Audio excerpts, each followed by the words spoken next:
So you guys are all new members of the Starfinder Society, and you are being summoned by Venture Captain Arvin. And in case you may not know, this is what Venture Captain Arvin looks like. He's sort of like a brash, no-nonsense captain who is a part of giving mission briefings to newly founded Starfinder Society members. So as you make your way there, the Lore Spire complex is bustling with activity as the doors to Venture Captain Arvin's private office is in front of you. You have a secretary sitting out front doing her nails electronically, digitally, it looks like, as she paints them with a digital brush, and they quickly change colors just with a press of a button. At this point, perhaps you guys may not be fully well known to each other, so let's go ahead around the room and introduce each other. We'll start with Morkley. So I am who I am. I am a Vesk, and you need to respect what I can do. At the same time, crews are very important for me. So as a group will develop, I will make sure that we develop together in a very good way.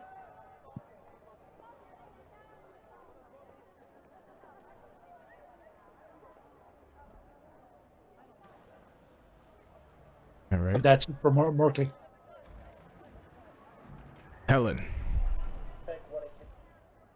I'm Helen. I'm a android, originally from Akatone. I can fix it, I can make it, and of course I can break it.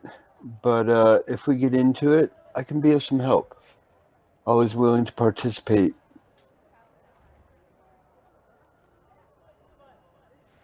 And next we have Thrak.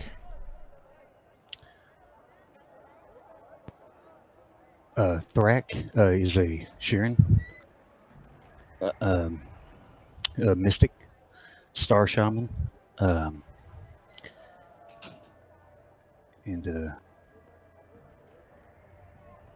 yeah, that's him. Anything we need to know about him? Any quirks? Is he... Hey, he's a kind of soft-spoken, doesn't speak a lot. He's always more at home on a starship or space station than on a planet. A lot of times you'll find him in an observation area, just staring up at the stars and taking in the cosmos. Nice. All right. And now we have Stompy. Stompy is a Vesk as well, and very interested in firing large guns and hitting people with sticks.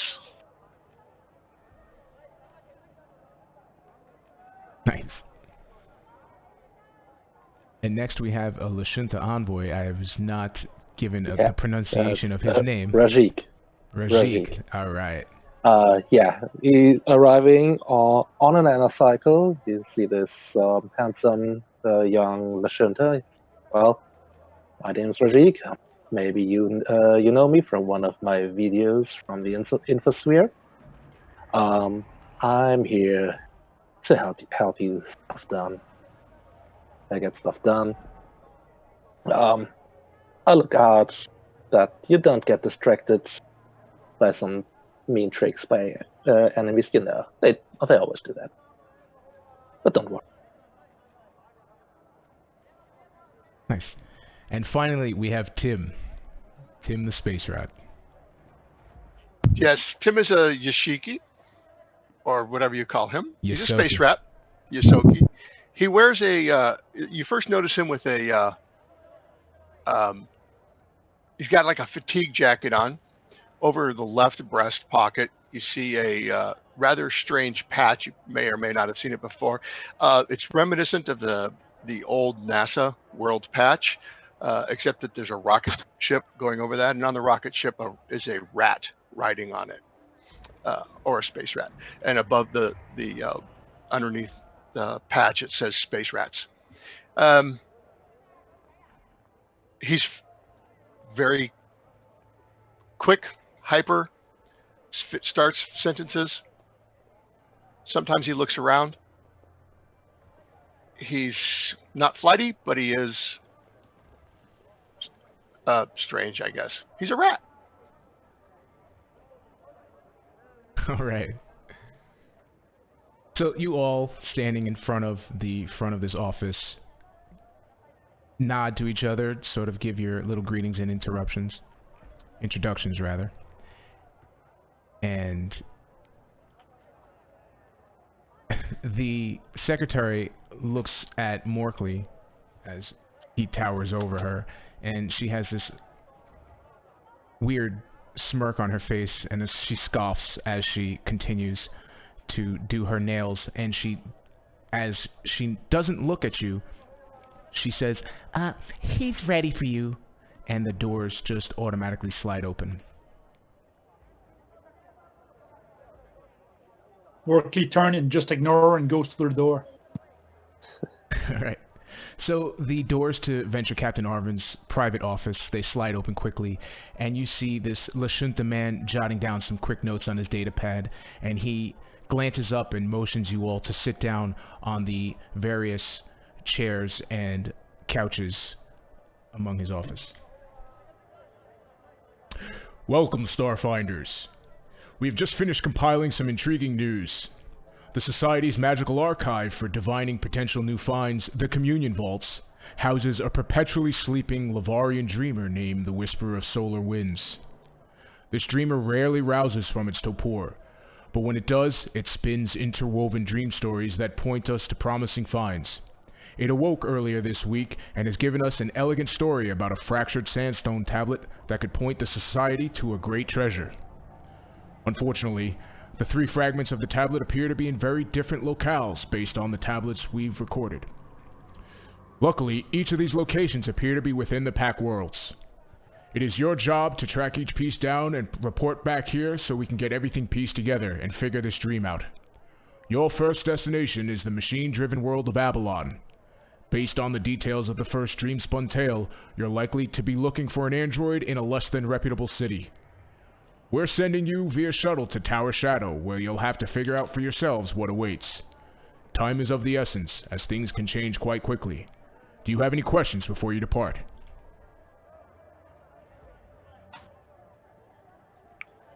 We are getting paid for this, right?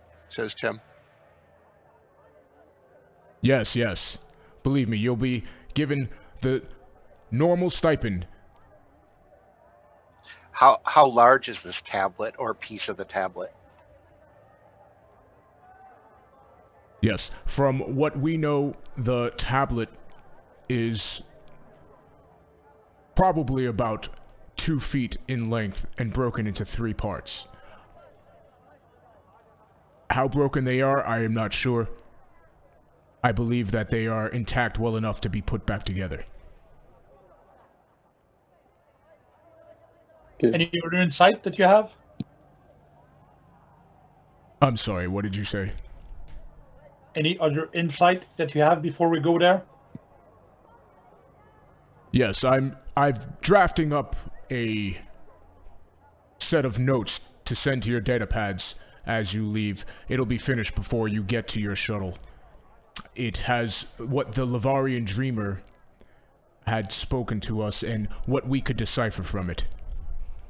And Helen, you asked how... Do you have any...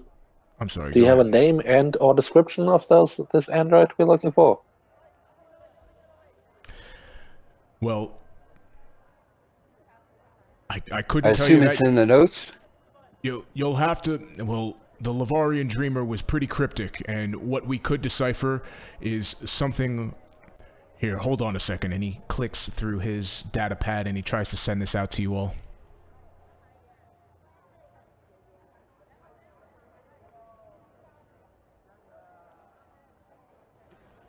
And yes, from our research into this dream tale, we can establish that the location is somewhere on Avalon, and the reference to a tower likely suggests the made real one is somewhere within Tower Shadow sub-settlement of the Avalonian megaplex known as Striving. It's clear that the being is in possession of a fragment, is some form of artificial or partially artificial life, likely an anacyte or an android on the run from some legal woes. You'll need to search the Tower Shadow region to find any possible leads. Any other factions or group that could be searching for this? None that I am aware of. The Lavarian Dreamer has only spoken to us. So, do we have enough pull to get this guy out of trouble if he needs it? Well, if you need other services other than yourselves, feel free to send me a message and I'll see what I can do. I'm just wondering if we can offer him asylum. I'm not sure. I am not you're clear not allowed to help, on. are ya? Well, respect who you're talking to, young Starfinder Society member. I meant that with the greatest respect. I was in your place 20 years ago. Believe me. If you can't So you handle understand this, the frustration, right? listen. If this android has legal woes, you can do what you can to get this tablet back safely. However, Fair enough. you are not to break any laws and claim yourself as a Starfinder Society member. We hold ourselves to the utmost respect. So I can break laws, just not say I'm a Starfinder. And Arvin starts to ignore the Yosoki and he looks at Helen and he says, "Thank you, I appreciate it. Go. If there are no more questions, you must find these tablets." All right. Thank you, Venture Captain. And he goes back to jotting down his notes, most likely to continue to send out to you guys when you are on your way. We head to the shuttle. Yep. All right. So, at this point, you guys make your way towards the shuttle, and you punch in the coordinates to Avalon.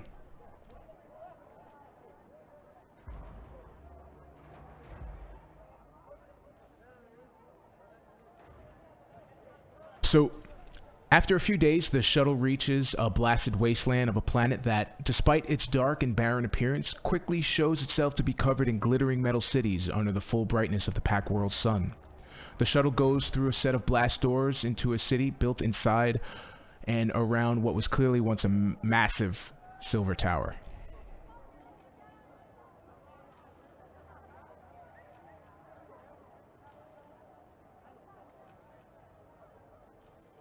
Okay, so at this point, you guys need to start looking for this android, right? And you have a couple of skill checks that you can do to sort of get through this. So if you have computers, you can roll that. We also have diplomacy and survival.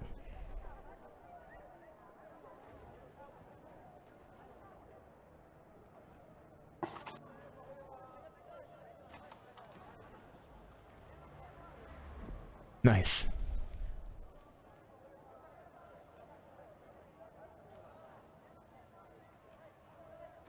Do we see any posters on the wall that say "Wanted"? Android. Right. Android. No, you don't. So That's very specific on Avalon. yes.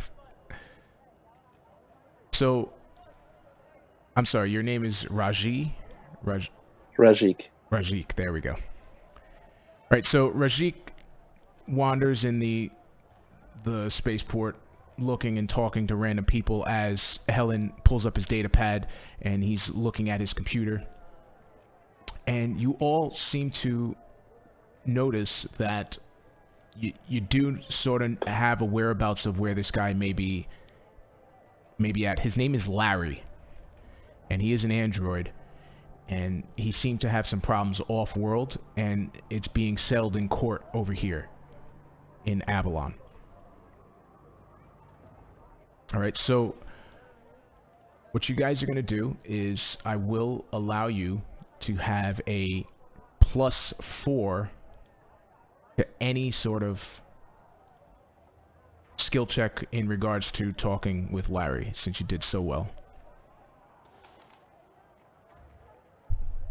He's not wearing a leisure suit, is he? Actually, in fact, as you make your way to the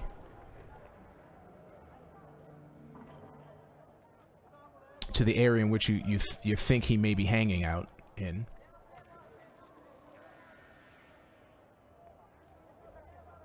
you head to Tower Shadow, and you also find out that he's facing murder charges on Verces.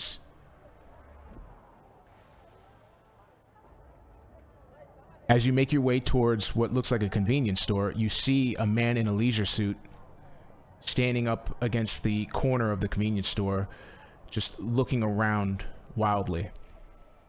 He seems to fit the description of what was described on the infosphere and through the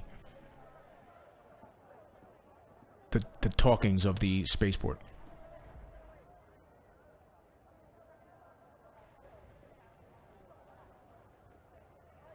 Well, I nudge whoever I think would be the most diplomatic and tell him I think that's him. Oh, yeah, you're right.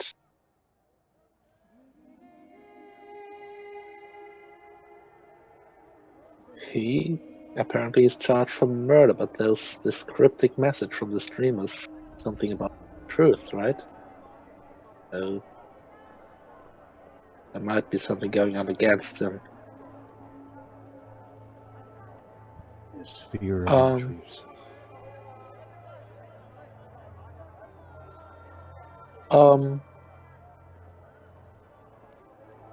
Yeah, I'll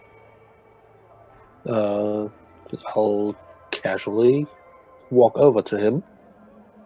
And telepathically, I tell my companions to be ready if anything violent might happen, because I'm not the one who can withstand much beating. I thought you had I got your back. diplomacy skill. He shouldn't attack you. Yeah, I mean, if he actually wants to attack me, I can roll as high as I want. But I just for safety, I hope he can be reasoned with. I got your back either way. Yeah, I walk over to him and say, excuse me, you wouldn't be named Larry?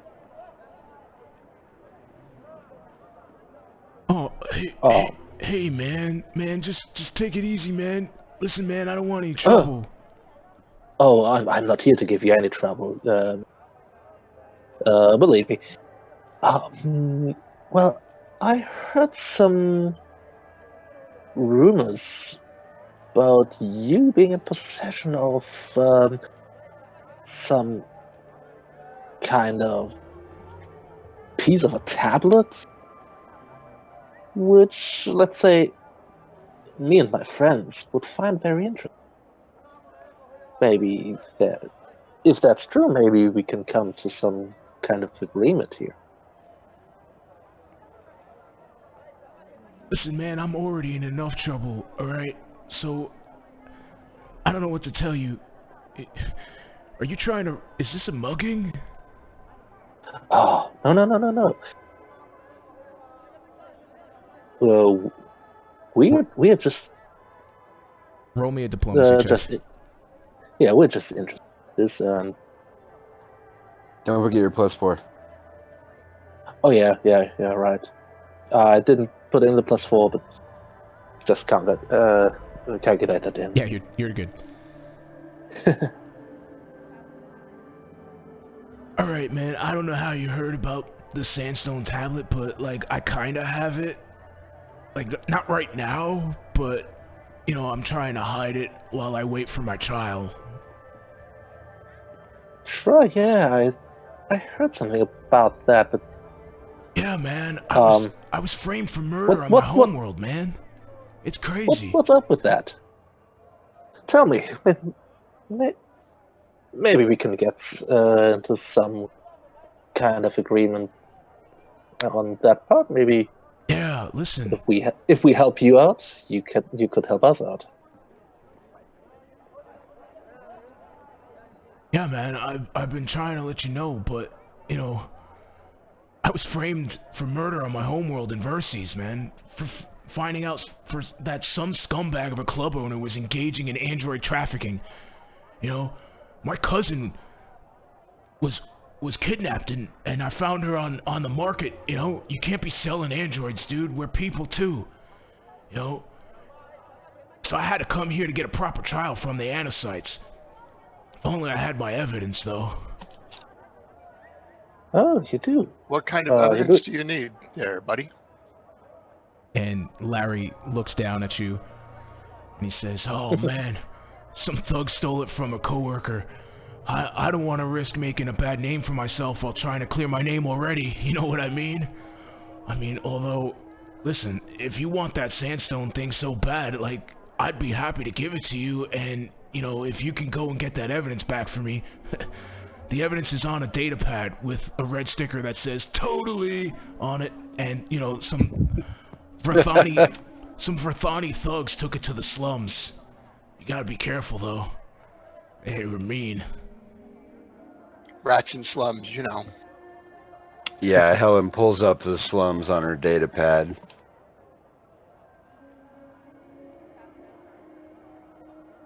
Yeah. I turn to the others and I go, "What do you say? Does it sound like a good deal?" We need the tablet, and he's willing to trade her for the data, or let's go find it. Yeah, I'm good with destroying some scum that likes to sell androids. Let's not destroy him. Well, like, that's not the guy who was trafficking. That's just some random thugs that mugged me for my data pad. I don't know what motive they had.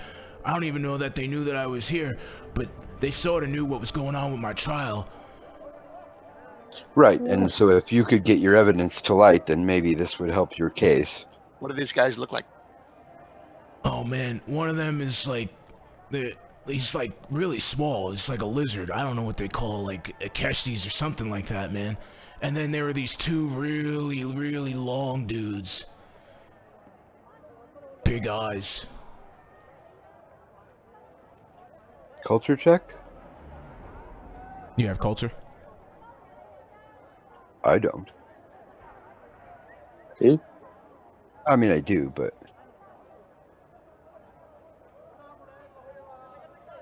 Yeah, here, I'll roll it. Maybe I get a 20.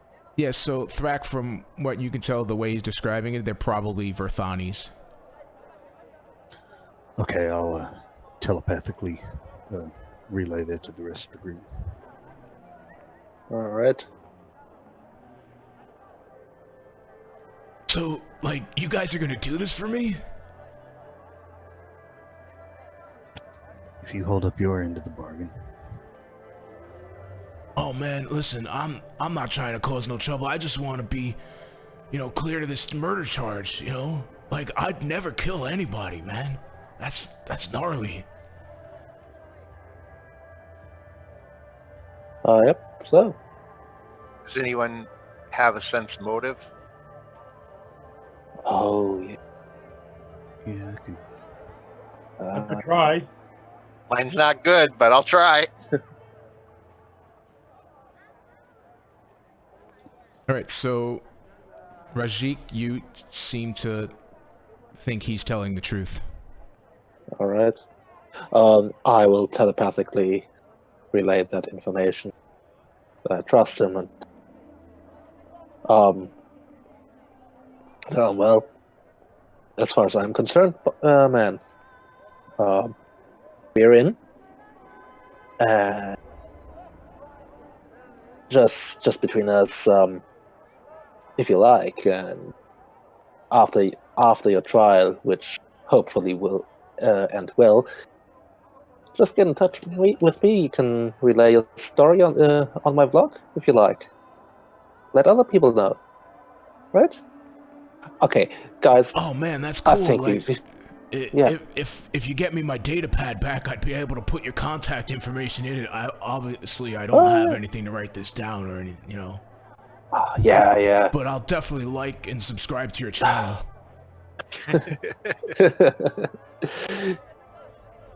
Well, first things first, guys. I think we've got a job on our hands. Right on. Make our way to these slums. Yeah. Catch you Let's later, see what guys. needs to be cleaned. Hey, stay out of trouble.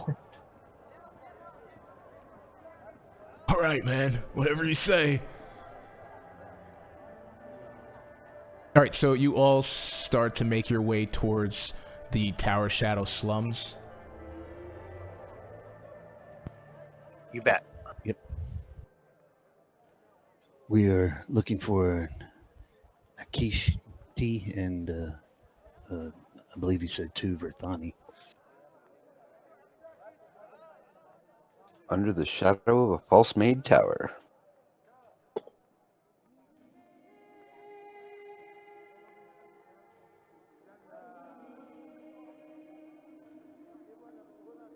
All right.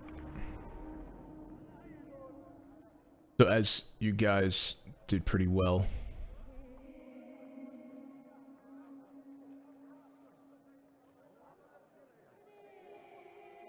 we're gonna set you up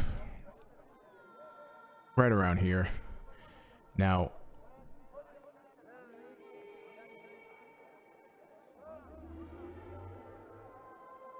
as you guys approach this area, if I can get a bluff, a culture, stealth, or a survival check, just so that to figure out your bearings on this tower, these slums areas.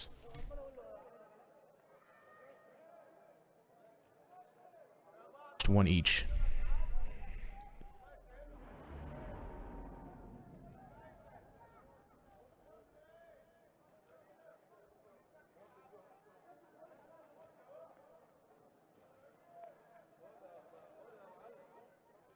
Alright, so what do we got here? So, Tim, you get a +2 to your initiative.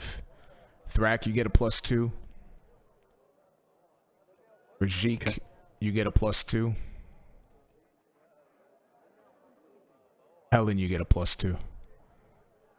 So who did not? Morkley, you did not, right? Nope.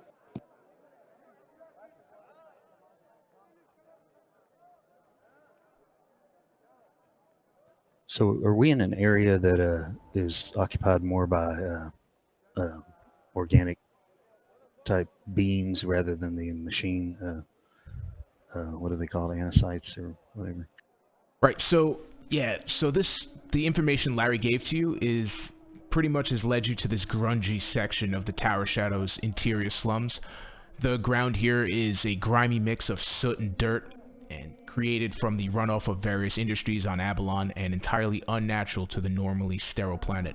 The buildings in this particular area are abandoned, and you'll see doors hanging open. The interiors have been ransacked by gangsters, vagrants, and it's the odor around here just smells like old rust and like a sweet, sickly smell of old fruit. Just hot garbage. Hot garbage. Alright, so with that, can I just get a perception check as you guys make your walk through here?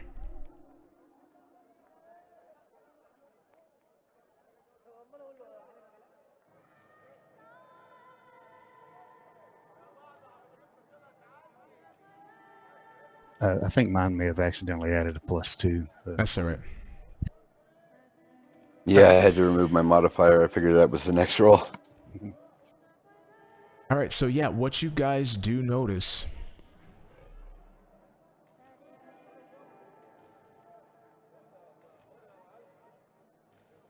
are this little Akeshti guy sitting on a tiny garbage can and 2 lumbering Verthani standing over them. And you hear this little guy. Oh my god, can you believe that Larry guy? Oh, look at all of this weird adult content, you know what I'm saying, on his data thing. Oh man, This guy, he likes to take them pictures, huh? I don't know, boss. I don't know what that stuff's supposed to look like. Hey, you wouldn't know, would you?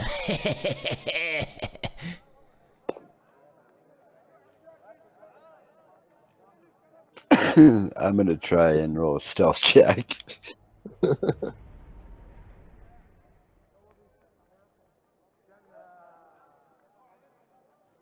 Yeah, alright, 1 second. Let me pop this guy open.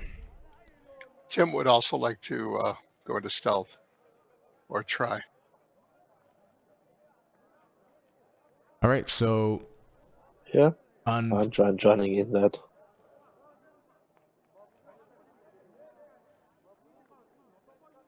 Yeah, so unfortunately, while you guys start creeping up towards this area, the Akeshi turns around as he hears what sounds like an aluminum can being kicked by Tim.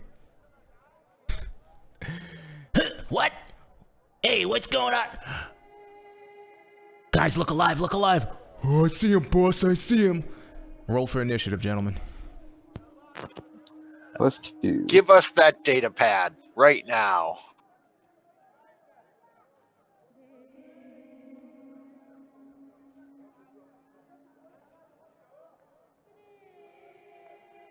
So this is what you're looking at right now. Little Akeshi.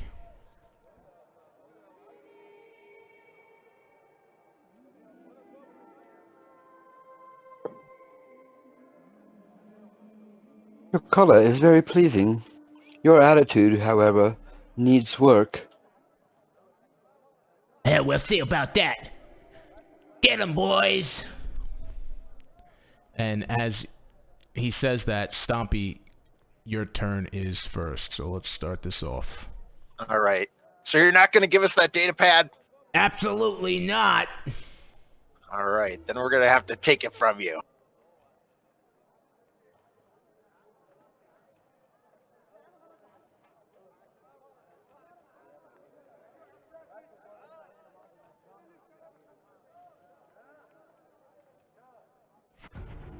That didn't seem to add my bonus, did it? Which bonus? Did you put a... No, just to hit. It just... Let me try something. Okay, that's better. Yeah, it didn't have my... You click the full attack. Yeah, that was my mistake. Alright, so that is a hit. All right.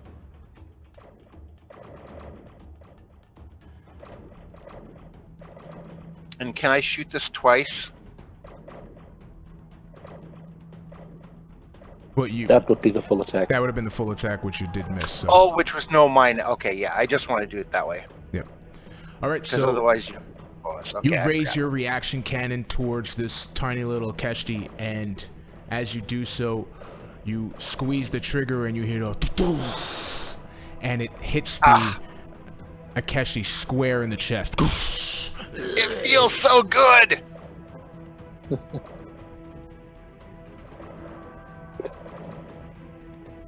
Alright, if that's the end of your turn, be sure to hit the next actor button. And if anything, if you have this issue with, you know, going up there to click it, you could put it on a hotbar, you could always drag it down. Okay, well, Thrax's going to raise his hand up, and these 3 balls of light shoot out towards the Akeshi, so he's basically taking a full action to cast 3 magic missiles.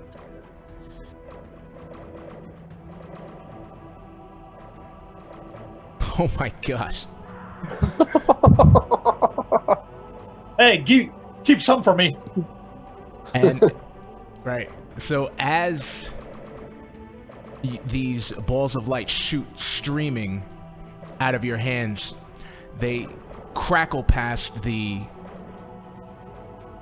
opening in front of you, and you just slams into the Akeshi, and you just see guts and brain matter just flying all across, and you see it smack into both of these Vrathanis. Oh no, boss! Oh God!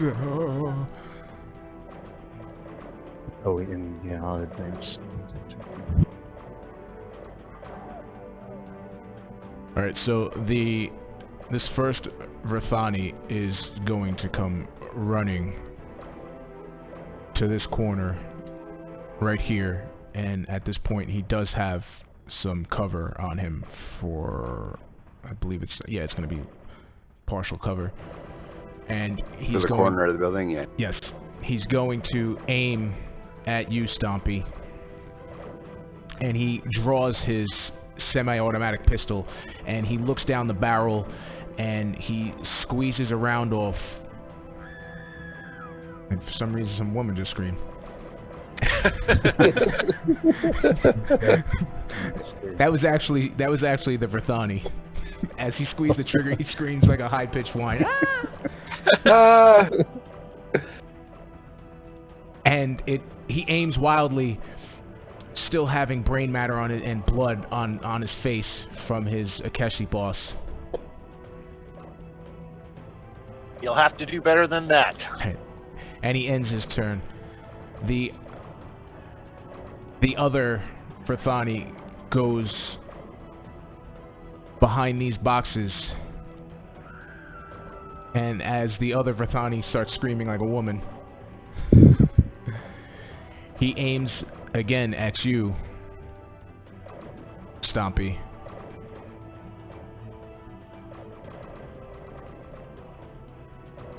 And he also misses.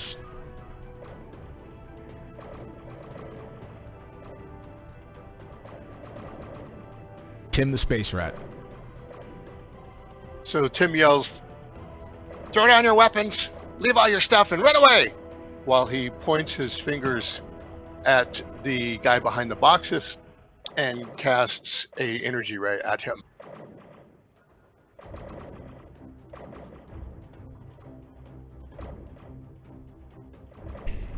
Ooh.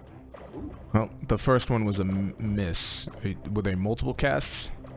No, I double-clicked. Yeah. So unfortunately, you being so short with Thrak and the other two giant vests being in front of you, you sort of like you're trying to shoot around them, and you just couldn't get it to aim where you wanted to, and it just slams into the abandoned house. You can move if you like, or if not, you can end your turn.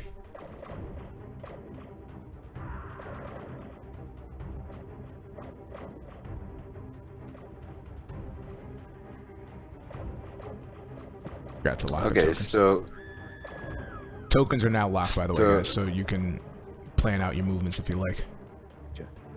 Gotcha. Helen, seeing the guy pop his head out from the side of the building, decides since she's got this fancy rifle, she figures she just shoots him. And she drops prone as a swift action and fires. Nice. And which one were you aiming at? The first one, right? Yeah, okay. Yeah, you don't have tooltips on, so I don't have a name.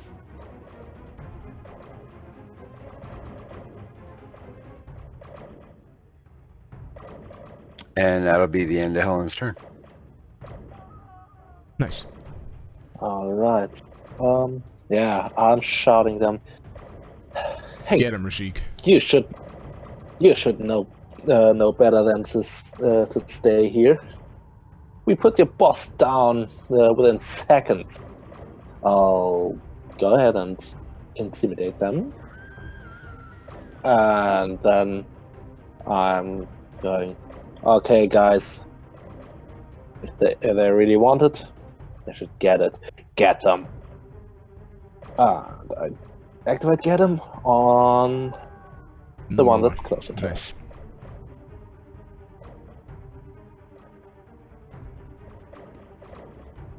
Morky smiles, and as he does, says, "See you later," and he starts to move.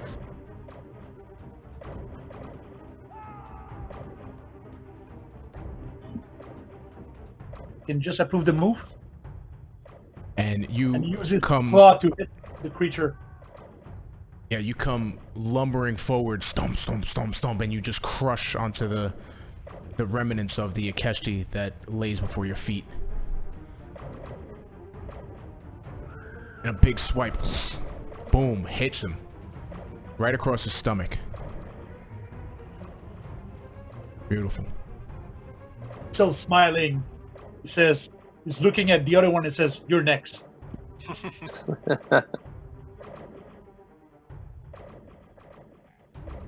Alright, this guy is dead, and there's no need for him to go. You could Stomp. twitch. Oh, there's not even a twitch left. All right, is there like a aim action or anything like that? What are you trying to accomplish? Well, just any way to outdo his cover, or You'd have to move it into... doesn't affect my shooting. Yes, it does affect your shooting. You'll take a -2 to your attack, Yeah. unless you move into an area where you can... Yeah. So if you want to do that, then that's... Okay.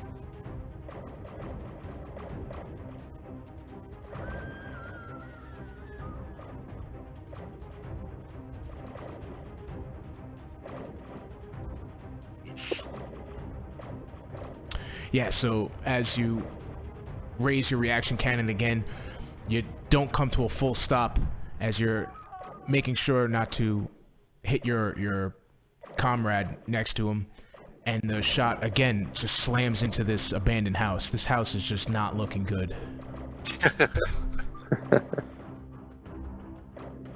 Alright, so Brack, as his move action, is going to draw his pistol, and he's going to say to these guys telepathically, "You cannot win this fight. Put your weapons down." But he's going to go ahead and fire at this first one. Get out of my head, man. So, does he have a total cover? Or No, he's got cover? partial from your perspective. Okay. Do you have that effect on them? I just clicked on the modifier. Yeah, I don't have it set as an effect. Oh, okay. You can always click on the +- on the upper right. Yep. It's there.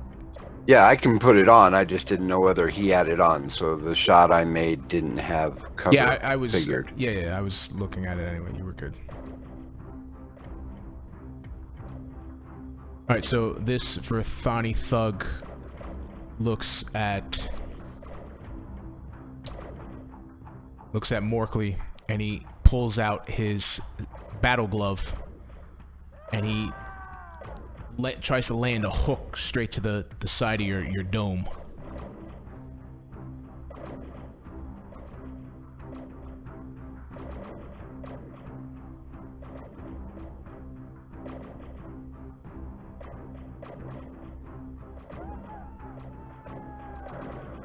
And he swings wildly as you just bob out and weave out of range.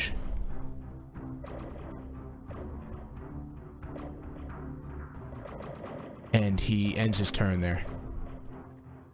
The second one comes running at you.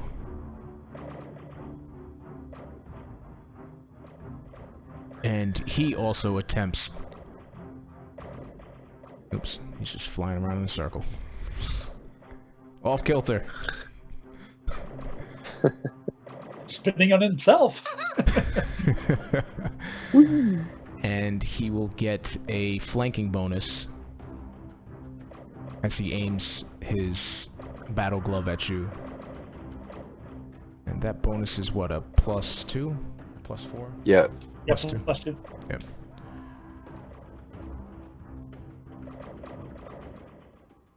Yep, and he runs behind you and just socks you in the back of the neck. Boom!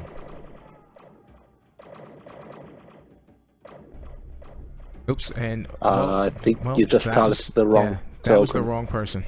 He definitely killed the shit out of Kill him. his own boss. Yeah. He owed him that one from a couple Yeah, of weeks ago. Let's fix that. So, does a 15 hit your AC? It's a KAC, right? Yes. No, it doesn't. All right. So he literally swung and hit the remnants of his fallen compatriot. Morkley laughs and says, "Not even a dent on the plate armor." The Akeshi remains dead. Tim the space rat. As he You're up. should. So does this wood that is in front of me there offer any cover? No, it's well, you're a small creature, right? I would say you can get underneath that because it is at a angle going from the ground all the way up that I want to say a 5 foot, 6 foot raise. You can be on top if you like.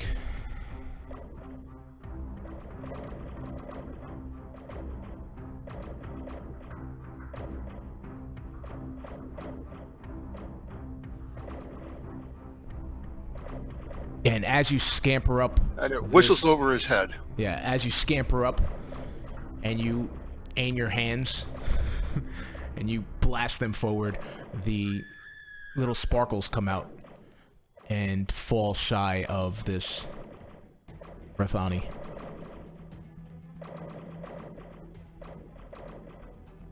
Is Tim a technomancer? That he is. Ah. He just likes sparklers.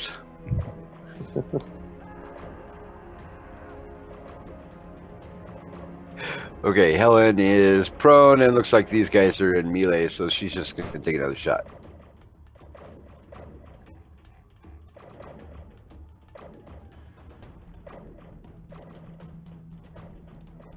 Yeah, the side of this wall is now... You've actually blown a chunk in it, and he no longer has a bonus to cover from you. I was shooting at the other one. Oh, well, even better. You still shot at that wall for whatever reason. Kind of ricocheted off of him. Yeah. Alright, let's see. That guy. I'm like, come on, guys. You can do this. Get on and shoot these guys properly.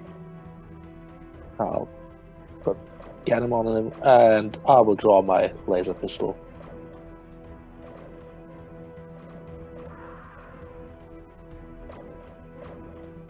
Morkley just smiled because there's two of them. He's going to attack each of them with his claws. All right.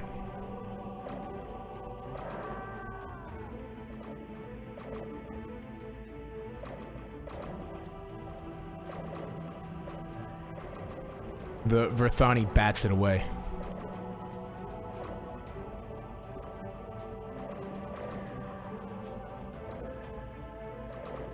Oh well, you just live a little bit for a few seconds yet.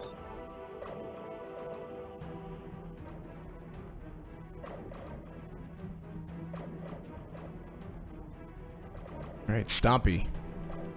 All right. Do I need to drop my reaction rifle or cannon and to get my melee weapon out? Yes.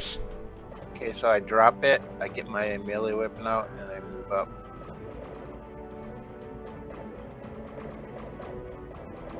And try and attack. Oh, is he dead? No, he's alive. Oh, he just has a minus by him. I didn't know. He has a -1 to his AC. Yeah, he's got a negative effect on him. All right. And I take my Dashko and try and hit him. And I miss horribly. Yeah, The RNG gods are not with us. Yeah, this Rathani thug is literally, he's looking like he's in the Matrix as fist comes, claw just comes swinging by his chest. He dives out of the way, and then right behind him, a Dushko tries to slam him in hit the back shoulder, and he just dodges that as well, and you just hear Thrack. Okay, Can Thrax see the data pad over there? Is it laying on the ground? You can't really. You can give me a perception check. Okay. Great.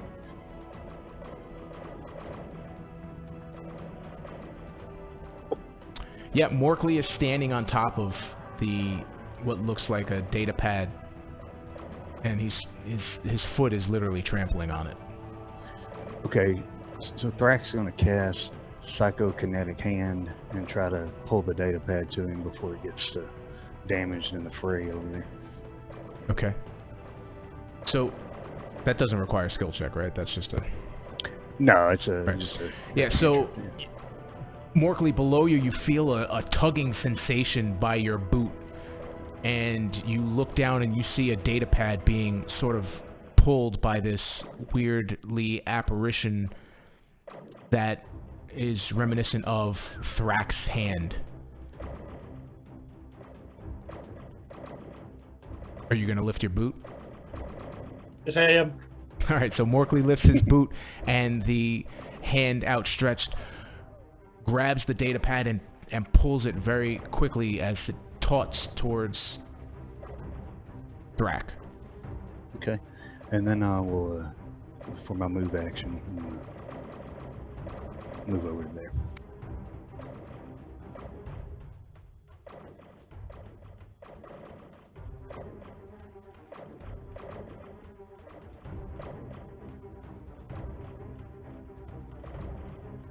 Alright. So, this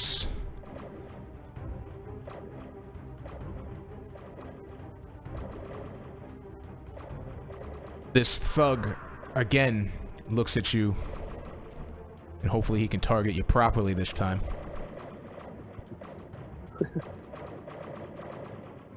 He slams his battle glove down onto the top of your head, Morkley.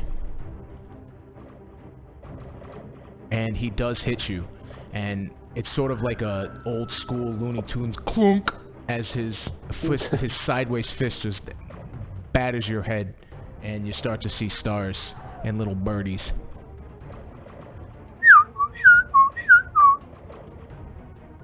As you take 6 bludgeoning damage.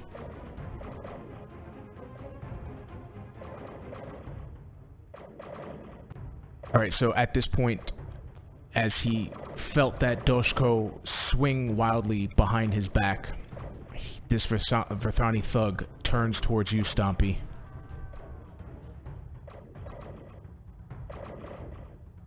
And he's going to hit you with his battle glove. He does a straight right punch down your gullet, and he definitely does hit you, and you feel a little bit of blood sort of coalesce around your little nostrils. No! As you take 5 damage. That iron snow. So, question on the magic missile.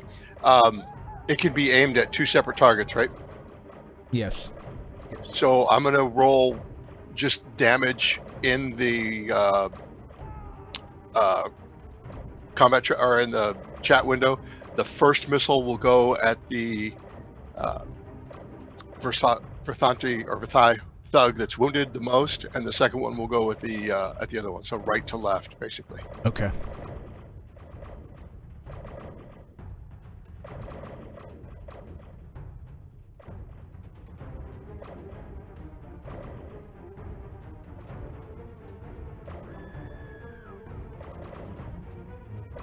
So that was a 2 to both, right? That's correct. And I did that right, just dragging it on the top of them? Yeah. Well, I think I did that, and... Hold on. I think he's at 11 now. So he's... The first thug you see is... As he is blasted straight in his eyes, basically, of that first magic missile, as you just hear... And just slams into his face, and you just see blood just streaming down and pouring down his mouth, his eyes, his nose, and he drops both of his weapons as both of his hands are up in his face, and he looks like he's clinging on to life as he drops to one knee. The second Verthani thug, you sort of bang him in the back of the left side of his liver area, and he just flinches just a little bit, and he just raises his arms outstretched with the battle glove, ready to take another swing.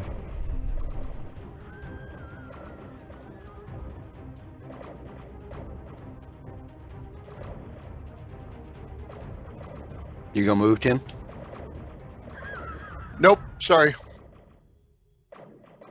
Helen, you're up. Tim is going to stay underneath the little wood there. From your vantage point, you can see through the hole in the side of that abandoned building the thug. Alright, well, I've got the other one targeted, I think, for Thani Thug 2 because he's got Get 'em on him, so I'm going to shoot him. And I'm going to use a move action to create cover, even though I don't think these guys are going to fire at me. And use Barricade as a move action. Alright.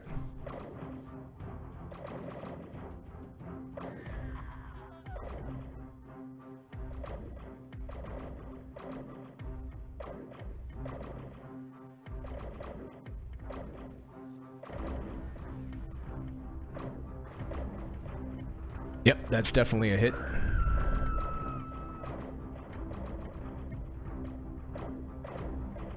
Damn. Wow. Yeah, so as you brandish your laser rifle, you set your sights straight center of the chest of this Verthani thug, and as you squeeze off that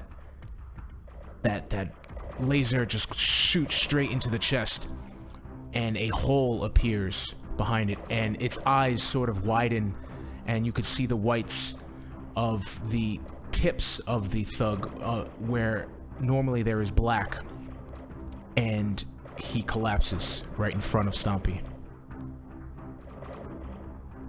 Nice shot. Alright. I turn to the other one and say, okay, man. Are you going to surrender, or shall we continue? Oh, I'll also intimidate him with that. And this thug can't seem to really hear you at the moment.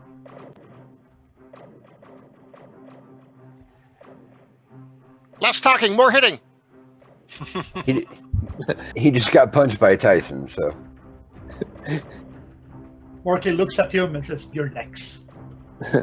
just listen to the continue part of my speech.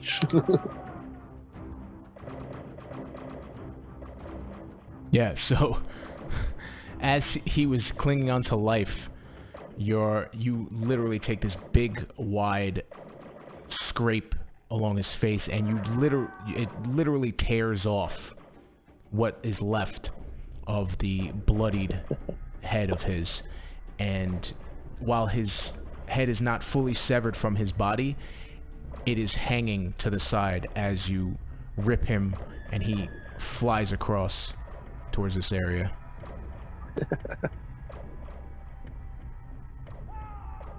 And that would conclude the combat for this encounter. No. Says Tim as he runs forward, scampers forward. I pick up my reaction cannon. Alright. Well, they should have listened. Brack will tell everybody telepathically that I have the data pad.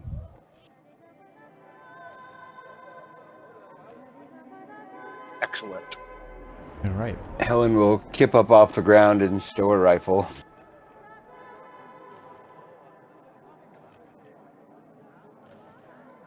Tim glances at his spell cache and realizes that he didn't store a spell in it today, and he's like, while he's looting, he's mumbling about stupid Tim.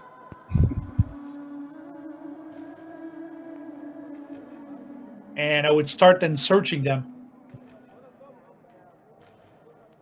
Right, so at this point, I'm assuming you go through the datapad. You do find a lot of adult content, but on top of that, you also find all of the stuff that is leading towards the freeing the Of Larry. android. Yes, the android Larry of all those charges. It does look like he was framed by this club owner from Verces.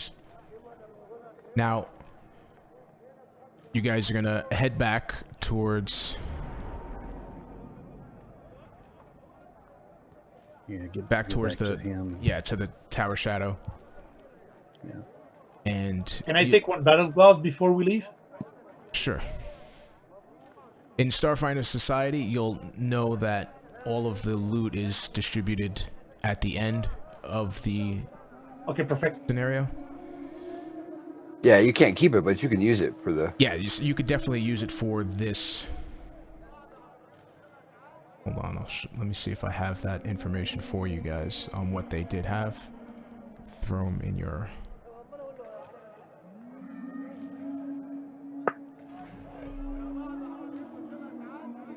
Let's see, you do find on the gear the data pad of the Akeshti, hunting rifle, Lashunta ringwear, a tactical pike, and a shock grenade with some long arm and sniper rounds. Ooh, I really want the shock grenades if nobody else tosses grenades. I toss grenades. And there's 2 of them. Alright, so what I'll do is I will throw them into the party. 1 second. Do you want me to just leave the data pad in the party sheet, or should I put it on my inventory? Hold on. Well, I was gonna drag this stuff over here. Give me a sec.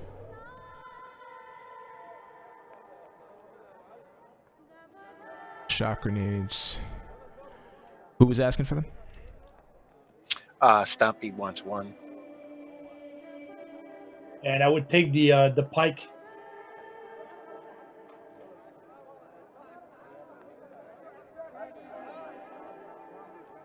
I mean, I have grenades. I'd just rather not use mine if Right. we can find them. Having too many grenades. And who was asking for the pike? Mockley.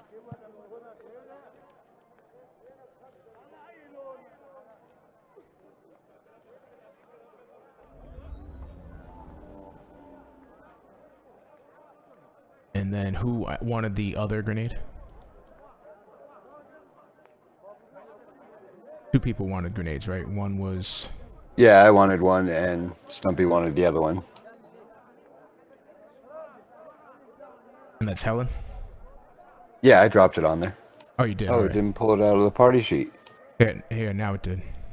You should have it now.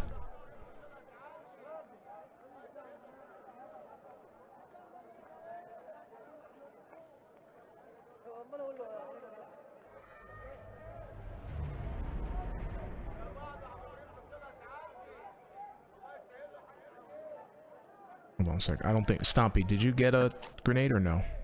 You asked for one. I don't think you did. I think Helen okie doked you. No, that's well, yeah. I took one, and you put another one on my sheet. So, oh, my bad. Like I said, I don't. So, is it possible before we go back just to spend 10 minutes and use my create grenade skill? Yeah, sure. I'm sure you're all trying to get your wits about you right after this fight. And then it looks like the damage I take is fatigue damage. How does that get healed up? Where did you take fatigue damage? Just what it says stamina on my character. on the front sheet. Yeah, That's fatigue. That's damage to your stamina. So you can spend a resolve point so 10 minutes. Yep, you can spend 10 minutes to, if you just go to your PC sheet. Okay. And just hit the second resolve button, which is for stamina. Okay. On the main tab. There you go. All gone, thanks. Cool.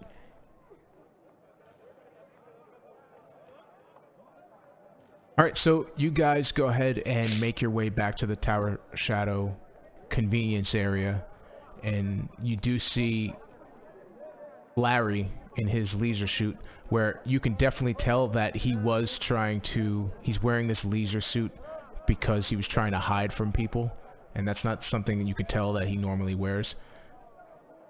Doesn't really fit him that well. And he sees you guys approach, and he's like, "Oh, dudes, you're back!" You have your data pad. Yeah. Do you have the tablet? "Oh, yeah, man, yeah."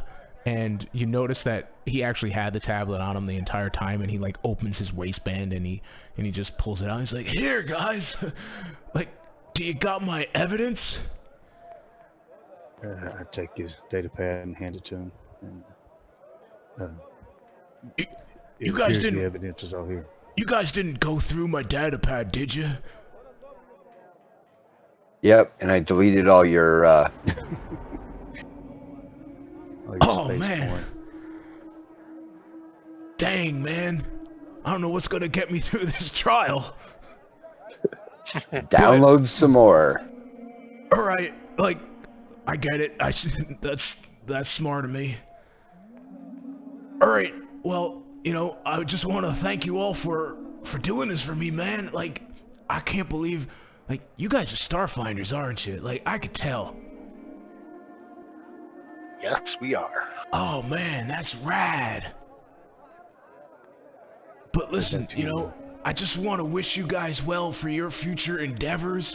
And, you know, I'm just going to leave you to your business. Whatever you want to do with that fragment is up to you. Like, I just took it because it looked cool. Where did you take it from? Oh, man, I took it from that guy who framed me for murder, man. Over in Verses, that club owner who's trafficking androids.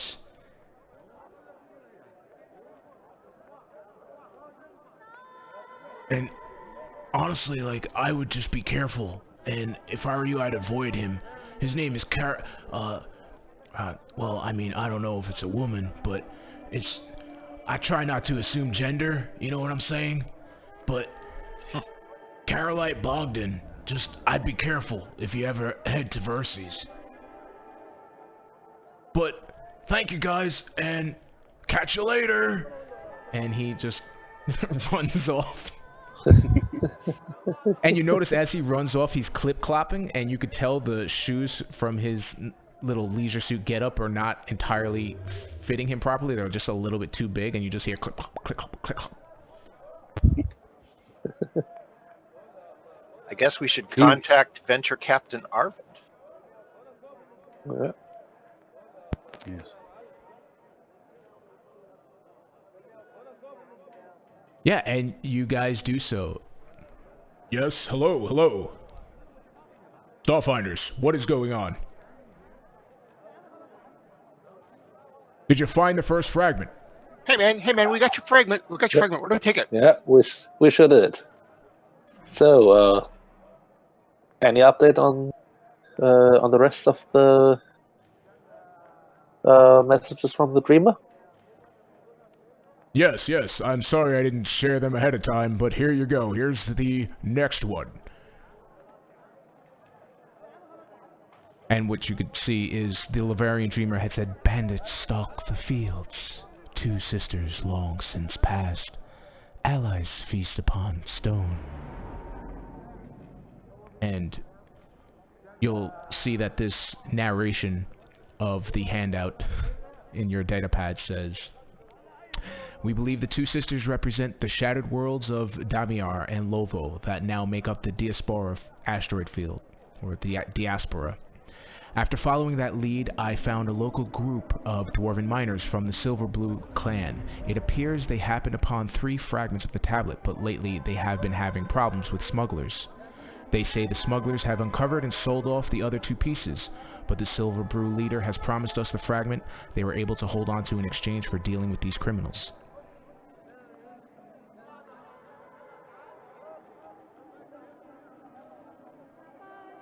So, Okay, man, how do we get to the asteroid field? well, your ship should do that, as he scoffs at the little Yosoki. But Remember, we came here by shuttle and not by ship. I'll make some connections. Just bear with me. Head to the same port, and I'll get you settled. All right. Tim signs off. And the screen goes blank. I don't know who was holding that datapad communication. But Tim definitely just slammed the off button. He bothers me. Alright, so you guys make your way... I'm sorry, go ahead. You have something to say? Oh, no. Okay, let's head on. Guys, we've got a job to do. Yeah, so you all make your way to the port, and you do find where your shuttle was, a medium explorer Pegasus class starship. You see on the side of it, it says the Lore Seeker. Sweet! Tim scampers up the gangway and starts poking around and checking the ship out. Good old Lore Seeker. Good to know she's still running.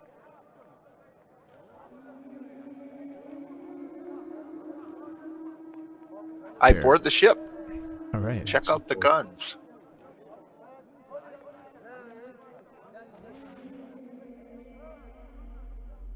Helen would do some kind of computer check. Make sure everything's working. Yeah, go ahead and do that.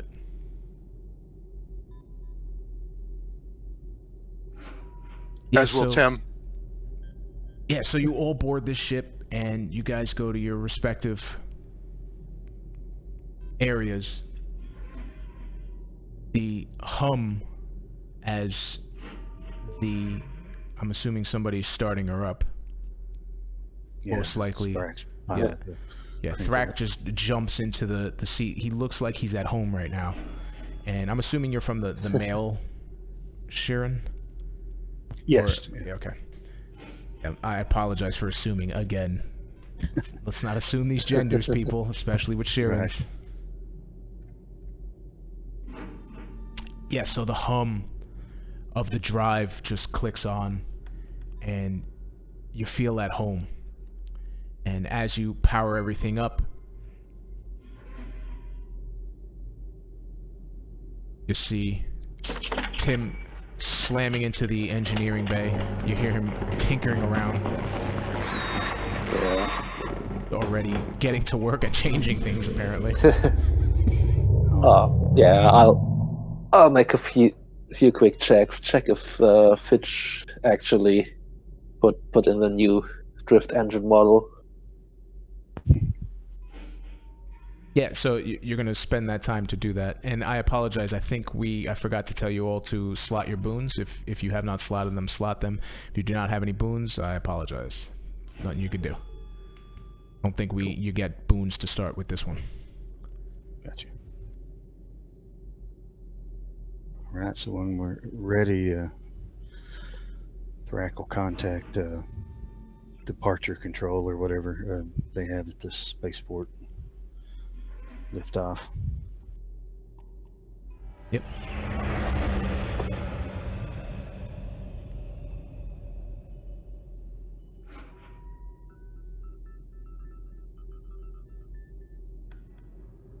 Alright, so you all make your way to the Diaspora. Ooh, oh, that's a cool looking art. I hate the drift.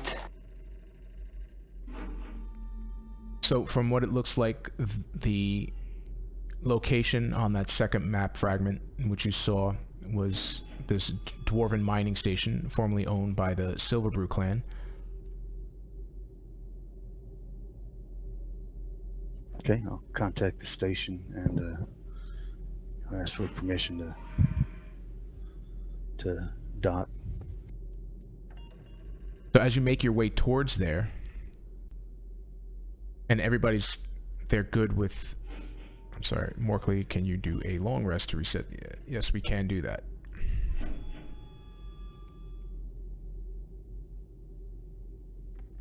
And Morkley, do you want to take the fixed guns or you want to be in the turret? I love the turret. I can shoot everywhere. Okay, I'll take the fixed guns and you take the turret. So let's go ahead and announce who is who for the Twitch stream. We have as the science officer, Helen. As a gunner, we have Morkley. Rajik is the captain. Stompy is another gunner. We have Thrak as the pilot, and Tim as the engineer.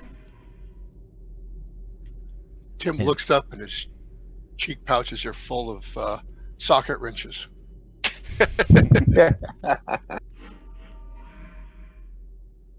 Nice.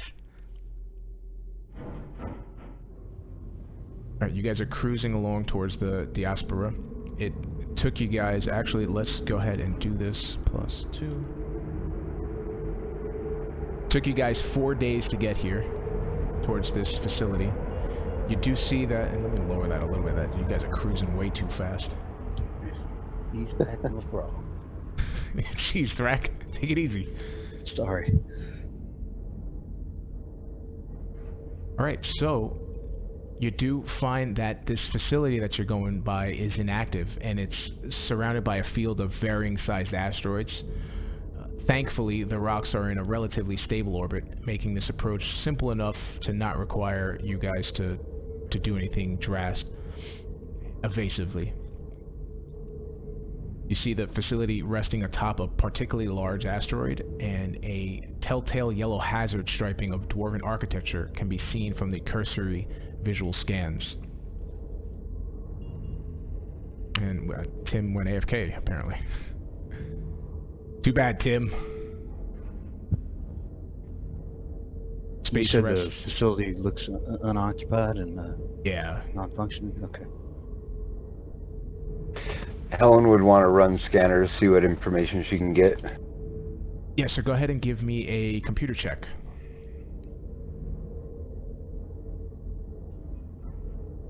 Wow. Yeah, so you do find some multiple power signatures.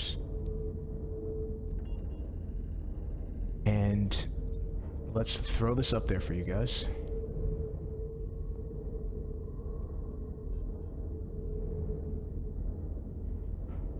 Okay.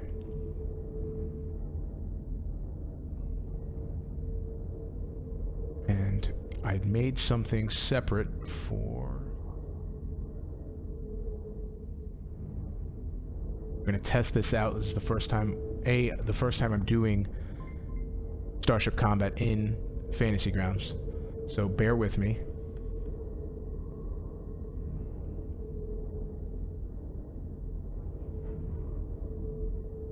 Alright, so, oops.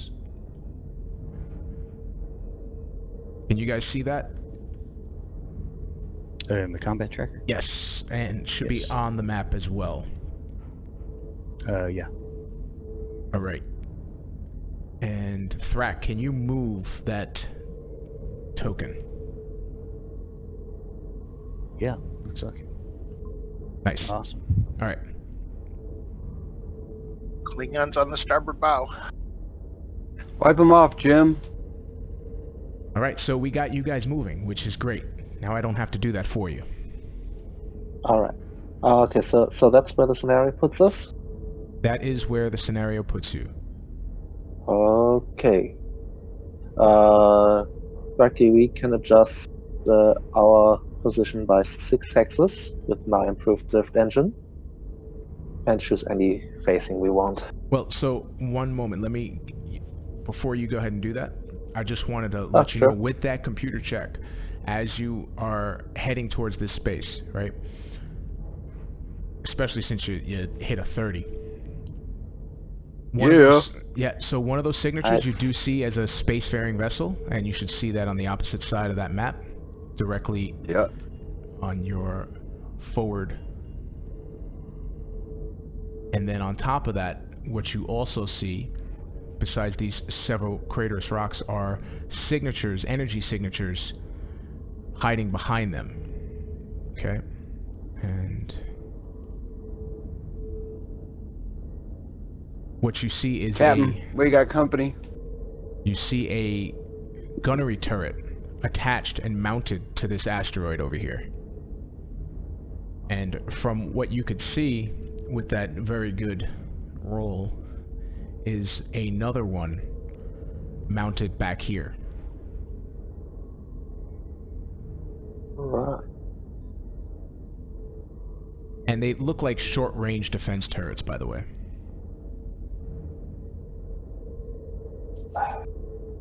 Alright, so actually, I mean, if you're giving it to us, I'm good with it.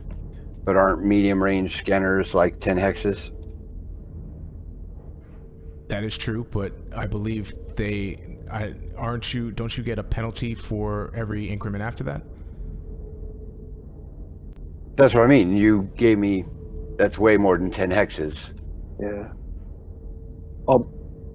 I mean, you can always rule it the way that you notice them as soon as you get within 10 hex. Alright, well, I'm gonna let So, the pilot Either and the way. captain know that they're there. alright, so, well, the starship seems to be the criminals we're looking for, and try to avoid the turrets.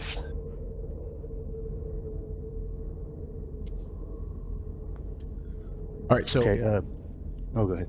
I was going to say, so prior to you get those sensors, you wanted to move your ship to where you wanted with that boon? Yeah, I'll leave it to the pilot to decide how exactly he wants to position the starship. Okay. Since obviously space is three-dimensional, I guess we're just playing this as a flat two-dimensional. So if I actually went around behind these asteroids where this first turret is, I assume that'll block its ability to fire on us? Yes. Okay. All right. At least in that arc. Yeah, Right. gotcha. I also noticed on the ship sheet, the speed, it just has 0 for it. So the ship is...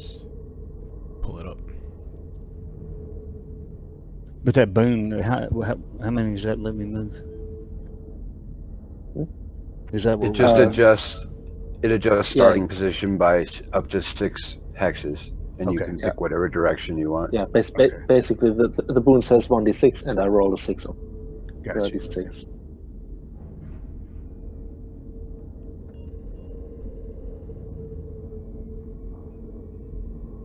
So I'm gonna move our starting position to here behind these things and face straight towards the top of the map.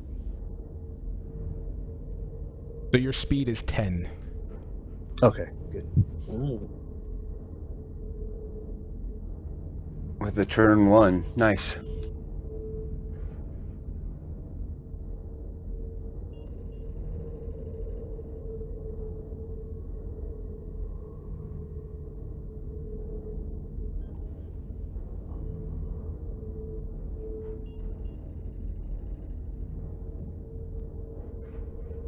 All right. So you do notice a slim dagger-like vessel emerging from its hiding spot between two particularly large asteroid clusters, its olive-colored hull showing signs of recent and incomplete repairs. It approaches at a slow and cautious speed. Captain. You're being hailed at this point. Okay, put them on the comms. Hail. The hologram of a Yosoki dressed in fine clothes and gaudy jewelry appears in the Lore Seeker's bridge with a wide grin on his face. Do I know him? Give me a perception check. I'm sorry, give me a perception check. I'm good with that.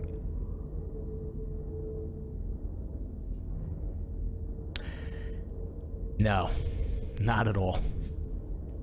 And to the best of your knowledge, you've never seen that, or I think what it looks like is you've never even seen anybody of his kind before, even though that's part of your race.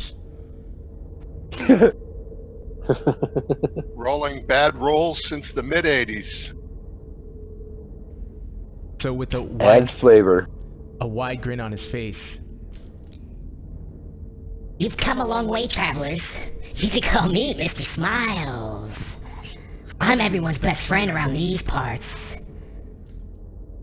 the Yosoki, Mr. Smiles, looks off to the side, nodding at some unheard comment. Of course. Crank, stock, shelf, shuffle, and breach all say hi. So, what can her humble grandchildren do for you? And if anybody is skilled in mysticism, give me a mysticism check. Okay.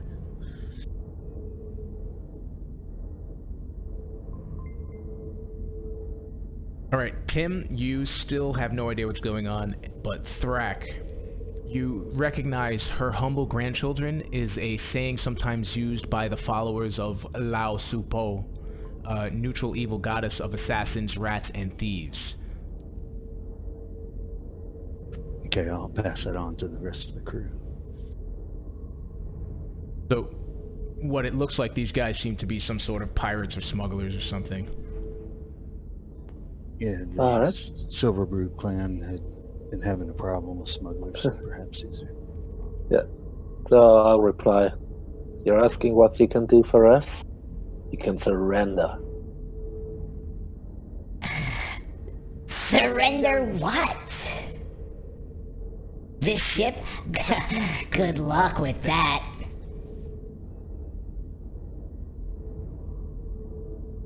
So, the captain, if you are interested in rolling some sort of bluff or diplomacy, mysticism, if you want to talk about their goddess, just to keep this conversation going.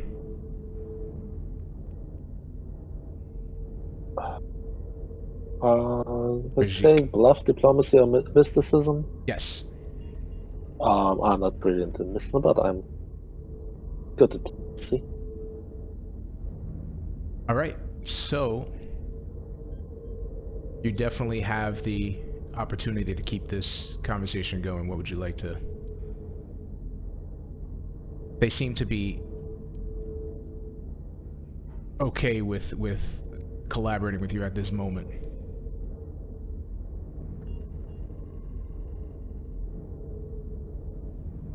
So, I see you got another space rat back there. Hey, I see that pin on your jacket. You're a space rat. You part of that space rat, clan? And He's looking at Tim. Yeah, check it in.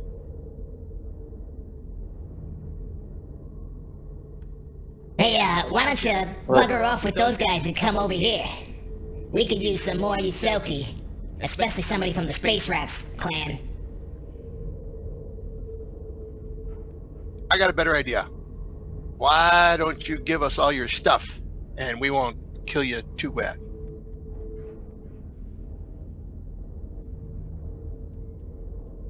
Yeah, guys.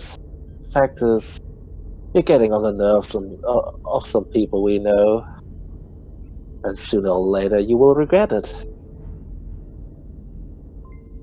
I mean, if you surrender and leave the area, you can regret it while being there.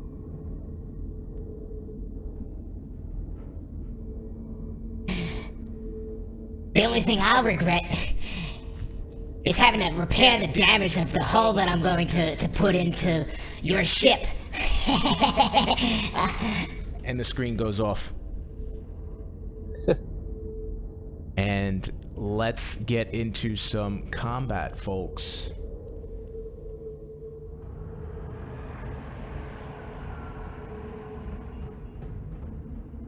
Alright, just bear with me a second. Helen says, I'm fond of these rats, but I think this one's got to go.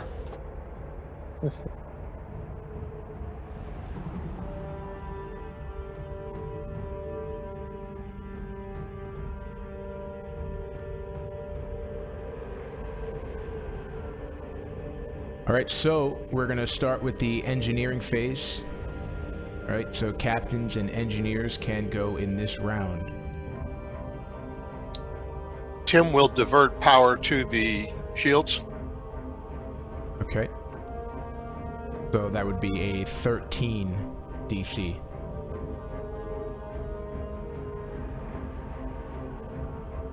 With your engineering check. Or, sorry. Yeah. Yep, I'm switching to skills tab.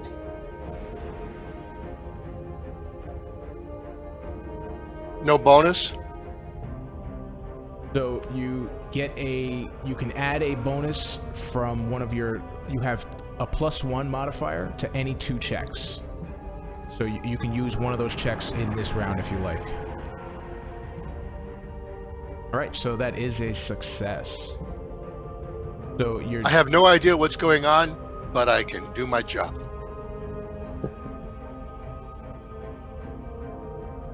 So you diverted actions to, you said the shields? Correct. And I think diverting restores shields, right? I don't know if it, can it? Restore. Oh, yeah, so it's yeah, so that's probably not what well, I'm gonna do it anyway. It'll have no effect, but he'll do it anyway. Okay. I mean, you could divert it to the engines or the science if you like.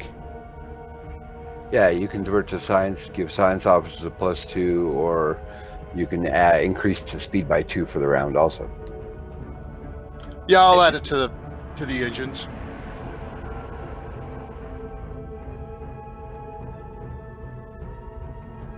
Okay, so the pilot is gonna get a +2 speed, so you'll have a 12 instead of a 10. Awesome.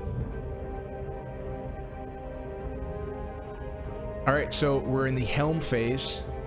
So go ahead, if the science officer or the pilot wants to go first, let me know who wants to go first, and then we'll roll our piloting checks. Science officer, you got anything you need to do? Or the captain. Oh, yeah. No, Captain will act in the gunnery phase this turn. Then I will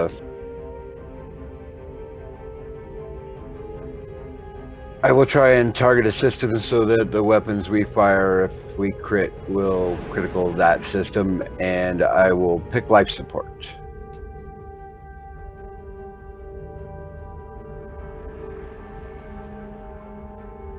Alright, that would be, yeah, you're good. You definitely are going to be able to target their life support systems. Alright, so Thrak, go ahead and roll.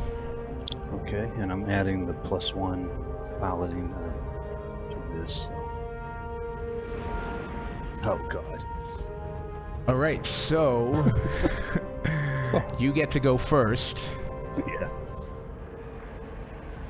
Okay, I'm going to try to keep us away from these turrets, and see, we got a maneuvering of 1. I'm gonna move to there. And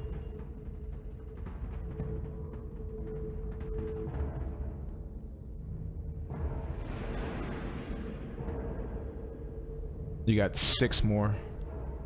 yeah. 2 more. I think I'll just move to there and facing him.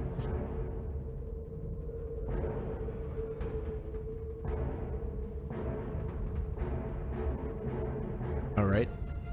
And Also, I would like to try, what's it called? Evasive maneuvers? Evade. Yeah, so I have to make a check. It has a DC of, what's the tier on our ship? 2, so that would be... That's a 13 you gotta hit. Okay. So we can make that check.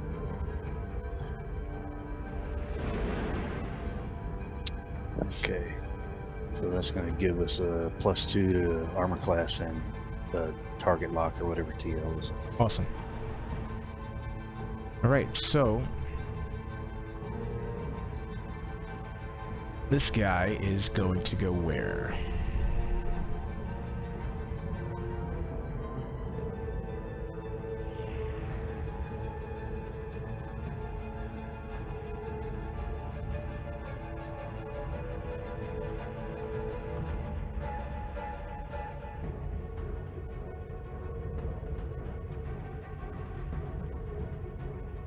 Alright, so he's going to face you right here.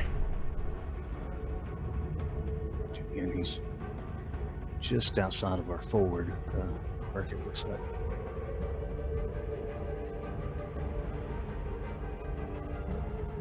Yeah. There we go.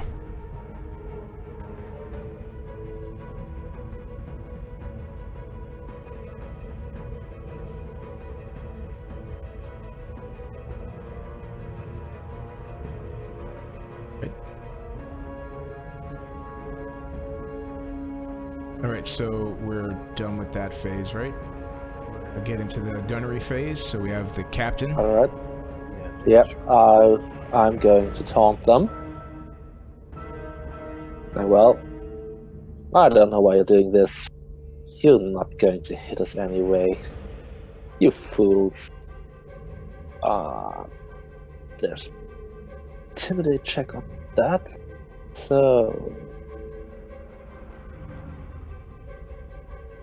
taunt. So that's definitely a pass.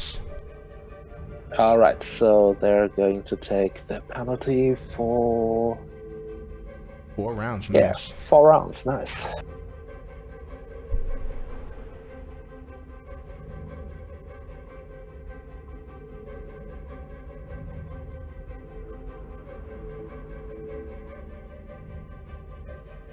Alright, so that includes my... When you taunt a character, that goes towards the captain's actions? Everything you do in that phase, Okay, which got it. I acted in. Nice, okay, So everything awesome. in the gunnery phase is now Right. affected. Okay. Alright, so let's do some damage, folks. We could start with you guys, that's fine. Bumpy, go first.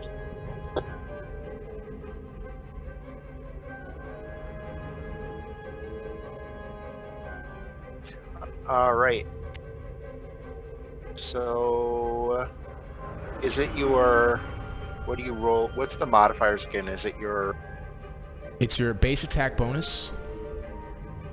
Or can you use your piloting skill I think it's plus. plus your dex bonus? Yes. Oh, is it plus? Yeah, hold on a second. So Either your base attack bonus or your ranks and piloting, plus your dexterity modifier. Yeah, because that's definitely better. Oh, your ranks in piloting, so it'd just be a 1. Yeah. yes, it's a 1. Yeah, that's basically for characters that don't have a full BAB that can substitute their BAB for their ranks and piloting. Okay. Let me change my actions. So as a soldier, you will just go for your range attack bonus.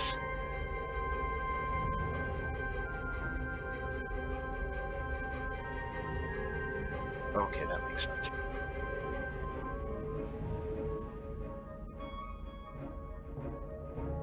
Do we have bonus for computer systems on this one, or we don't?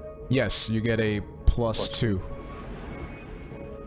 So, do I put it on the starship, or you said that part's broken?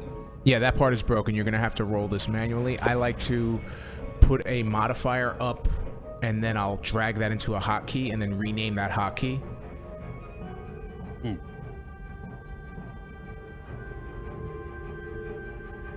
Does a 10 hit?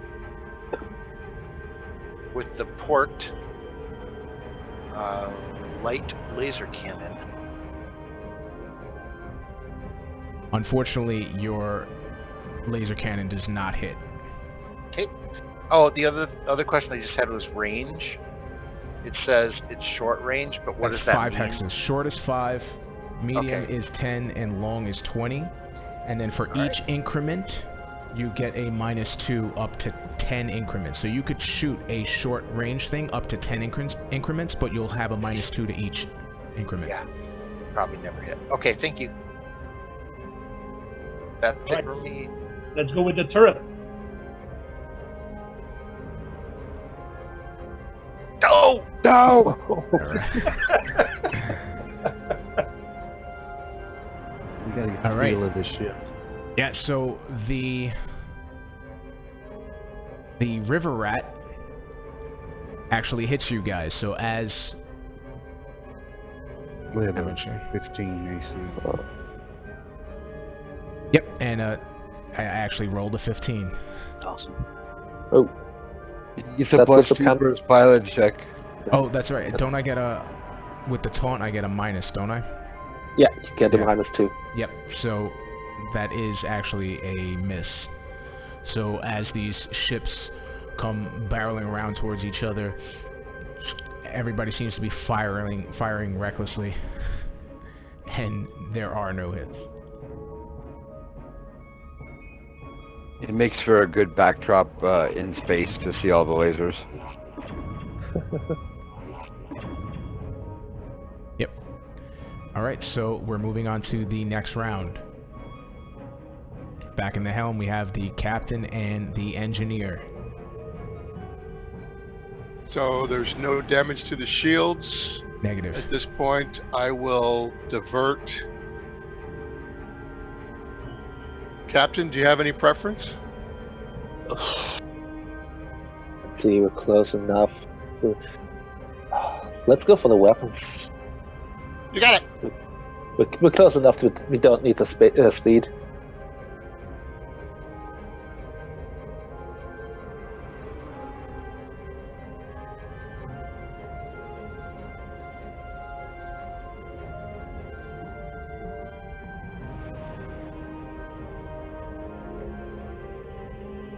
You saw the roll, right? Yes, that's a you pass. Okay, so if any one of the weapons roll a 1 for damage, they will get a 2 instead. Cool. Alright, are we ready to do the helm phase? Science officer and pilots.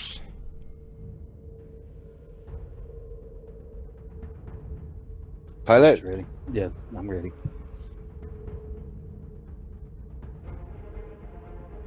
So, ready to you want to go first? if you have a science thing, you can go ahead and do that first, and then we'll do the pilot advice. All right. Well, I will just target. Well, let's target their weapons this time. See what happens.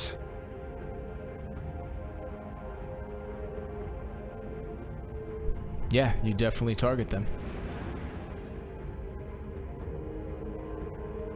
All right, pilot your checks now. Yep.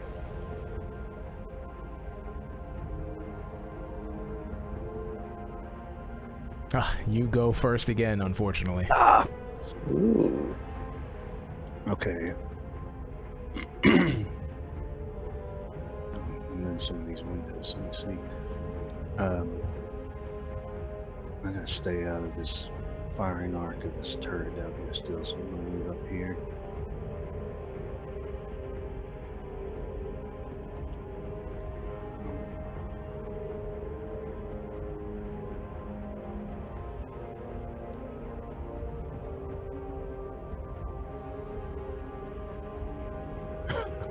Hopefully I'm not just mindlessly zigzagging and we'll get a good position.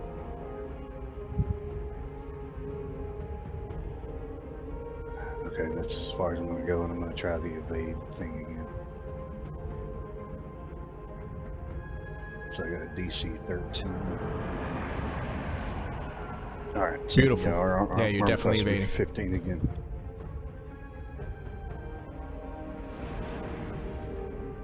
Alright, so pilot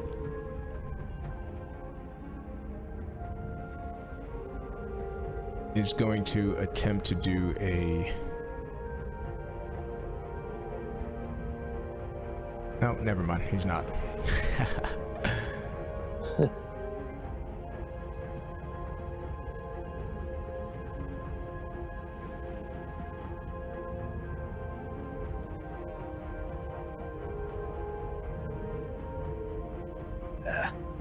That's why it sucks going first. Yep.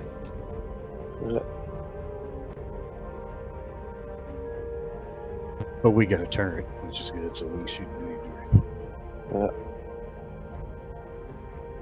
Yeah, if the turret can shoot correctly, at least.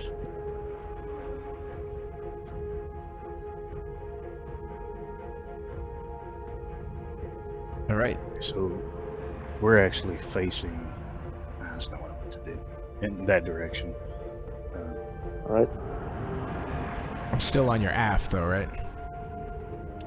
Yeah. I think. It's hard to draw a line, but it would be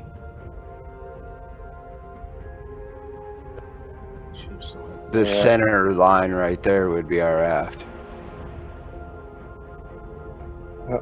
Oh, so would he have our starboard side? Yeah. Yeah, unfortunately, the icons kind of don't point towards one of the hex sides, so it's hard to tell. Oh, it does.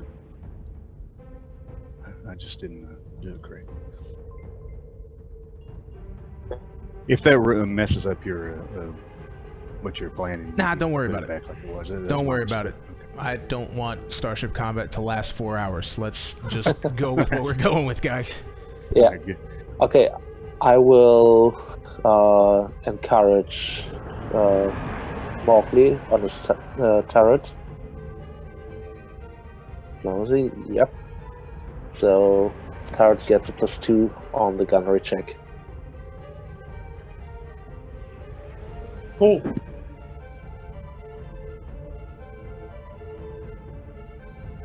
All right, so let's head into the gunnery round. Go ahead, Stumpy. Okay, he's in my starboard arc, so I will try and shoot the laser cannon at him.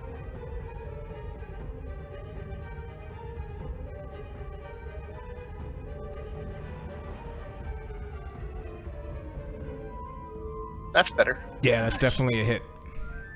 All right. Is there any modifier to the damage, or it's just the 2d4? Any one of them that are a 1, they're treated as a 2. Yeah. Yeah. But other than that, there's no modifier.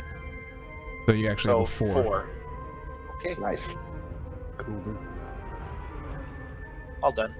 Now, is this ship smaller than ours? No, it's also a medium. Okay. build.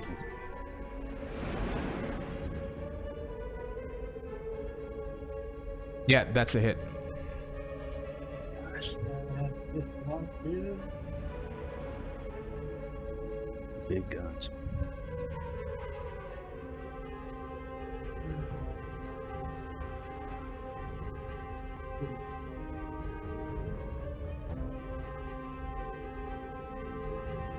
I don't know why my thing is not working, but well, we'll just do it this way. Yeah, see, that don't make sense. I just got a 43 and that doesn't count. I don't know why it did that. that should be 9. 9. Alright, so... Nice. And you did that towards his forward, right? Yep. So that's 9 and then 4, right? So that's 13 damage. Yep. Yep. Yeah, so you definitely went through his shields.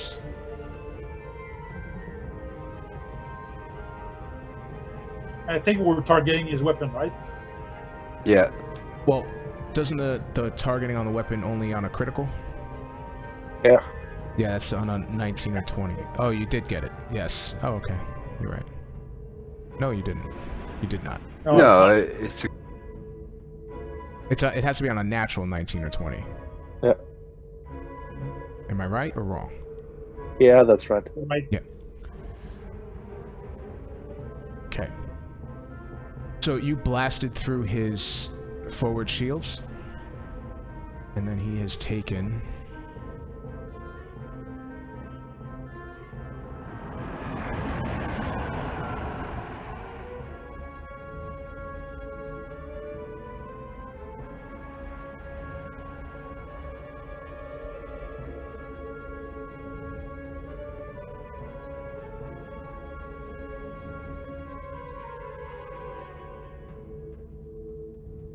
Alright, there we go.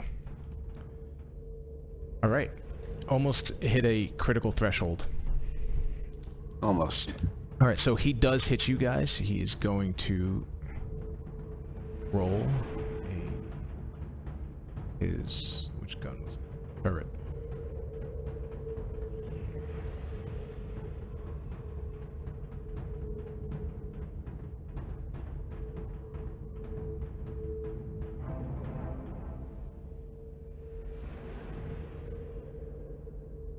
Sorry, it's a coil gun. There we go.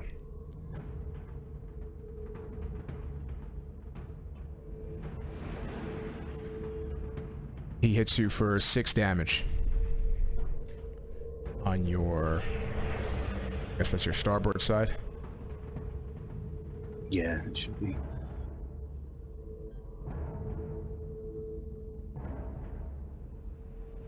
I guess I'm the one who edits that. That's 4, right? You're down to 4 on that side? Okay. Sweet. We are I tried to edit it, but I can't. Yeah, sorry. I'll be... Did it update for you guys? Yeah, Yep. Okay. Alright, next round. Engineering phase. So this time I will divert to the shields. Well, wait. Should I divert to the shields or weapons Yeah. again? Oh, shield. Sure. Keep our shields up. All right. Just undo their damage. That's a pass.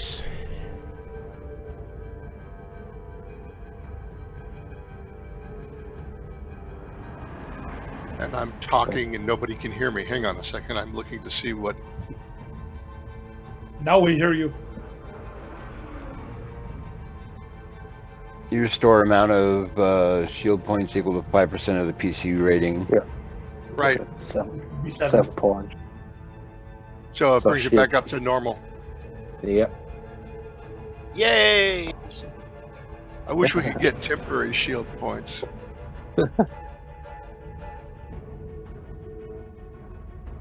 But you hear Tim in the background just banging away.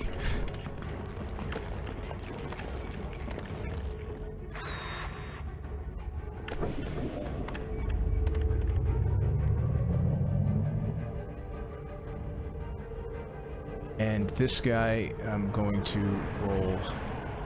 He's going to try to get his shields going again. Oh, it does say that any excess shield points go into the forward quadrant. That doesn't go above 10, right? No. So if it was an even number and all of them were down, then one extra would go into the forward shields. Right.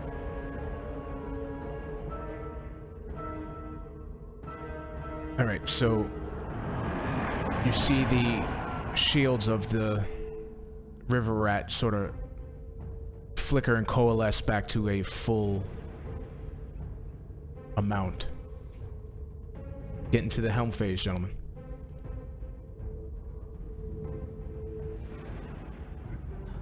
Science officer.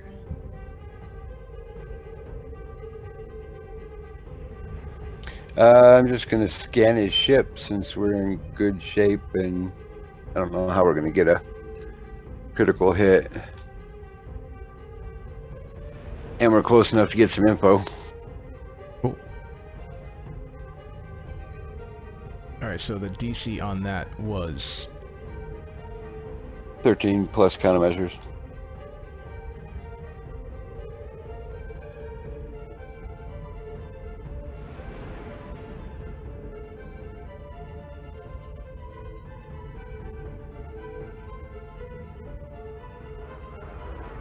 Alright, so every 5 above that you get extra stuff, right? Yeah, 5 above would get us defenses, so AC, TL, current hull points. 10 above would be weapon information.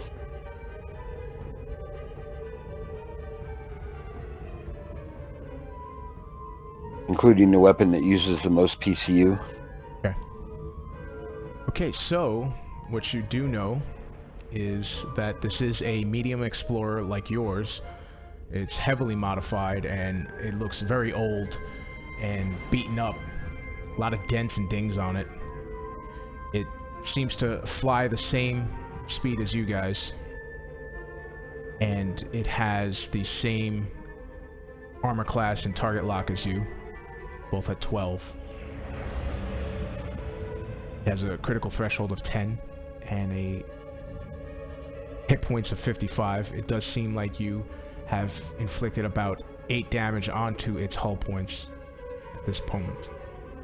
How you figure the number 8 as you look at your screen. Yeah. Wildly up to you. 8 damage. So Looks like about 7.652%. repeating, of course. Alright, so we get the pilot check. Come on, keep it on their front arc.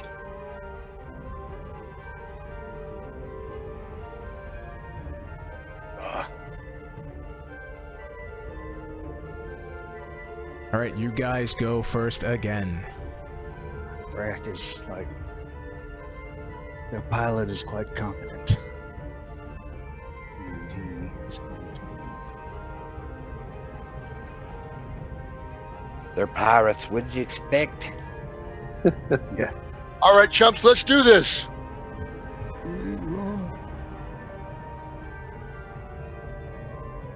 Put some distance between us. And we've got guns in the back also, don't we? So we can have the same firepower no matter which direction it comes at us. Okay, and then I'm going to try to evade.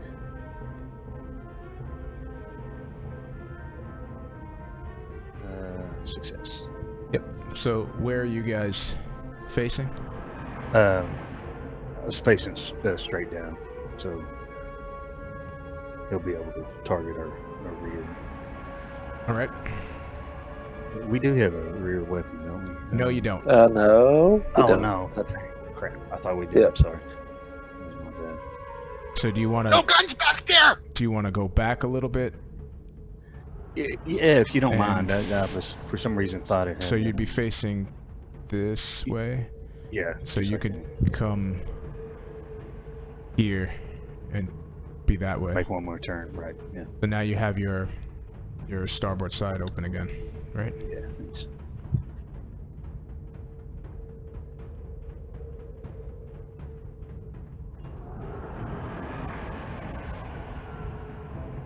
All right. So this guy is going to... I did my piloting check, right? Okay. So he's going to move. What he's going to do is the...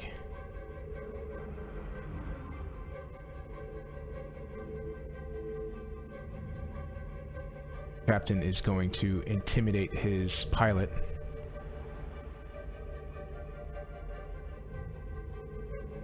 I'm sorry, not the pilot. Intimidating somebody. He's just yelling. Just randomly yelling in his ship. Bleeding over into your comm systems even though it's off. Waving a gun around in the air. Bringing it in. Shoot these guys out of the sky! So he's yelling so loud that it carries over through the vacuum of space. Through the vacuum of space.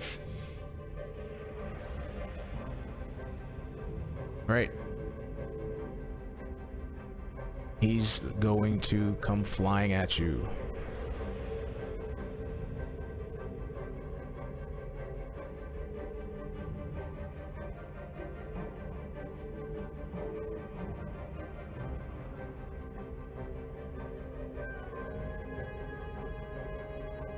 Hey, Stumpy, can you hit that small of a target if he comes flying at us?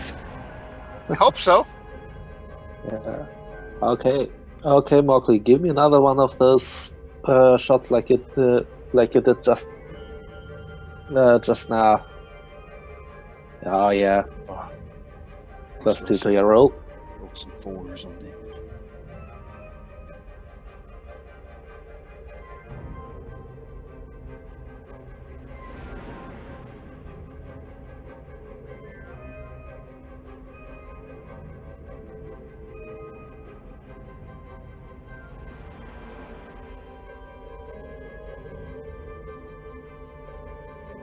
Alright, so we're doing some gunnery checks. Yeah. I'm giving the +2 to the turret again. The river rat misses you guys with its coil gun. Haha. Nice. All right, I will shoot.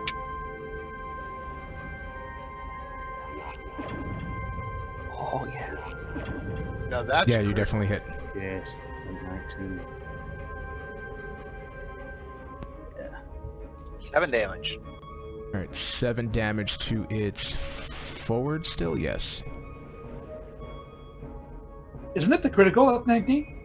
No. Yeah, but No, I it has didn't to be a do that. natural critical. Yeah. Oh, no, you did, yes. It was But a you natural didn't- 19. But did you guys target anything? I don't remember you guys targeting anything. No. Yeah, so No. you're not doing Scanned anything. them. You got Oh, a that critical only scan, worked guys. It's just for the very next attack roll. We scanned the crap out of them.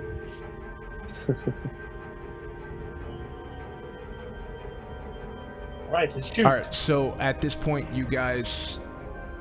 Yeah, go ahead. Probably missed. Very No, successful. that is a hit. Morkley, you did hit.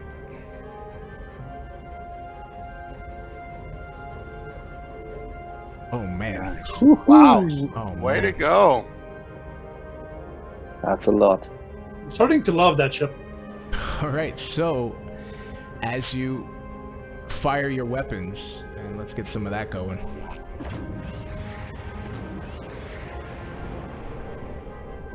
Right? You pass 2 critical thresholds on this ship.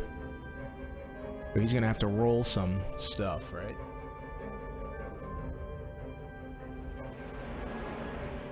That's a D100, right? Yeah. Yeah. Yeah.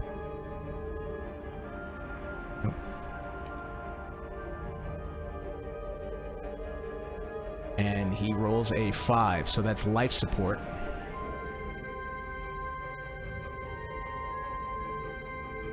Alright, so life support is glitching, he's got to do it twice, right?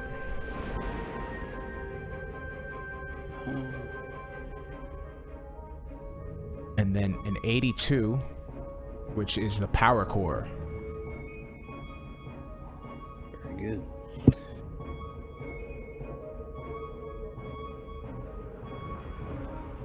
But you should actually do that on the enemy ship, not on our ship. Oh, my bad. Oh. We hit them, Good now catch. our systems are failing.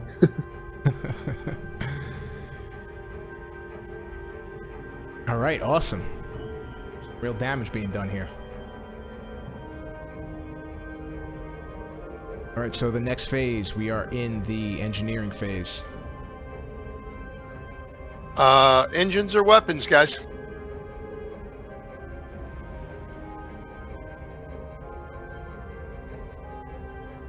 Weapons. Wow, I think weapons. 10-4. They're not going to flee them.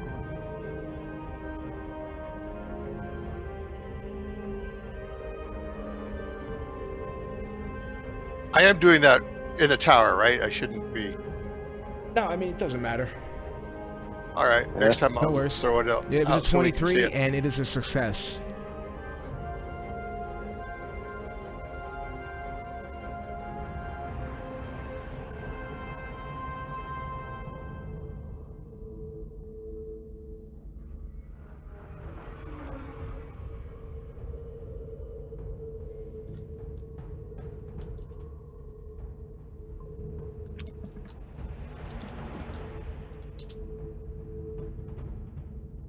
Alright, so my guy, I apologize, he's gonna roll his engineering check.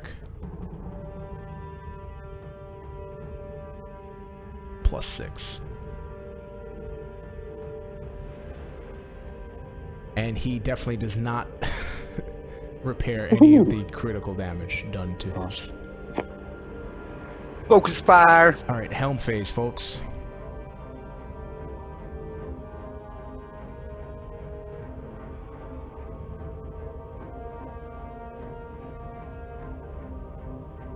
Well, I'm a target power core. Since it's already glitching. Yeah.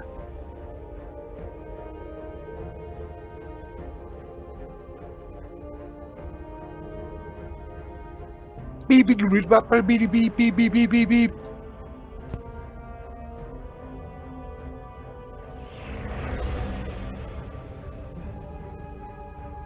Alright, so... What was your last skill for? I'm sorry. What was Targeting the the power core. Okay. Yep. That is a success.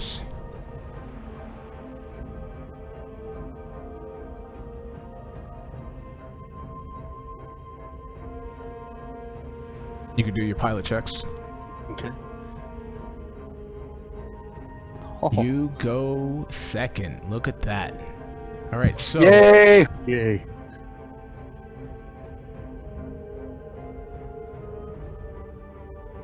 Now you're getting the hang of it, Drac. Yeah, finally got ahead of me.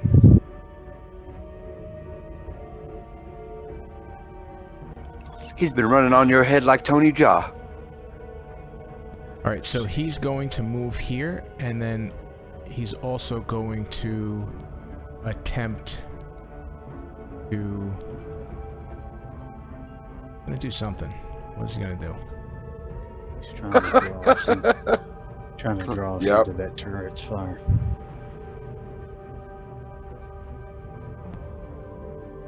I'll keep us close to those asteroids so that we can He's still gonna be- attempt to evade.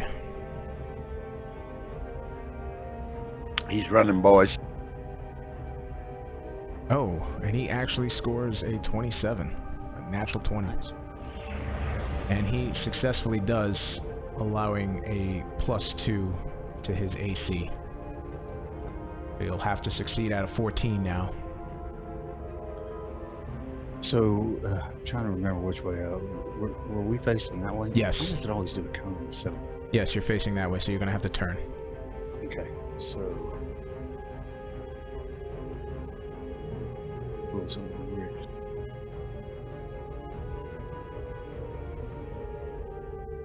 This thing isn't moving now for some reason. When I drag it to the left, it goes up the opposite side. Huh. What in the world? So you want to turn, right?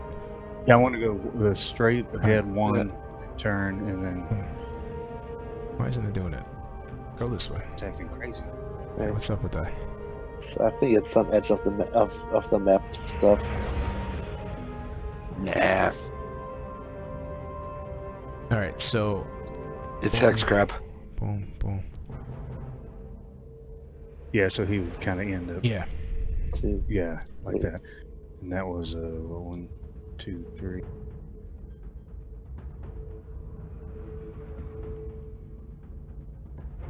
What's the range on the turrets? Long range.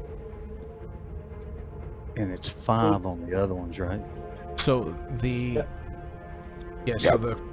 you have a coil gun, right? Coil gun Yep. is long, and then the light laser cannons are short. Okay, so that puts us in range. I of was both talking about of those the guns. turrets on the asteroids. Those are short range. Okay, let me. I'm gonna do an evade here. Okay, awesome. Yeah, we're outside of its arc. I think that turret, so we should be good. No, it's a turret. Yeah. Yeah, but this asteroid's blocking it. I think didn't in that. Oh no, yeah, never mind. It could still, as long as the line, I guess, goes from it through us. To us. Yeah. I was picturing firing arcs. And then...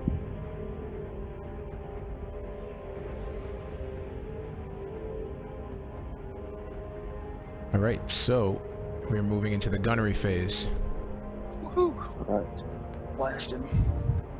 Yeah. I'll assist Mowgli again. There we go.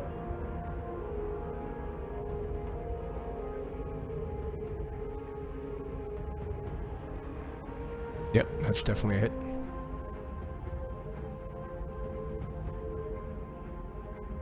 I'm a doctor, not a miracle worker, Rajik. Blow him up!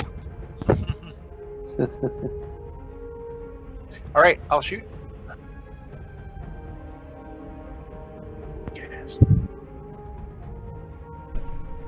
It's hitting his aft.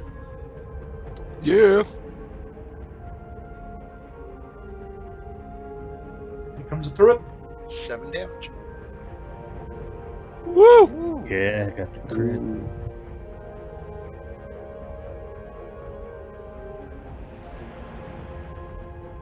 So now is it a crit or it's not? Yeah, it is.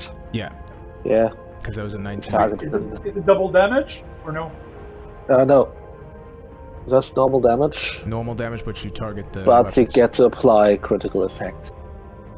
But that would be after this round, Yeah. after all the damage is done. So that would actually be 9. Right. Yeah, all damage applies at the same time. Okay, and also both the asteroid turret and the coil gun of the river rat hit you. No. Damn it, Thrak! And let's bring up the damage. 44, right? Oh yeah, for the coil gun. Yep, that's 5 damage for that, and then the light laser cannon is a 2d4. So you take a total of 7 damage to your forward arc. I'm glad that was a Yeah. light laser cannon and not something worse. Right. Haven't done. Oh, That's- sorry, so that's That's what 7 Tim can plus repair. 5 is 13. That's 13 damage, right? So boom. So you are into your hull again. Go for the first. Oh,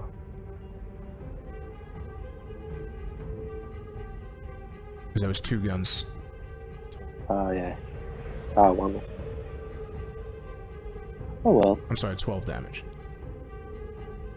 So you've taken 2 hull points of damage. Yep. What's this guy gonna say when you bring back a ship that's scratched? I'm not painting it.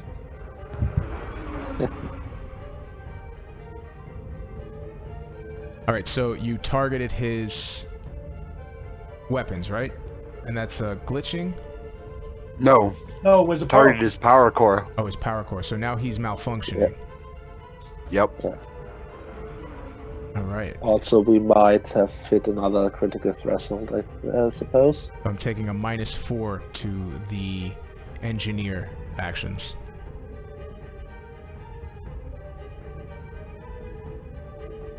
Alright, so we're back into the engineering phase. Alright. Didn't we also hit another critical threshold there? Oh, I'm sorry. Hold on, I didn't even do the damage. What Please do that. yeah. Nice. Yeah, that'd be nice. Alright, what are we at on the damage 16 here? total. 16 total on his... What is that, his aft or his starboard?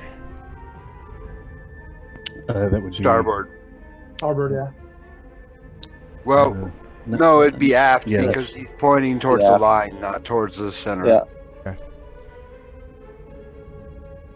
So he takes another 11 damage, so he's up to 35 damage. That is another critical threshold. Hey, And let's roll that D100. come on. Another parkour. And he hits an 85, and that is the Power power core. core. Yes. It is Wrecked. wrecked. Yeah. Nice. Right, so a wrecked system is minimally functional. Crew actions involving the system automatically fail. If the power core is wrecked, all crew actions aboard the starship not involving the power core take a -4 penalty. This penalty stacks with penalties from critical damage conditions affecting other systems. Yeah. Now So we're talking. engineering takes a -8. No, engineering No, doesn't not work in- at all. Yeah, not involving Yeah, power. fixing that. and everything else takes -4. They might be ready to surrender. Fire! Well, let's. Captain, I can't hold it together. Let's see. Give me a moment. I'll put my kilt back on.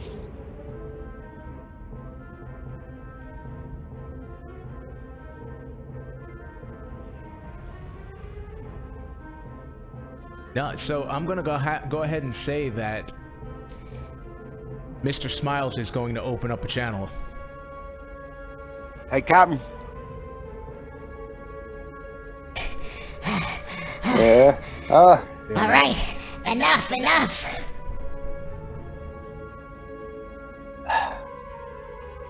Oh, Crank, man. stop, sell, shuffle, breach. Come on, guys. That's enough. Please don't blow up this ship. My technomancer likes sparks, tell him.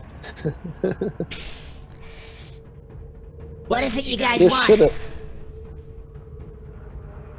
Everything you have. What? Yeah. This ship is all we have. Also, we want you We out both of know this that's not true. region.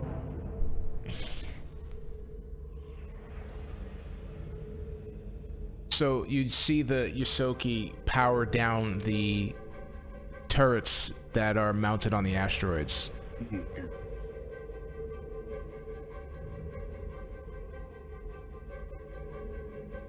Should we board him and You know, search? Do we think they may be carrying some of those tablets? I know that smugglers took 2 of them or something like that. I'll send very vague information on the tablet that we're looking for and tell them if it's in their possession that they need to give it up.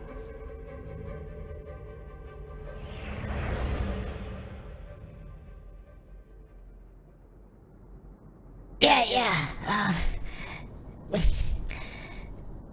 I have one of those tablets. We'll give it back. We'll give it up. Please, just let us leave with the ship.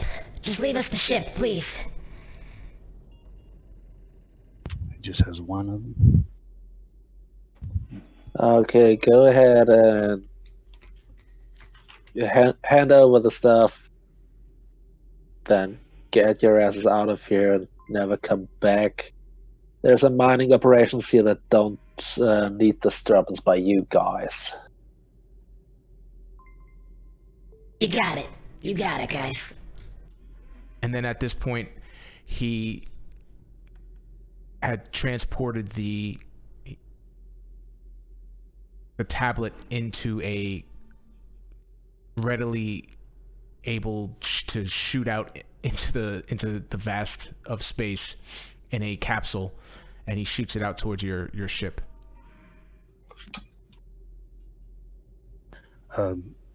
Thrak actually has an ability. He has a 20-foot fly speed in space if we need somebody to go out there and grab it. If the ship doesn't have some kind of like arm or something. No, it does not. But you can safely see that the river rat is powered down, and it is not going to.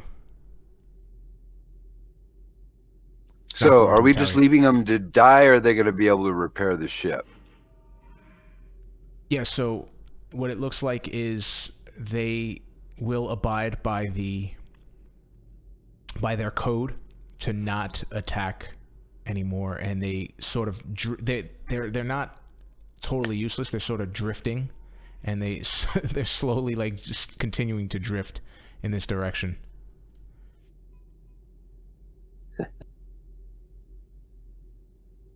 And you guys get a incoming transmission from Ezra Silverbrew. Oi! Ah, the dwarves. We really appreciate that. Nice flying, Starfinders. That ought to teach those skulking thieves to keep away from what isn't theirs.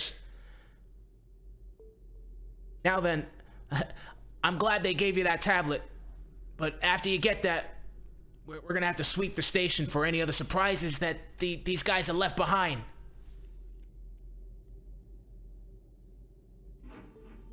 And at that point, you guys can communicate this to Venture Captain Arvin, I'm assuming.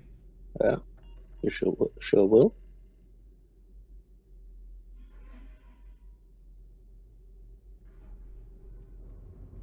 That played out pretty smoothly, considering Yeah. it was all manual. Woohoo! Yes, I'm happy that Yeah. that went as well as it did. I think I probably would have done a little bit more had we had automation, and when it comes to the different skills that the NPCs can do. I was just trying to do, trying to keep this flowing. Cool. So,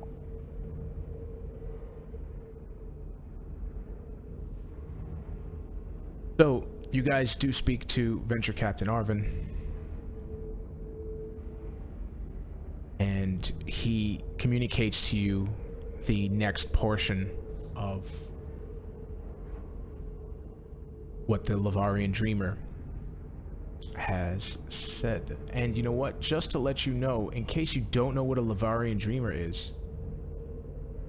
somebody wants to roll me a culture check. You guys are doing this thing for something that...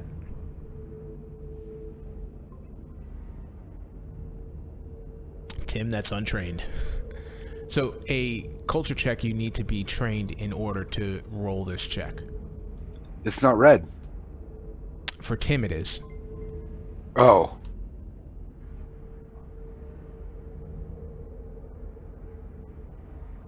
So, a Lavarian Dreamer... Sorry? Go ahead, sorry. Yeah, so a Lavarian Dreamer is a long, slumbering creature from the pack world's gas giant of Liavara. And when they wake, they speak of prophetic dreams that can lead to astounding fortunes, but they tend to drift back off rather quickly. And you notice as soon as what had Venture Captain Arvin had stated was that as soon as the Whisperer of Solar Winds stated this information, it went right back to sleep. So it's just like, one world, two sides apart, freedom locked, neath neon lights, bad chameleon. And you'll see that this is what a Lavarian Dreamer looks like. They seem to be the cousins of the Barathus.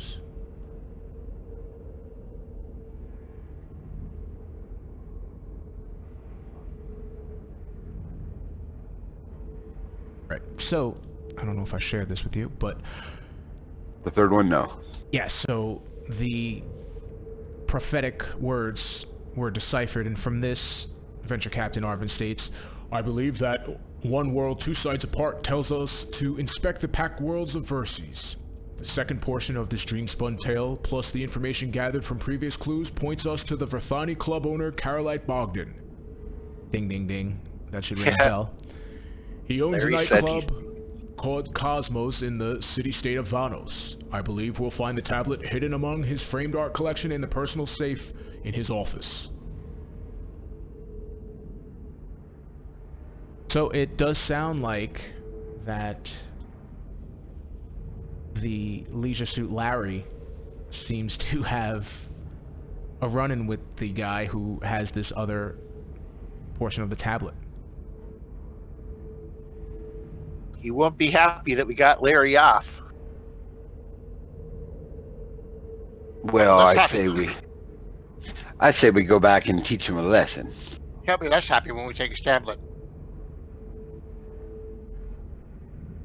Right. Let's do it. All right. Can we take a 5-minute break? Yes, you guys can go ahead and do that if you guys want. Okay. Everybody, let's convene back in 5 minutes. Correct.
I am back.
Alright, I am back.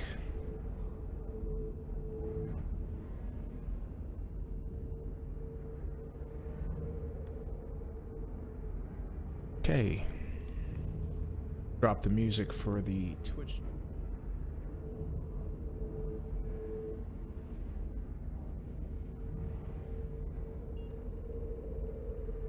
Okay. So, let's start off with some culture checks. Or, yeah, let's start off with...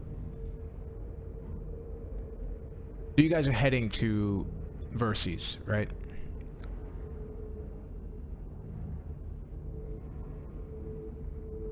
Rajik, you've been there before, and let's explain some of the things that you know about. Verces is a tidally locked planet with one side permanently facing the pack world's single sun. The largest civilization is a sprawling metropolis spanning the circumference of the planet called the Ring of Nations, a temperate refuge lying between the scorching heat of Fulbright and numbing cold of Darkside. The most technologically advanced of the native species are the Verthani, 8-foot-tall humanoids whose chameleon-like skin allows them to blend their pigments to hide in plain sight. And you'll notice that you fought 2 Verthani thugs earlier, a couple of days ago, so it might lend some reason to why they were chasing Leisure Suit Larry. You also know that the mega metropolis that spans the planet is known for its elevated level of technological advancement. Because of this, most Verthani use cybernetic instruments to some degree to augment their senses and defenses. Zeke, you definitely know that different nation cities within the Ring of Nations operate with varying degrees of self-governance, with some being known for their rather lax rules on bodily autonomy. The city-state of Vanos is known as the place to do business if you're looking to avoid scrutiny from the authorities. Casinos, clubs, and open black markets where the rich can buy and sell sentient androids abound. Laws which are few and far between are rarely enforced where they do exist. So you guys are probably going to be headed towards Vanos. Okay, what you do know, Jeek, is that the area that you're heading to, or that place that you're going to go to, which is Cosmos, the upscale bar, is a high-end clientele, like the wealthy people that patronize that bar. Okay, so you guys will probably do well to attempt to disguise yourselves to more blend in with the crowd.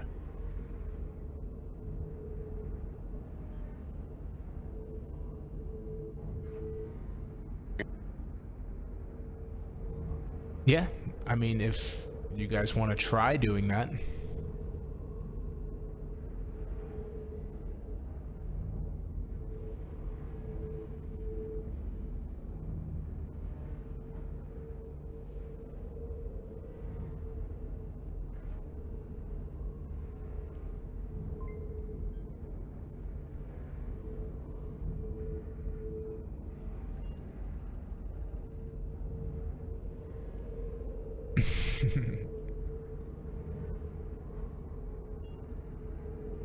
Alright, so is anybody interested in getting some disguise checks going, or do you guys really want to go under that ruse of...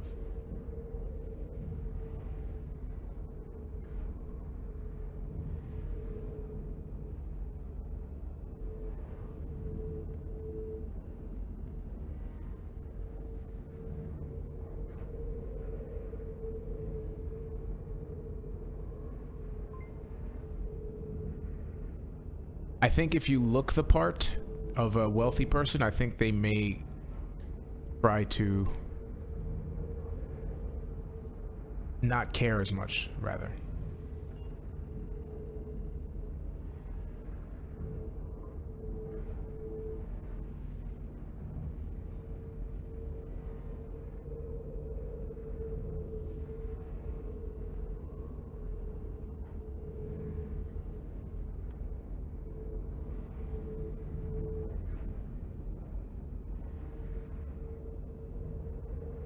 Alright, so give me some disguise checks.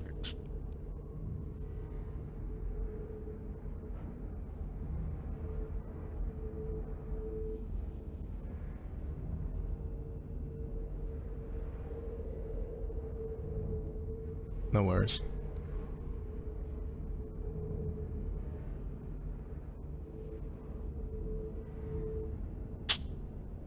So...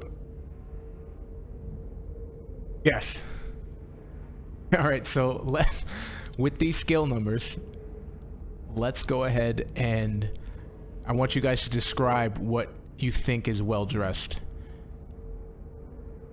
Rajik, you were the one that is the only one who's properly dressed well.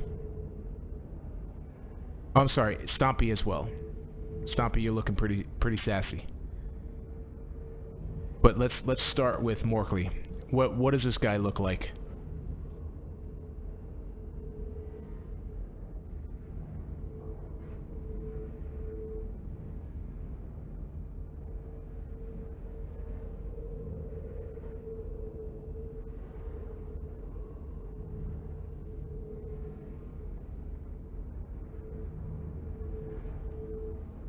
Right? And what do we have next? We have Helen. What do you look like?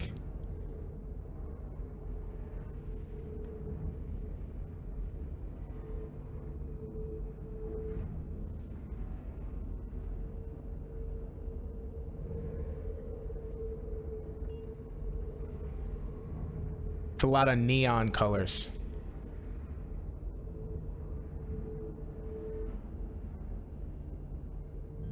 You got the aforementioned, like, thick shoulder pads.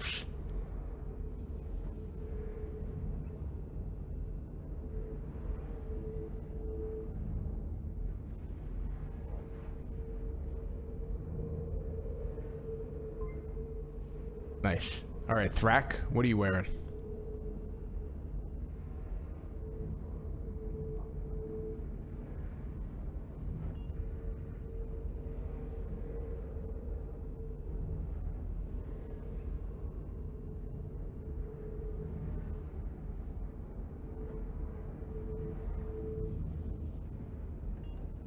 Right, alright. Who's next? Stompy.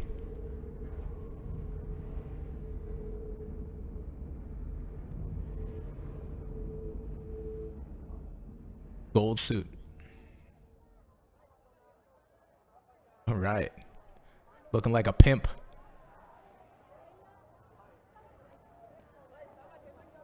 Rajik.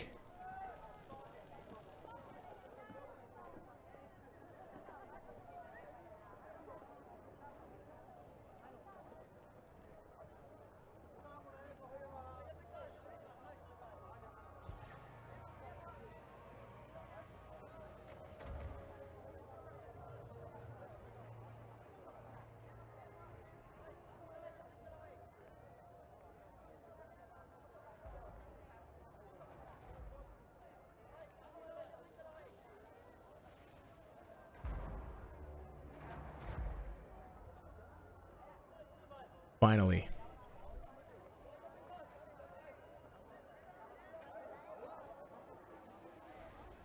Yeah, you actually look like you and Stompy are one of the better kept together the party right now. But let's go to Mr. Tim with his 7. What does your disguise look like, Tim?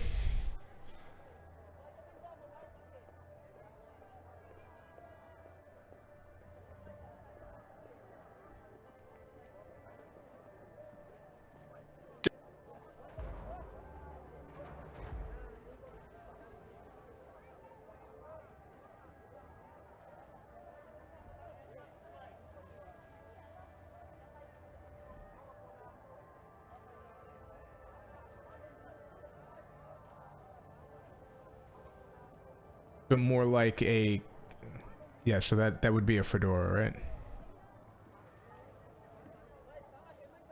right? And with the white gloves, do you have that tacky ring on top of the gloves?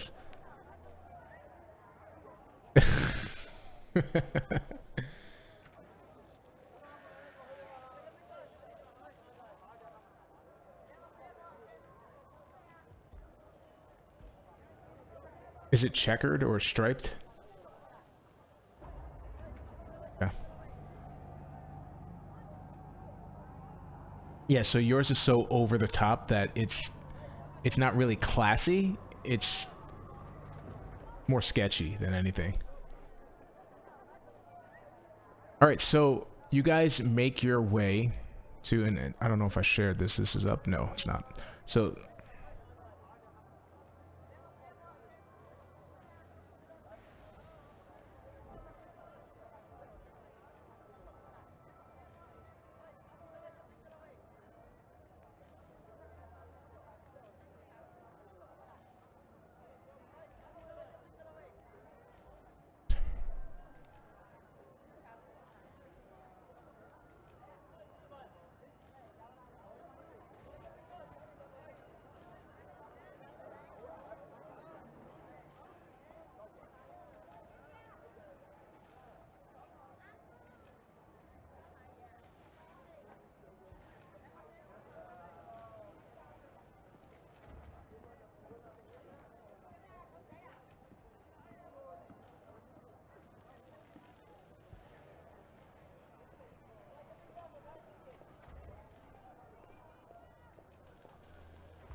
right, so you guys make your way to the front of Cosmos, and you see initially you saw a line stretching around the block, and it's filled with eager concert goers awaiting admittance. You'll notice in your data pads that Venture Captain Arvin actually sent you electronic tickets. Okay, so you guys just need to show that to the bouncer in front of you, and he should most likely pass you by. You guys put it on the Starfinder's tab.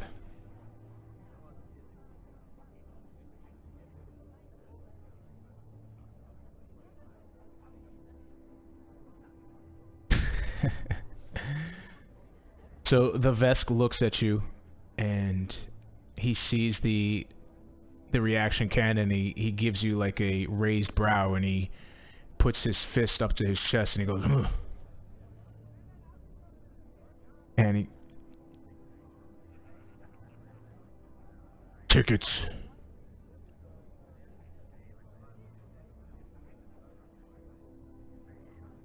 Right, and that... Yeah, so the QR code, he scans it, and you hear a beep happen. And he's giving you all access into the facility. So let's go ahead.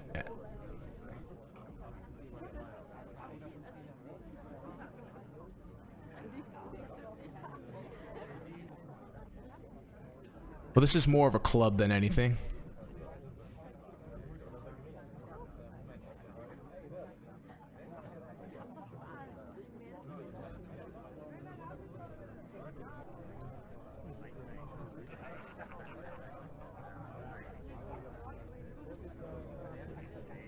Yeah, that's 100% what you guys look like.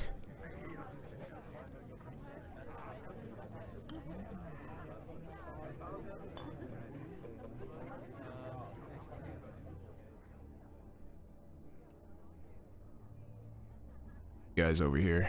You guys make your way down. And you see another vest guard standing by a sign that says restrooms. He actually moves over here as you guys come across. And it opens up, and as it opens up, here gets a bit louder. And let's see if I can just undo some of this masking.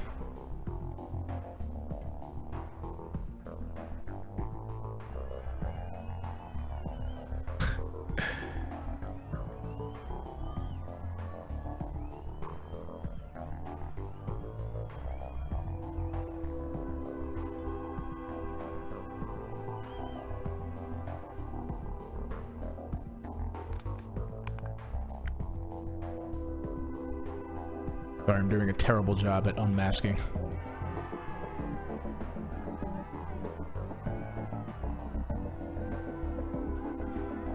Okay.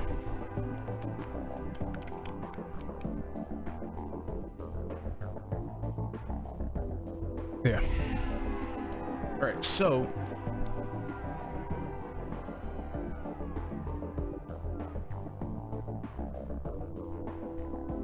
You see the main dance floor of Cosmos extending about almost 80 feet from north to south, and two raised bars tended by clearly augmented Verthani nest within raised platforms in the northwest and northeast corners.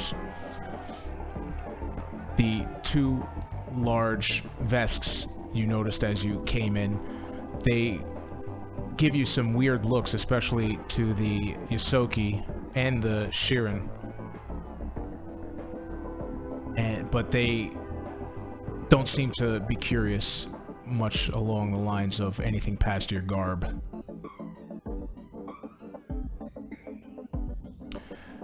You see throngs of Verthani and a handful of other species filling the dance floor, and the 10-foot ceilings barely rise 2 feet above most of their heads. A large stage covers the southern section of the room, and they're flanked by ramps leading up from the east and west sides. Each ramp leads to a door, and what you do see is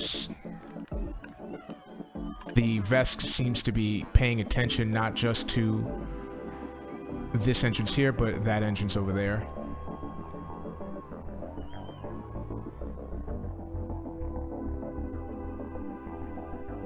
Behind where this stage is, you see a sign that reads dressing room, and a double door to the east marked with a fire exit.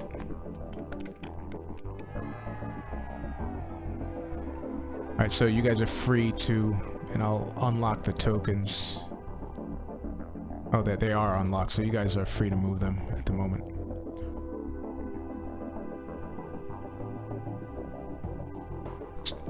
Yes, that is a restroom. And then inside the dance floor is there are dressing rooms here, and I'll unmask it.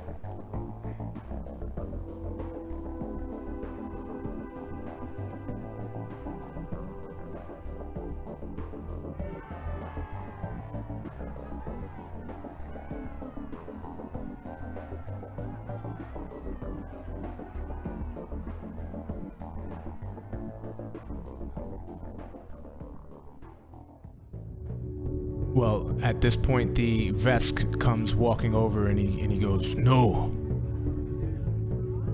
you cannot go on stage.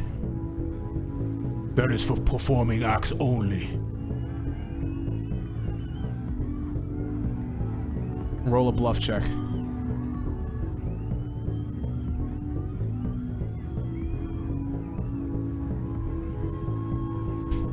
Get off the stage.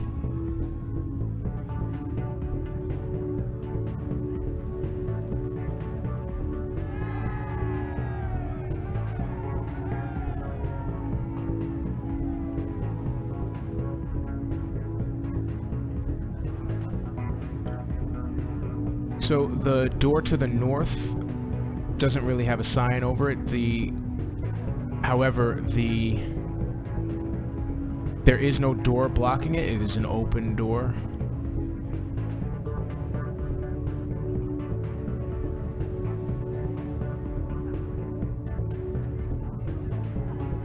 But you do see a bartender looking at you guys.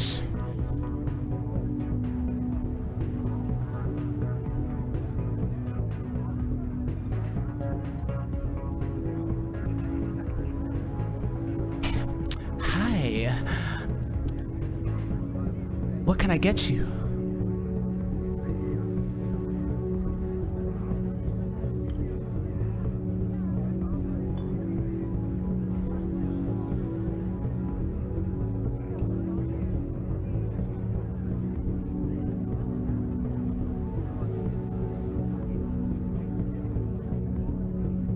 And as she's shaking a Strix brandy, because she sees some sort of something, because it was collecting dust behind her rack. Shakes it a little bit. Hopefully you didn't notice too much. And she pours the drink and she passes it to you.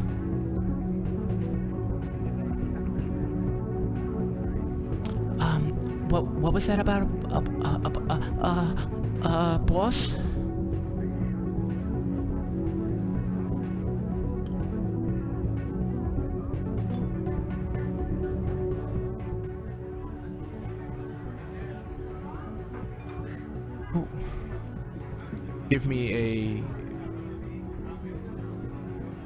Give me a diplomacy or an intimidate check.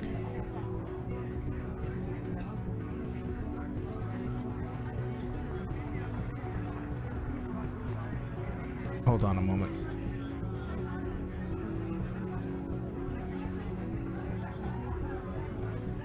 So I believe the Twitch stream was not hearing you guys recently.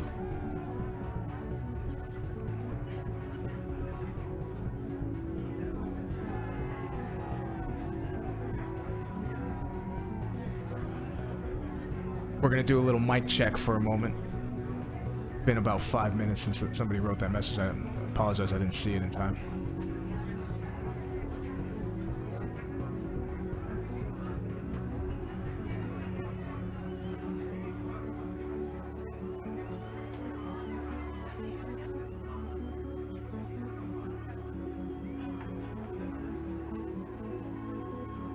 Alright, so when I activate this channel, it might possibly overwrite, so when you talk and I'm talking, you might hear me doubly, but everybody else should be, on the Twitch stream should be fine, so try not to talk over me, if that's the case.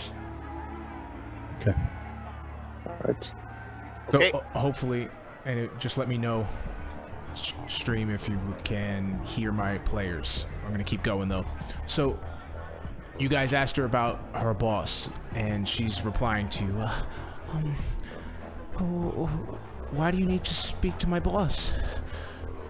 I didn't do anything wrong. Oh, no, it's not about you. We just want to do some business with him. And you do notice that there's a red collar around her neck. Is she human or android? She's an android. Kind of restraint device, maybe.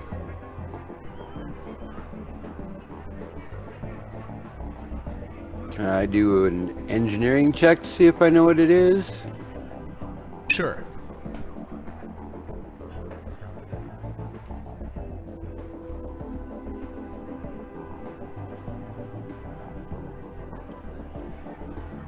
Yeah, so you do...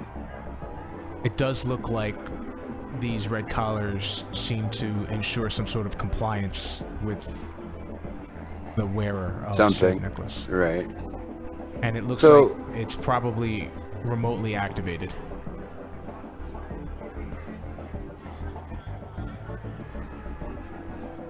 What's the matter, honey? You don't like to talk about your boss? Can he hear you? Roll me a diplomacy check.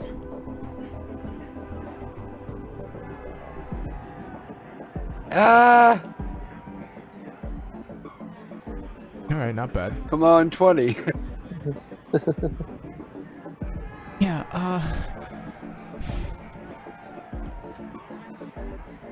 my boss will probably, have my neck if I say anything bad about him. Please, don't get me in trouble. We're not trying to get you to badmouth him, honey. We're just looking for him. Yeah. You're not going to get into trouble for. We don't want anything bad for you. We just want to know where your boss is. So Helen will type in a message on her data pad and then just show it to her rather than actually speak it aloud. Okay. That says something to the effect of, we know you guys probably couldn't leave if you wanted to. Maybe when all this is over, you can get on with your life. We're trying to help. We just need to know where he's at. Alright, so give me a diplomacy check for that. Oh, you did. Okay.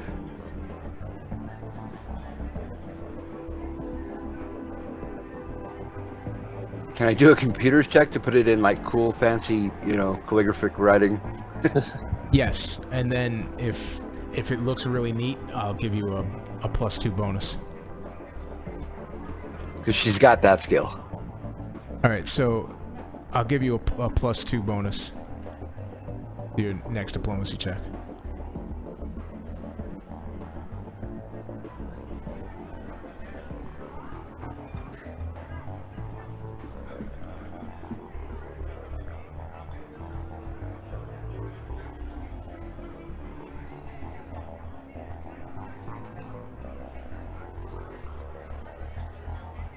You want me to roll another one? Yes. I'm going to need that +2 probably. Yeah. Alright, so she's like, they put these red collars on us because listen, I don't belong here. I shouldn't be here. And they captured me and are forcing me to work here. And if I do anything, they would activate this collar and shut me down. I won't be able to move.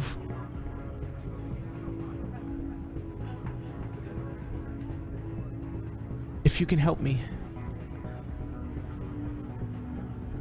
I'll get you whatever you need. I will telepathically tell them, don't worry, we're here to help. We just need to know where your boss is so we can talk to him about these matters. Alright, and as you walk up and say that, can you give me a diplomacy check? Yeah, I mean, I telepathically say this. I don't want people who don't need to know this is to hear this. Right. So she says, I don't know where he is right now, but the controls to all of our collars are in his computer office. And that's on the other side of this establishment. But if you can deactivate them, I'll do whatever I can to help you guys.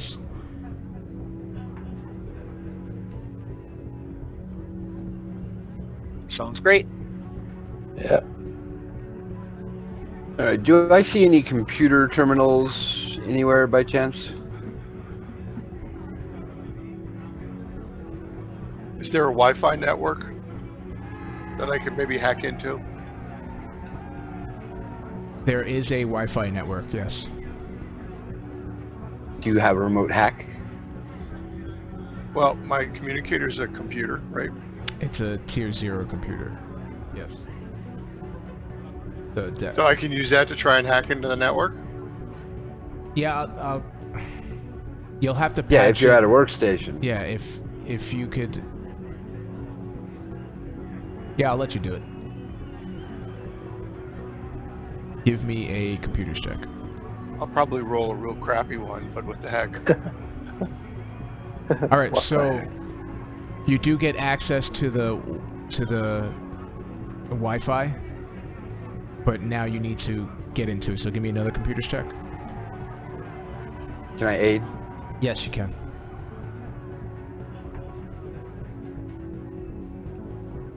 Yep, that's a pass. So I add 2 to this? Yes.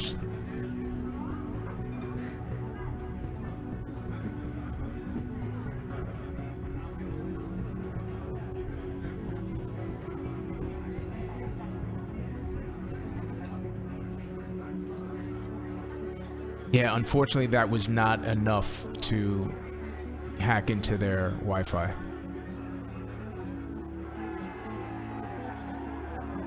Oh well, I tried. Yep. Dang, guys! Security's tight! Luckily, no countermeasures have been raised for your failed Triggered. attempt. Yeah. Yeah. Do these double doors over here on the east side, or I assume they're closing? Yes, so they are closed, and at this point, if you're walking over there, you'll hear the android signal over to whoever happens to be looking, and gives a thumbs up and a hold sign, and then she goes over and steps behind and she walks up to this area over here, and then she starts singing, and it's a lounge jazz tune, and it starts to captivate the audience at this moment. And you see the Vesk walk over and start peering towards her as this music plays. Alright, as they're distracted, let's slip in this door. Run for the helicopter! Do it now! Everybody to the chopper!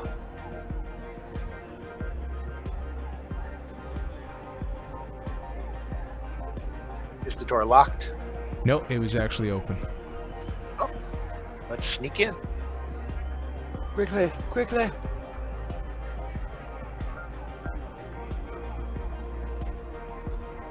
So let me just...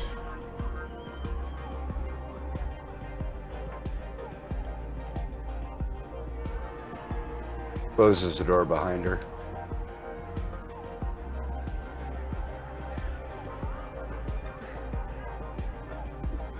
Alright, so you guys notice a couple of things.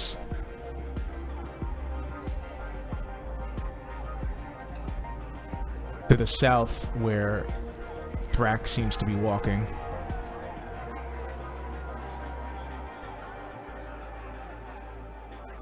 if you continue to walk that way, you do see that there's some storage areas over here,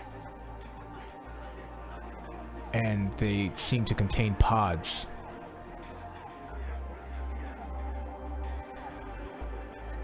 These are elaborate on pods. Yeah, these pods are heavy, and they look like they're meant for deep space travel. Like big enough for a human size? Yes. To fit in? Yeah. Maybe how they're transporting these androids or kidnapped. Possibly. Every time I hear pod people or pods, I think of pod people. And Morkley, I'm using my... I'm sorry, go ahead. I was going to say, perhaps using his blind sense, just to see if, like around these corners where he can't see, if he's picking up vibrations of anybody moving or anything like that. Just the thrums of the jazz music playing in the background now. Okay. Not that this music reflects it.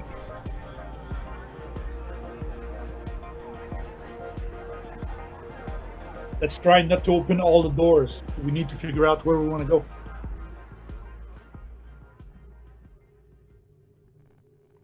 I'm assuming that's a corner. Yeah, so that helps. You'll notice. Does it say anything on the doors? Like. Yeah, so where Morkley name tags. Morkley, Stompy. Well, now it's Rajik and Stompy and Tim are. The door right next to you seems to be very ornate looking, and it seems like an office door.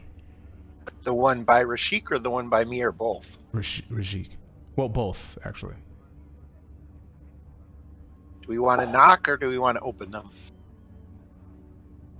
All right, so tactically, 5-foot hallway, we should have a plan if you're going to open one of those doors. And I would type that in the communicator so that everybody could get some information about that. Tactically, I'm going to be in the back row. I'll go right in. Maybe Yeah, Mark wants to come back and go through one door, and I'll go through the other one. All right, so who's checking the doors? I will. And I think Stumpy and we're going to open the door at the same time. Yep, 1, 2, 3. 1, 2, 3, and they're both locked. No! You do see that they're electronically locked as you do that, though. Okay. So if you have engineering, you guys can attempt to break through the electronic lock. Or if you want to just Vesk it. Down. Yeah, if you want to Vesk it. Vesk it, baby! I'll try do engineering first. I don't have any skills in engineering. All right, so Tim, you successfully unlock one door, and Helen, you unlock the second door.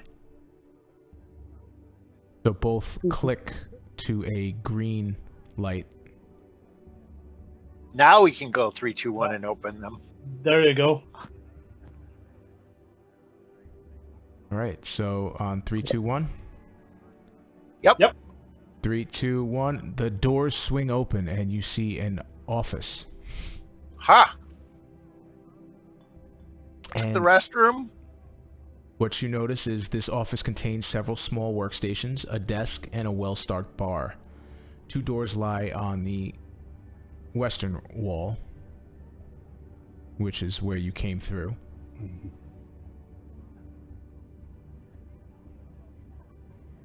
And you see that one of them is clearly being a leftover relic from the previous renovation. The door on the eastern wall is blocked by an open and empty deep space storage pod, and 2 door frames on the northern wall. If you guys would like to give me a perception check.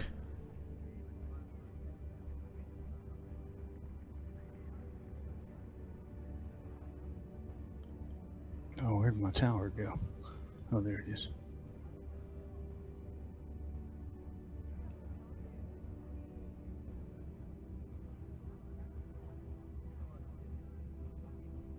All right, Rajik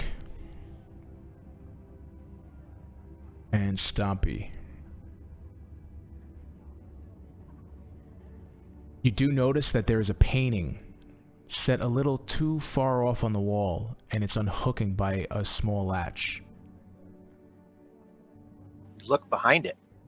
Yeah, let's look. So you swing it open, and you reveal an access control panel.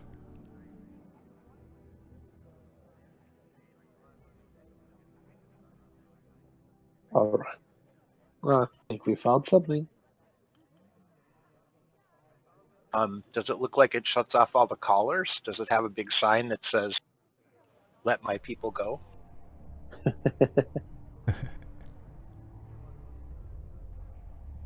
Well, you can attempt to hack this control panel. I will let someone who has skill do it. I will hack it with my axe. I won't hack it. I won't hack it. That's, with my axe. Is that an engineering check? That's not a kind That of is a computer's check. I'm good at that. Here, let me see.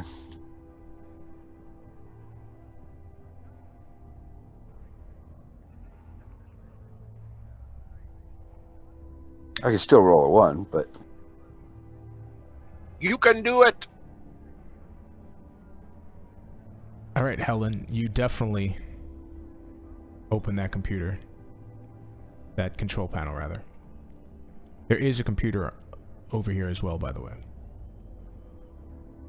Oh, nice. All right, so does it give me a file directory, what it does, or Yeah, is it so just the front end of a safe? what you also notice is that it allows you to remotely access this control panel going forward with your computer. All right, well, I will, Your yeah, datapad. bridge that link with my datapad. Right, so you link it up, and you'll notice that there are a couple of different functions here, and you see a deactivate control collar option. You see an open the safe option.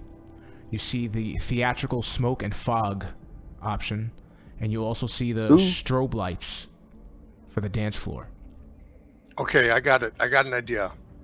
You don't even know it yet. Oh yeah, I tell everybody. We open the safe. First of all, we got to find the safe, so let's not open it until we know where it's at. I suspect it'll show itself when we open it. Then we grab what we're looking for, and then we release all the collars, do the smoke and fire theatrical effects and the strobes, and then beat feed it out of here. Well, Helen has another theory because she doesn't like to see the servitude of the androids. She's going to turn off the collars right now. So hopefully they don't fall to the floor, but she's willing to take that chance. That they just deactivate and not. Okay. So she hits that button. And you see it blink, blink, blink, and then it says unlocked, deactivated.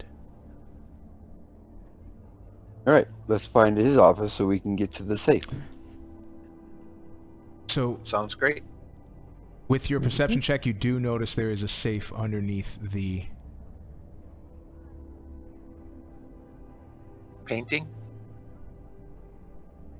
Well, that's where this control panel was. Floor. All right, so hits the safe button. And it opens. Woohoo! You find some miscellaneous papers, and underneath that, you see the tablet. Yay! Yay! Well, I'm going to take the papers to breeze over them and see if there's incriminating evidence on this guy, so we could put him out of his misery later. Can you fit the tablet in his cheek pouches so nobody sees us making off with it? Will it fit? Yes. I love you, Mikey. It fits. There it is. But even if it didn't, it wouldn't stop you from trying. Right, it's just hanging outside of his mouth.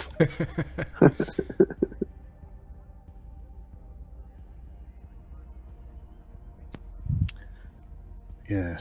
Now let's go find this individual. Now you hear Tim doing something like this.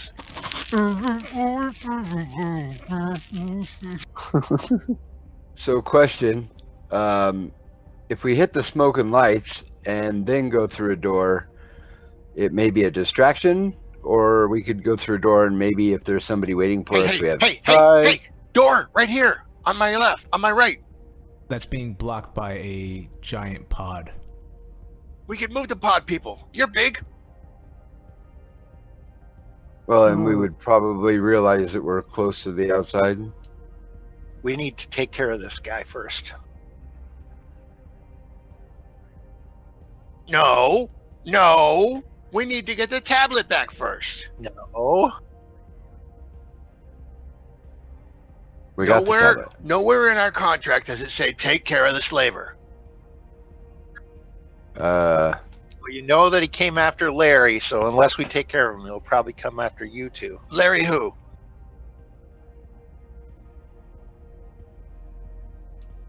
Helen Pie walks over to Tim, kind of leans down to his level because he's obviously smaller, and says, "We're taking care of the slaver."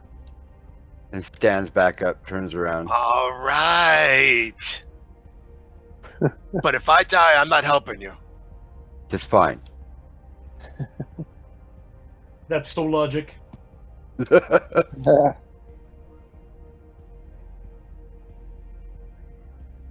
So, no input, no turn on the lights, sound, run down the hall and see what the other doors do, or do that first, then turn on the lights and sound, or smoke rather. That's what it would do. Hey, it's your party. Wouldn't that draw people into this room to try to turn all that stuff off, maybe? Well, that's what I'm saying. Do we do it standing next to another door? Or... We can go out in the club and do it because you've got remote access now. You should go down this hallway to this door. Yeah, down. Well, also down here on the south, it looks like there's some doors and stuff behind the stage. Those are probably dressing rooms and stuff. Could be, yeah. Well, I'm definitely down for more exploring. All right, so you guys are gonna attempt to go through all these other doors, or? I'd like to. Oh, yeah. Or Yeah, did sure. did what's her face say if we got the collar out, then she would No, she didn't know where he was. Never mind. A bathroom? This should be an office. Where is this guy hiding at?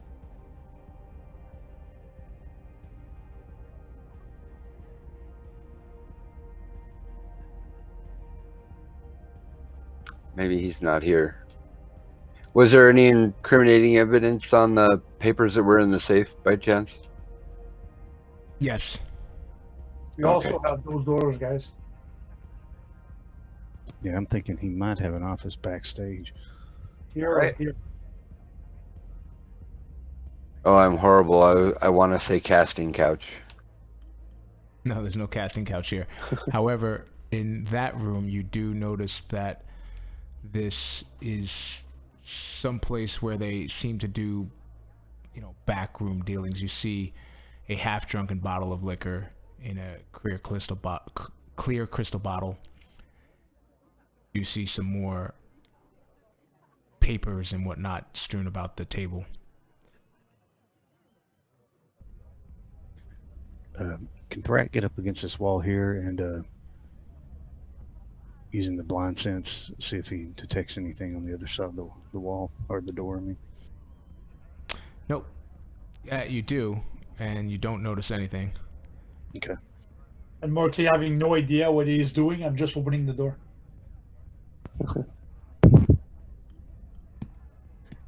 So was this office empty?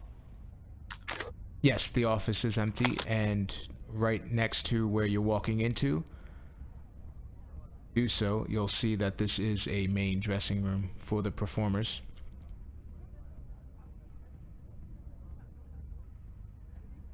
Aha.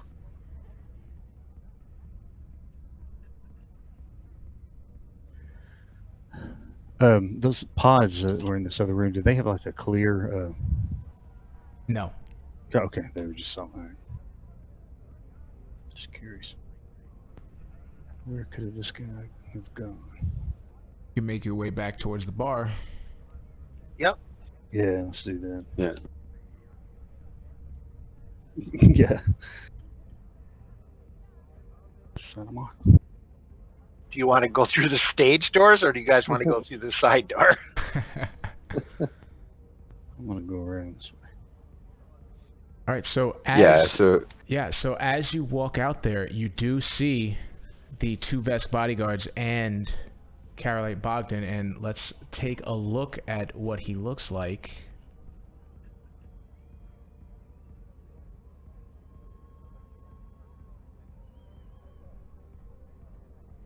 Ooh.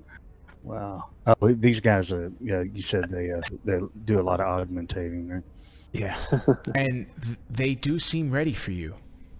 So as you guys walk into this area, I'm going to close this back out. Roll We'll it. leave you at this entrance as you open these doors. Where are the rest of you? Where do you want to start as you open these doors? I can be right through the door. Yeah, we can need 2 people in front and then everybody. Well, that's not happening. Well, I mean, I was just thinking, right? I've got this sandstone in my cheek pouches. I could just. They're All right. big guns at front. Tokens are now locked. Sounds good. Okay, so go ahead and roll me some initiative. You think you can just come into my establishment, deactivate my android collars, and think you could get away with it? Yeah. No, we needed to arrest you as well. Yeah. So come, please. And we know it. You're not arresting nobody around here. Who said anything about arrest? Well, honestly, one of you just did.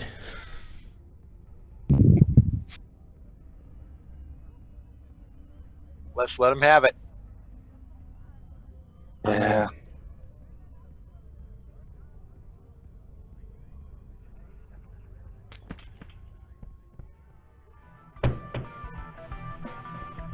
Oh man, got some bar fights going.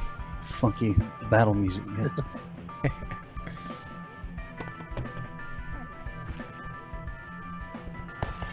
Alright, so if Helen's going first, she's gonna hit the lights and smoke.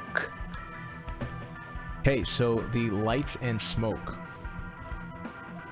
That'll at least probably let everybody move to where you need to be without. Yeah, I'm gonna have you do Getting that blasted. as a standard action though. And That's fine. everybody in the. You said the smoke, right? Yeah, lights, strobe lights and smoke is what it was, right? Okay, so everything that is on the stage and where the steps are creates a cloud that acts as obscuring mist. And that's all on where the stage is. Where that android is standing. Oh, but she's still up there? Yes. Alright.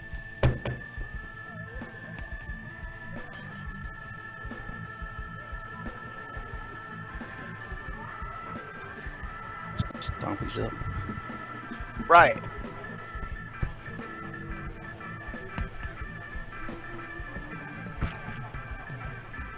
I don't see the combat tracker thing. The little arrow. Oh, I'm sorry. Here we go. All right. So the smoke and lights didn't really affect us. No. The dance floor part. Right. All right. So I go ahead and take a shot with my cannon then. Okay. Asking. Oh, and sorry, as a swift action, Helen can drop prone, so she's prone. Okay. Cool with it. I miss. Alright. Thrack. Let's see if I can move when I want to.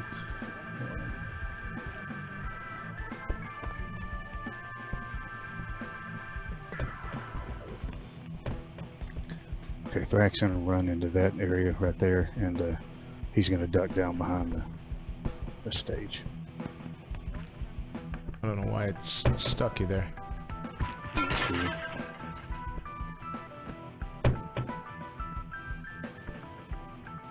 Nope. Well, I don't know why that happened. Oh, I accidentally grabbed him, I think, when I moved across.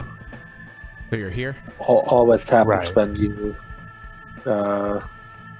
make a corner and somebody else's square. Yeah. Alright, so I'm giving you partial cover. Awesome. And he's not gonna make. He's gonna pull his pistol out, but he's gonna wait till he gets closer. Alright. Alright, so I will move there. Where is there? There we go. And right after, at the end, I will shoot for the vest on the lower part. Okay, go for it.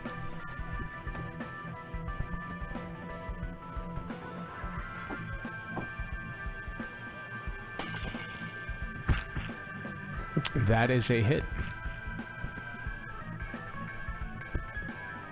Nice. All right. So your artillery laser just square into the chest of the bouncer.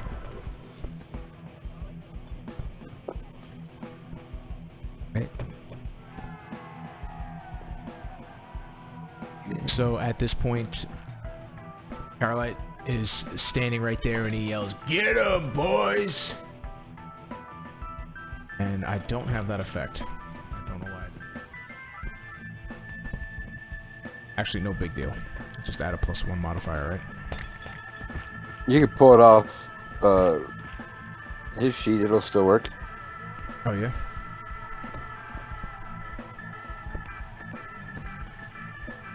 Drop it to whoever the target is.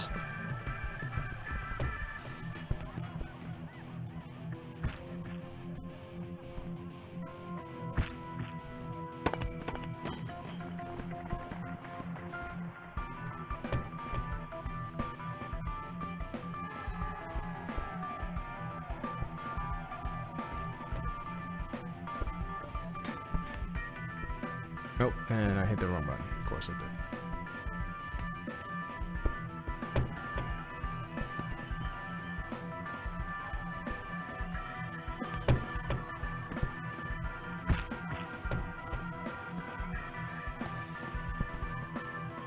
Do I just drag it? Off of Rajik's here we sheet, go. yeah, you There can it just goes. drop it right on whatever token is the target. Yep, there we go. There we go. And that is his... Get him is a move action, right? Yep.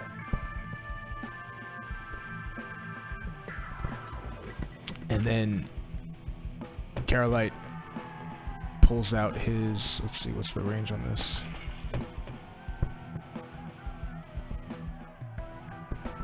I think a...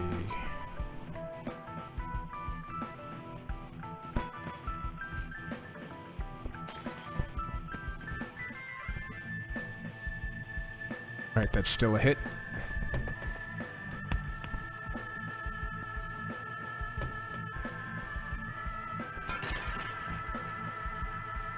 And he deals 6 damage to you with his static arc pistol. Mr. Morkley.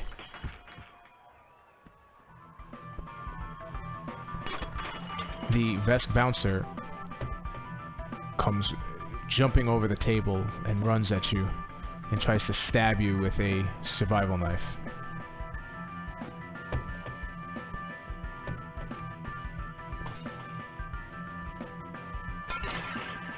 And he also hits you, and he slices straight into your gut. Ouch. For 7 damage. Oh. This next bouncer is going to stay where he's at, and he's going to aim at the female android in front of him. Oh, bastard.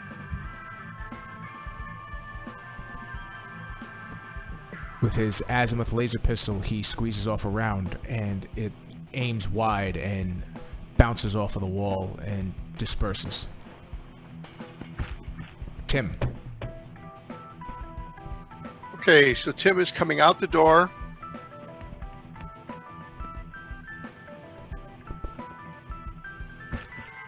So I can move, attack, and then move, right? No, I believe you need a feat for that. So once your move action is done, that is it. Okay.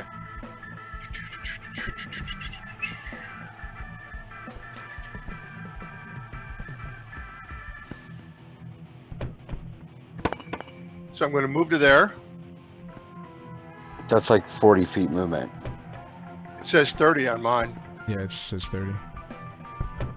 Right, but he's going around a corner through a door and... So that's but I'm small. Feet. One diagonal, one down. Okay, yeah, I guess it does count right. No, that's right.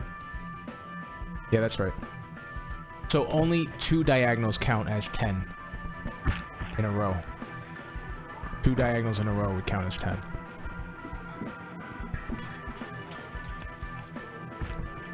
Two magic missiles at Carlite. I'm going to follow you up with the same thing. That's my turn. Alright, so those missiles slam straight into his chest as well, and you see him stagger a bit. When you're done, hit it the next. There you go. Rajik. I'll move in. Be okay there. And while I move, I will draw my pistol, saying, "Okay, guys, let's not make this too long. Just get that guy."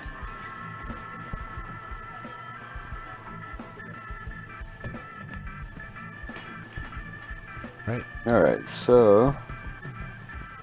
she's going to take aim. And actually, I think she's going to go ahead and fire twice. Right, who are you firing at? I've got, I don't remember his name off the top of my head. I've got it selected as a target. So, hold on a second. So, from your vantage point, can you hit him without shooting past... any corner of my square to a corner of his square, right? Yeah, okay. Otherwise, I'll move. I mean... yeah, no, you're good.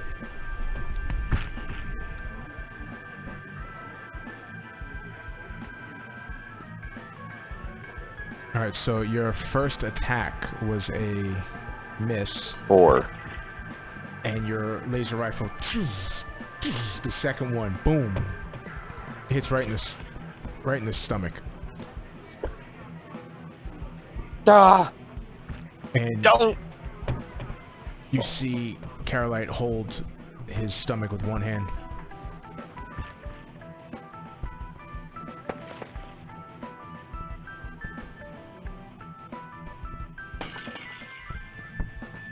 All right. And we'll go ahead and shoot.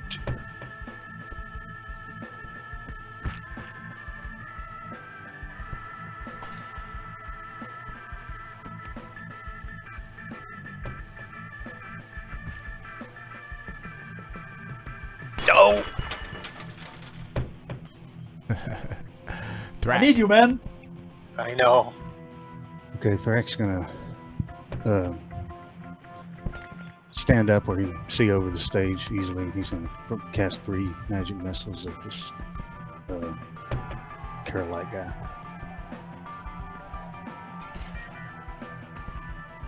Ooh.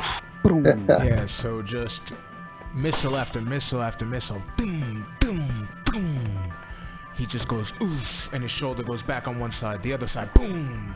And then the second one straight down the center, bah! And just explosion, like party confetti raining blood and brains in the air. Just a mist forms and collates, and as you you see the fog sort of trancing over the rest of the bar at this moment. You see the mist illuminate in this fiery red as it all just seeps down to the ground, and he crumples. Slavery days. Nice.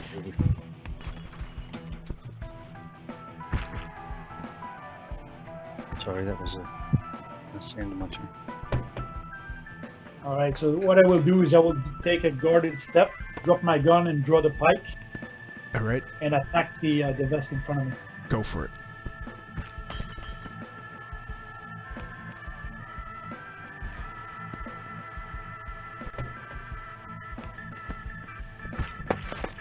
Oh man.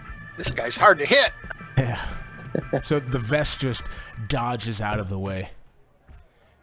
Caroline is dead. The first Vesk is actually going to, as he saw his boss get attacked. Explode. Yep. He's going to run over towards... I get an attack of opportunity. Yep. Because of your pike, right? Yeah. Yep. Go for it.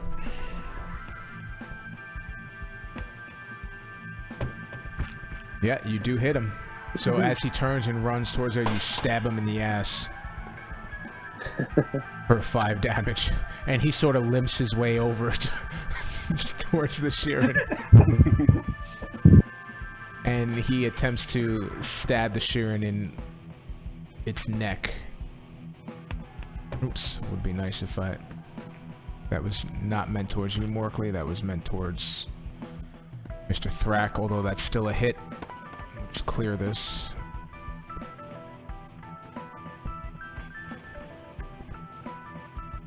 There. Alright. And he hits you for 6 damage. The knife cuts open your robe.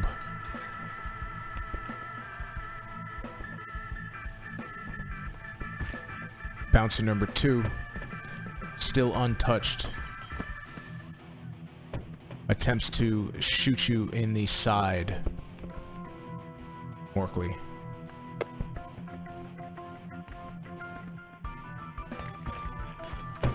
With his laser pistol out drawn, he fires, and Tim, you actually see it whiz past your head.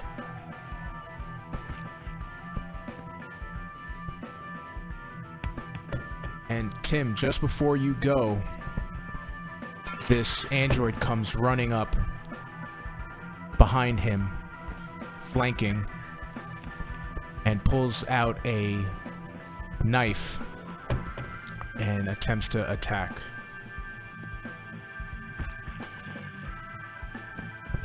And definitely hits him. Get you some. You go, girl. For 3 damage. And let's throw this on this guy. And he is injured pretty badly. The knife sticks in him, by the way. Tim backs up a little bit and then fires 2 magic missiles at bouncer number 1. Go for it.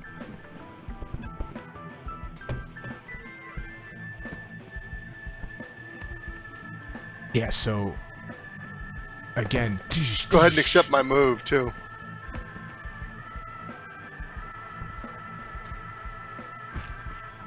Rajik. Alright, that guy looks... This bouncer looks like he's clinging on to the last of his life. His power core is about to explode. I will shoot him.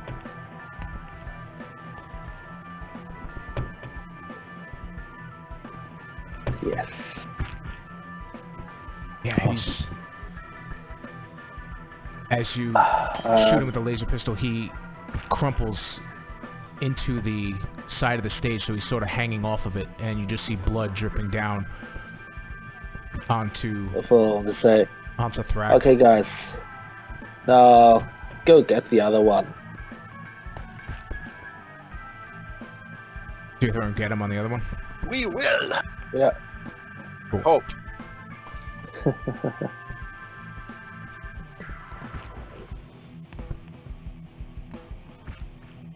Helen. Alright, Helen's going to take a shot. On the combat tracker it says best bouncer 2.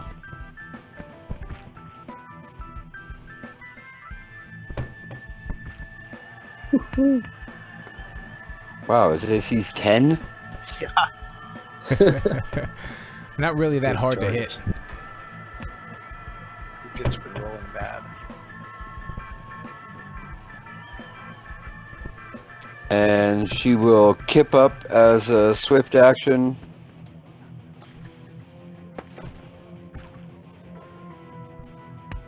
You know that bad is relative in terms of rolls, right? Yeah. Yeah.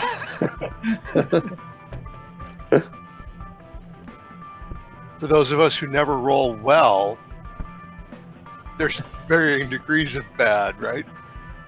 All right, I hit him.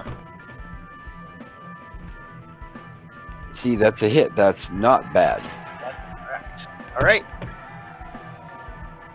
Thrak. Okay, I'm going to move to here and then cast Mind Thrust on the guy. Uh-oh. So, Ow. he failed to save, so Oh, that's going to hurt. 9 points. So he drops his gun and his knife, and he grabs his head, and you see his mouth just open agape, and he starts. You can't really hear him at this point, but then it just progressively gets louder. He's like, "Ah!" And like in Scanners, his head just explodes. Yeah. Making a mess. Yeah, there is just blood, guts, mist of dripping blood that still seems to be in the air.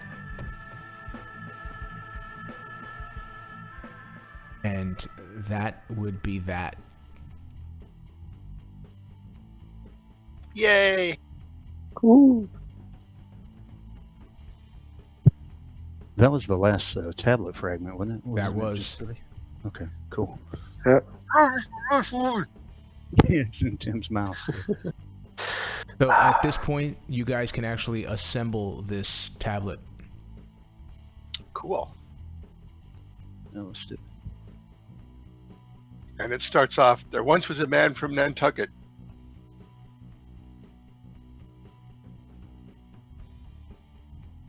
Did anybody take hit point damage? I did. Morkley? I Yeah. did not, which is a good thing because I don't have much more than 1 hit point. Frank's going to move up and hit you with a serum of healing, Morkley.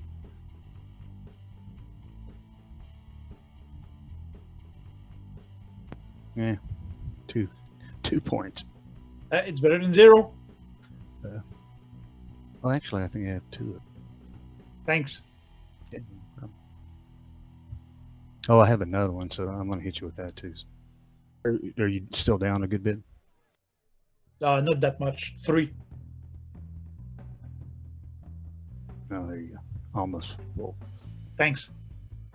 No problem.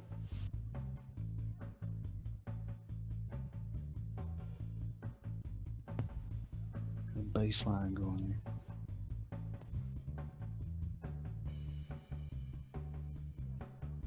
So who assembled the tablet? Yeah, so as you assemble the tablet, I'm assuming you're also going to notify Venture Captain Arvin. Roger. True. Gentlemen, I am pleased, and ladies, sorry, and he nods. to see that you have successfully claimed the lost map fragment and defeated a major player in the underground world of android smuggling. I will send word to Historia 7, the leader of the data files, who I would assume would be particularly pleased, and will send their sincerest thank yous on behalf of all androids. I'm sending you this last handout. Read it well. Venture Captain Arvin out. Arvin, wait! Aw. The herdsman sails on the prize you seek. Inside a shadow awaits. Took some searching through the database, but I am now certain this tale leads to Prehan, one of Lavara's many moons. Records show that in the time before the gap, other dreamers built a mausoleum here for one of their ascended kin. Several dreaming devices were placed within. It must be those devices that Whisper of Solar Winds wants us to find. It is strange, however, that it would give us the location of map pieces, as well as the location of the mausoleum itself.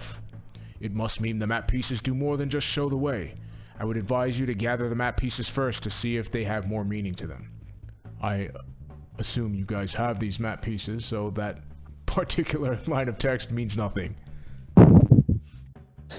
So, shall we use the office and assemble the map and do a couple checks? Make sure? We could go back to our ship and assemble the map. We could do it on the bloody bar. Yeah. Oh yeah, I'm glad there was nobody in here that was like cannon fodder to shooting and swinging pikes and... No. Fine, ship it is. Let's get this ship out of here.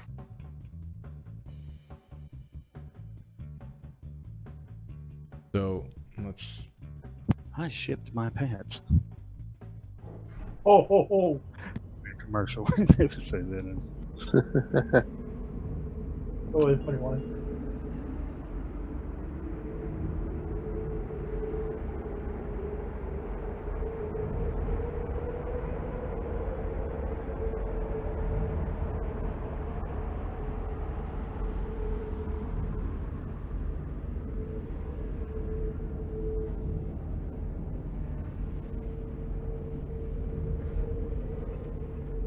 So, you guys make your way towards the gas giant of Liavara. As you make your way there, as the gas giant Liavara comes into view, the Lore Seeker's communication station activates and plays a pre-recorded hologram of Venture Captain Arvin. The Liavaran Dreamer Whisper of Solar Winds pointed us here. It took the Society quite some time to discern our target, the Shepherd Moon Prehan. Most of Prehan's atmosphere is comprised of methane, but don't worry, the atmosphere doesn't contain enough oxygen for combustion. Still, each of you should take precautions and wear protective gear at all times. The methane creates such harsh conditions on the surface. There is currently a storm raging, but there's no time to wait it out. These storms can last for months. The core of the moon is hollow and filled with liquid methane. The repository is likely suspended somewhere near the core. I have coordinates for a landing spot close to a tunnel that reaches all the way to the core. Good luck on this mission, Starfinders. You'll need it. Woohoo! So I'm also going to assume you guys rested at this point. Let's do that as well.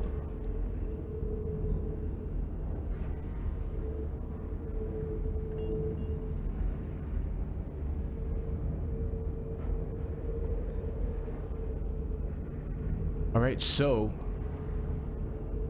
Prehen's surface is wind-scoured rocks and hunks of ice, and a snowstorm rages as you guys arrive, but the flakes are solid methane instead of water. And Thrak lands the Lore Seeker near a tunnel that leads to the interior of the moon, but covering even such a short distance is dangerous with these high winds. So at this point, you know, the hurricane force winds that can cause you to blow over, it's sort of coupled with the low gravity of the moon and there is a real serious chance that you guys could be blown away. Alright, so you guys are going to have to work... Well, I was going to say, you guys have to work as a team to attempt to make your way through, okay? Can I lash myself to somebody heavy? You want to strap yourself to me. Yeah, go ahead. Yeah. It's good. I was going to say, we all should be connected together, right? Or somebody could wait in like two people could go out, like one guy tied to a big heavy guy, and then he can go to the tunnel and we can string a line, and then the rest of you can follow that line, and even if we get blown away, we'll still be tethered. How far? What's the distance we have to cover?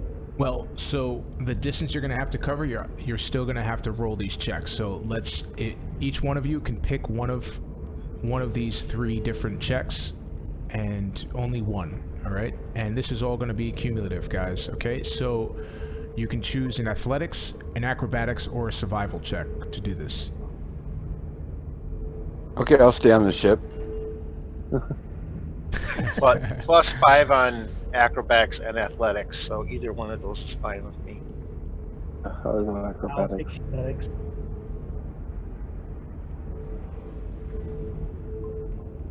I'll take an acrobatics.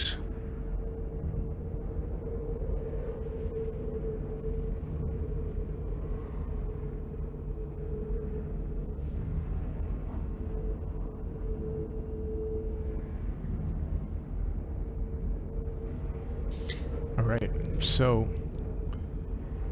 we have a 23. So because Morkley has succeeded in this, he manages to get across towards this opening and pulls you all on this line of rope. Yay! Woohoo! Told you it was heavy. Helen too. Just deftly, like, traverses the rope.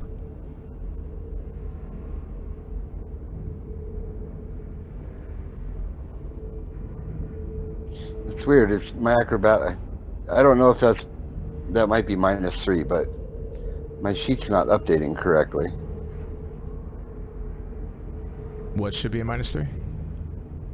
Well, I clicked it to see if it would add train bonus, and I have 1 rank in it, but it's still only showing a +3. I don't know. It's odd. I'll write it down.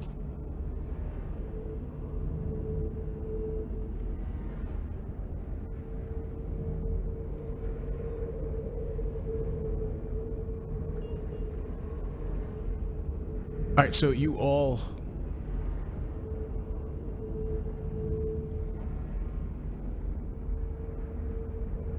Okay, so you all managed to get towards the front of these tunnels, and now you can start journeying your way down. So as you do that, it's going to require some effort to reach the moon's interior, because this liquid methane being less dense than water and the gravity so low, you guys are going to have to swim, and swim pretty hard. Okay? Ooh. Yeah.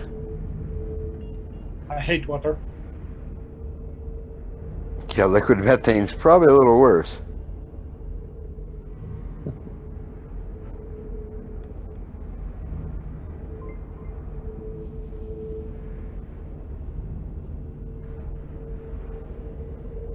So we're actually swimming to the center of this moon. So you guys are going to start swimming. Give me an athletics check. Uh-oh. Only one of you guys need to make a success on this, so don't worry.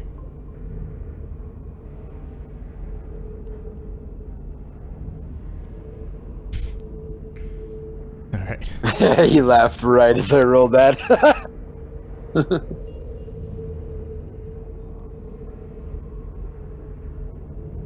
Alright, so you guys come to this tunnel splitting up into 2 different areas, okay? So if you guys want to give me a perception or a physical science check.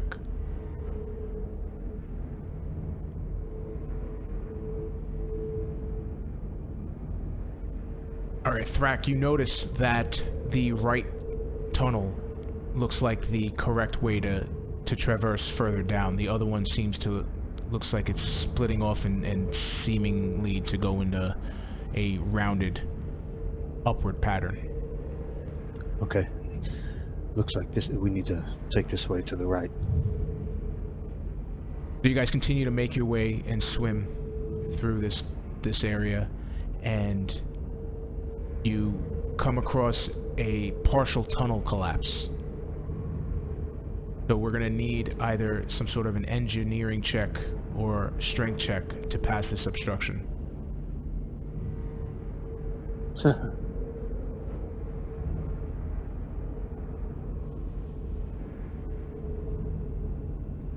So Tim points out to the two Vesk with him which are the best rocks to move, and you guys successfully navigate your way past this partial obstruction with ease. Yay! And you continue to make your way further down, and Tim, you see these strange runes on the wall. Give me a culture or mysticism check. And actually all of you who are trained can do that.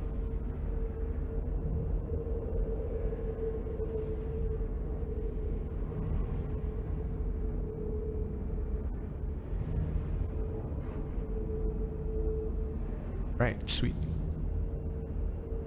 Yeah, so you do notice that these runes point their way to where you need to go. Now, as you guys continue to make your way, all of a sudden it coalesces with another stream, and this stream is a very quick current, and it's just shooting ravaging water just straight across. And you guys are going to have to try to ride out these currents, so I need everybody to give me a acrobatics check. Or the final check.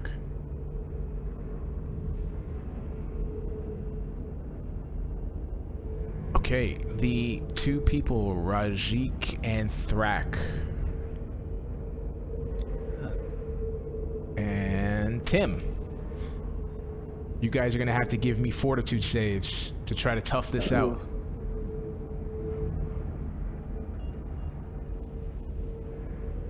Oh no. Oh man, unfortunately, Thrak. It's going down.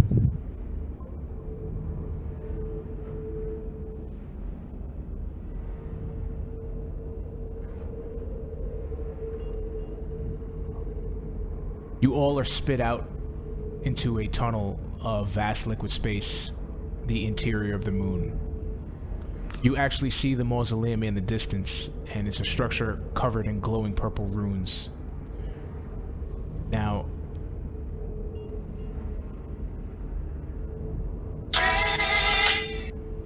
oh my god. I thought that was like a What was part of that? the thing. That wasn't me. Dreamweaver. Now, Dreamweaver. Alright, so this is going to be quite a tiring trek. I need you guys to give me an athletics check.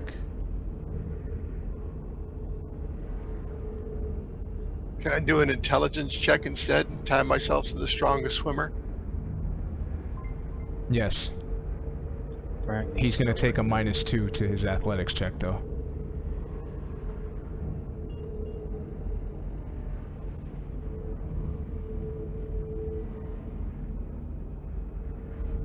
I'm just going to swim it. Alright, so hold on a sec, let's go back for a moment. Thrak, you were fatigued when the quick currents hit you, Okay.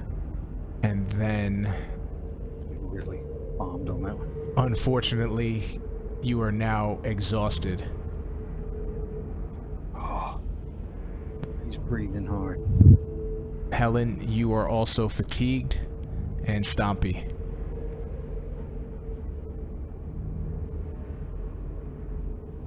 Would a med patch help that?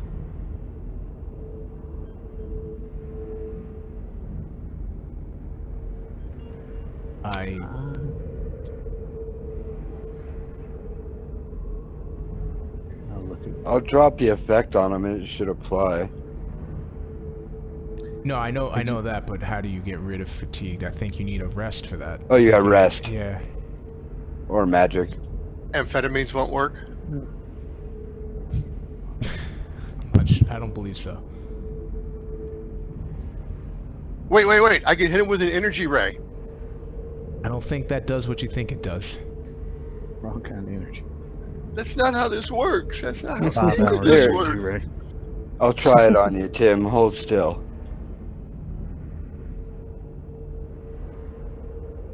And Tim was exhausted? Or Thrak? Yeah, Thrak I don't think is, Tim was exhausted, was he? Thrak is. It says med patches let you allow you to make medicine checks to treat deadly wounds. Oh, okay. Yeah, this is not a deadly wound. Or So was not Tim just deadly wounds, but stuff that has to do with disease as well. Treating disease. Stompy is fatigued. Did Tim fail his save? No, Tim, it passed. Oh, so you removed it, I see. Okay. So I am encumbered also. Yay. Oh, man. Gonna be some fight. Yes, we're about to Coming up on this final time. battle.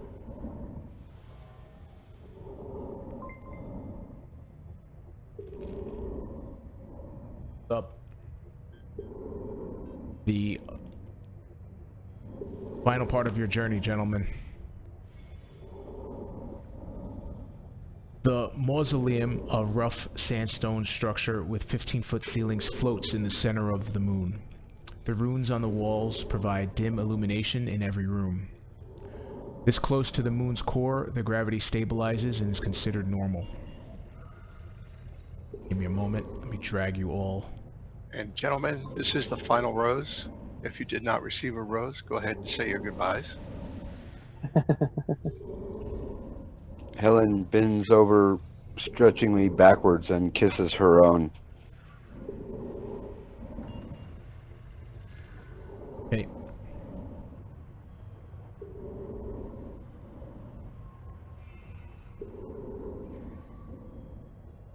So the gravity at this point stabilizes and is considered normal, being this close to the moon's core. And the rune shows obvious signs of erosion. Strange semi-fluorescent plant life has started to grow along patches of the floor and on the walls. A large... And if you guys... I'll move you guys a little bit forward.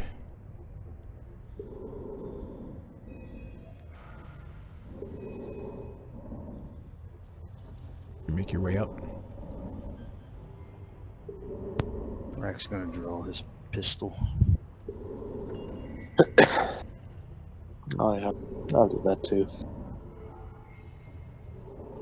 You never know. Right. A large hole in the sandstone lies to the west, and shimmering inside the hole appears to be a force field made of purple runes, and that's right in the center area. Or, I'm sorry, to the west, to the left.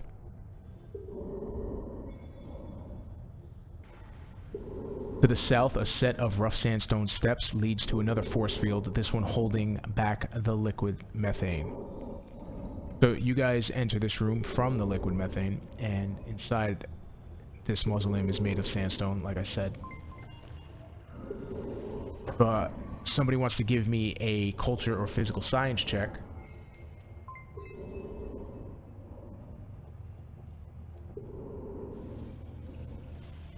Yep. You do know that this sandstone is not native to this moon, so this was all carved and put here by someone else.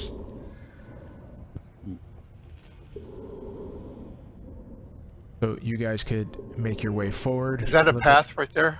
So you can't get into that area whatsoever because there is a force field blocking it. We need to go towards the glowing purple thing, I think. Yeah. Lead on, McDuff. So who's going first? Not Tim. I will go first. I'd like to... I can't really... Yeah, just drag your things in.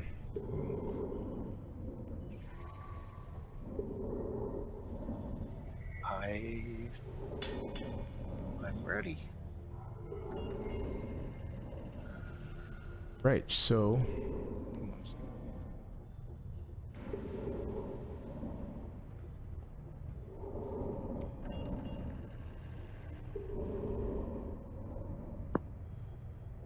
Right.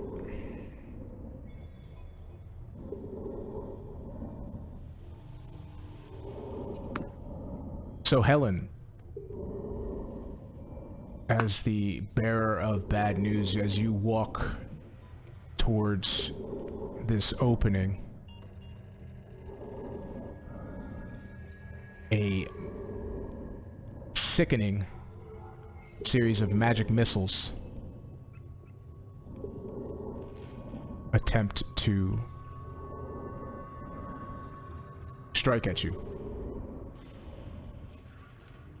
I don't get a perception check to see it?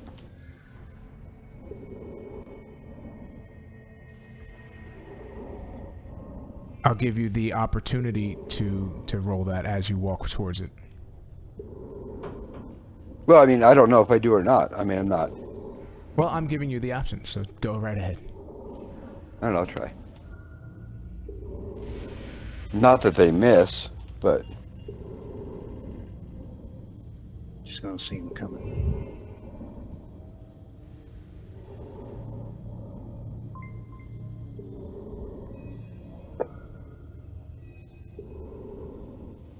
So you did not notice it.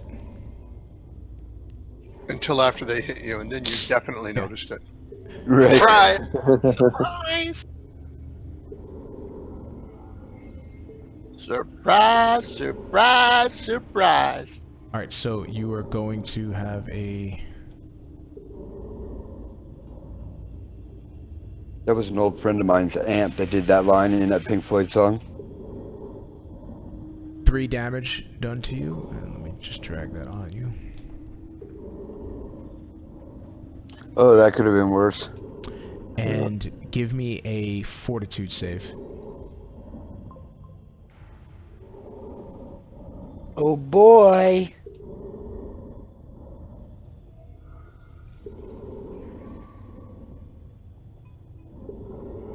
And you just made it. You almost became sickened. So you start So heaving a little bit, but it seems to go away. I'm sorry, those black spots are that's voids on the sandstone, right? Yes. Not so much voids, those are walls.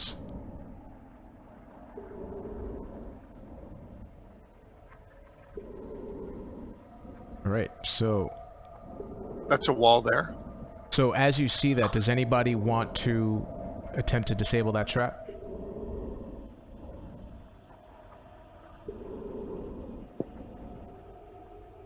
I don't think I have any. What's it require? Mysticism. I'll give it a whirl. Need you to step up to it, sir.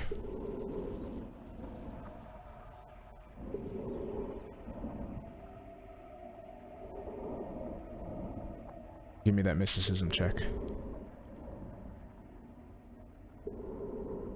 Yep, so the trap is successfully disabled and does not hit anybody else. Yay! Alright, so Good. as you, and I'm going to unlock tokens for a bit, you guys can move around, because as you guys round that corner, Ooh, the surprise! chamber has not escaped the ravages of time. There are holes in the walls that likely once held doors, and the sandstone tiles on the floor are dirty and broken in places. Softly glowing purple runes cover the interior of the walls of the chamber, encircling a round altar covered in more runes in the center of space. Out of shadow, in front of the altar, forms a slowly coalescing shape of an ebony dragon with red frills. Its body is terribly contorted and trails shadows. With a voice like rocks scraping together, it speaks. Who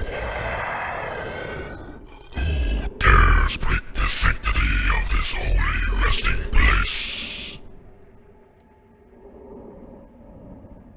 Somebody hold up that'd be me. Somebody hold up the Tablet? the tablet and say, "This brought us." This brought us.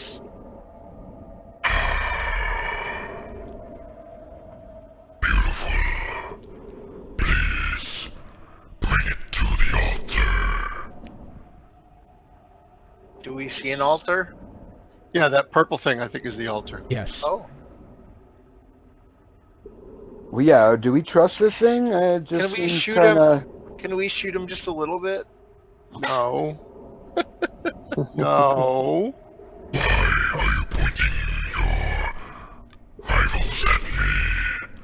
I'm not!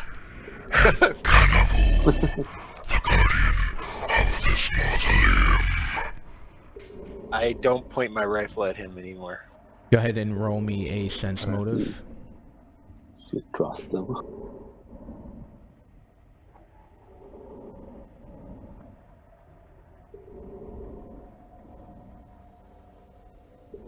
Give me 1 second.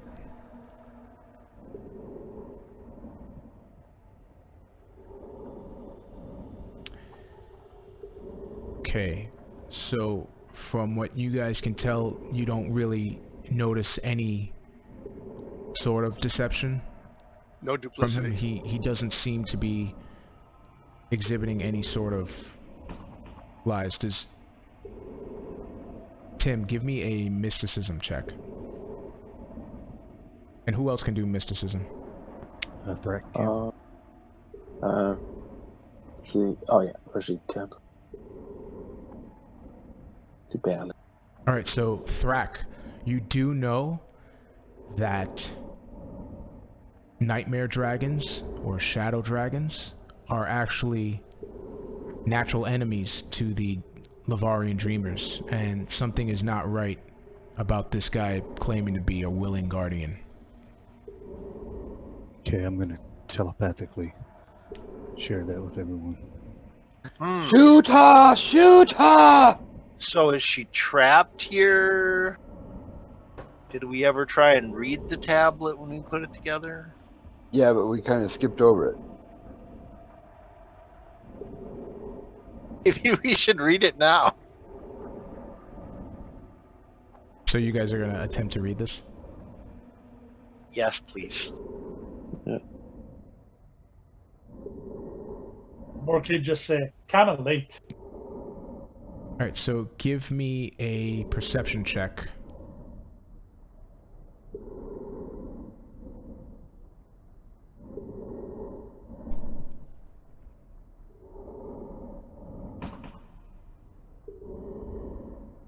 So anybody who got over an 11, you guys are not surprised, because we are entering combat. As you guys attempt to read this thing, the ebony dragon does not seem to want to wait anymore. Because it says don't trust the dragon on the tablet.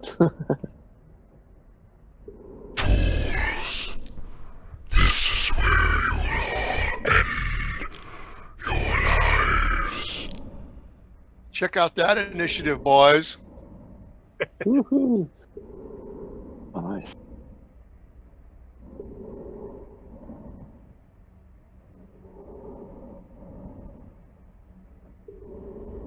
I don't want you to think about me as going last, but rather batting cleanup.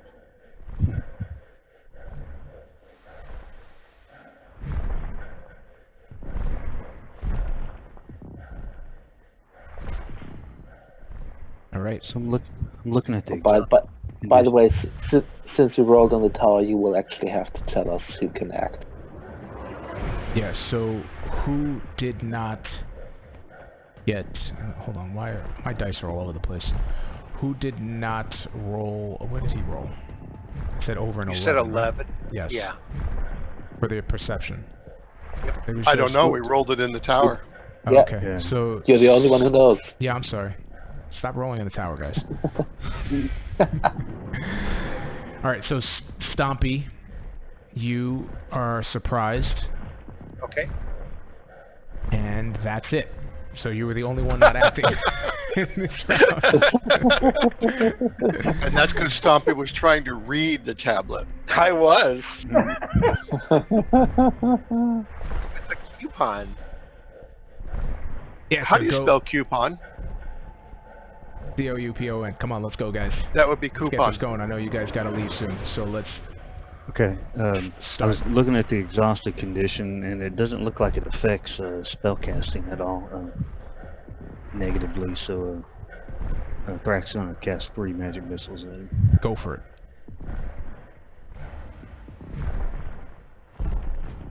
All right. And that is his. Oh, the turn counter's not. And now I pissed him off.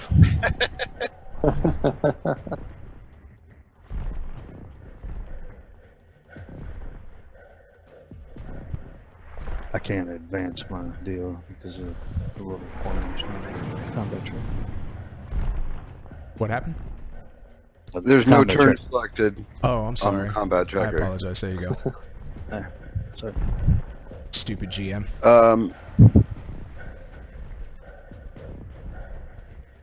Okay, so that's an actual hole. Those are walls. but by the way, if you want to delay until after Rajik, I can get you a little bit of bonus to attacking.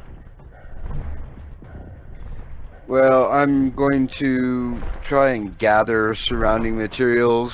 If there's enough crap laying around, maybe to create a barricade, give myself cover. But it's always GM discretion, so. Yeah, you could do that. However, you won't be able to delay after that. That would be... No, I know. Yep. Go ahead. Yeah, I'm not delaying, because I want to take the shot. Because he who hesitates is lost.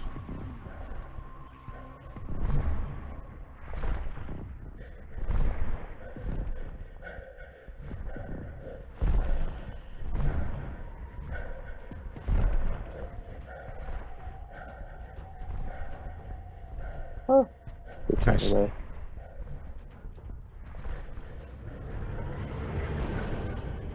So, you're... And as a swift action, I drop to full cover.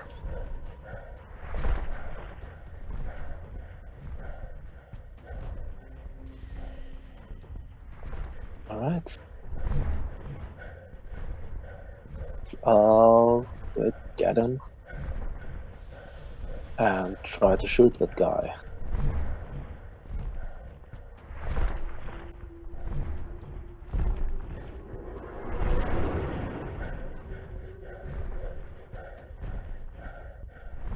There you go. Stompy, we are passing you as you are not able to act during this round. Yep.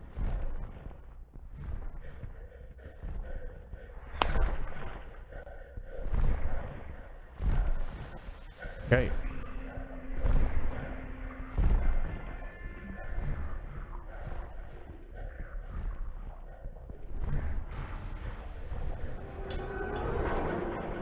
Should we be concerned that this is the nightmare copy?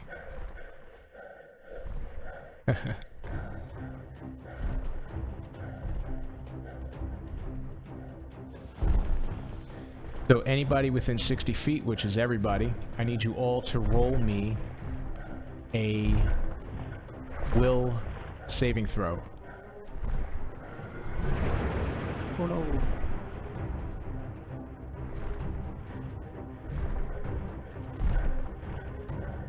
Alright, anybody under a 12? Brack. Sorry, I didn't see what I rolled. I did it in the tower. You rolled a 15. Thank you, sir. You will be shaken for Ouch. 2 rounds. Okay. He wanted to take a break, I think. Everybody else is immune to The effect. for the effect for the rest of the combat session. Do you want me to put that effect on my guy? Yeah, please. Shake it. Okay.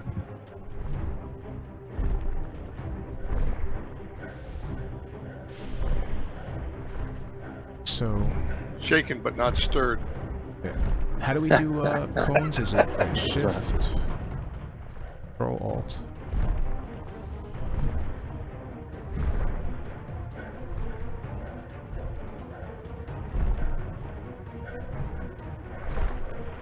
Right.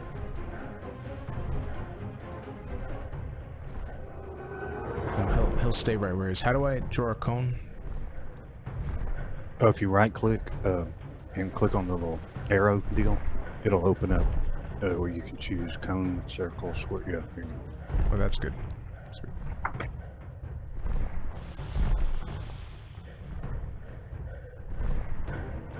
You can also, for a temporary one, just hold Alt and both mouse buttons. Oh, cool. That's what I was looking for.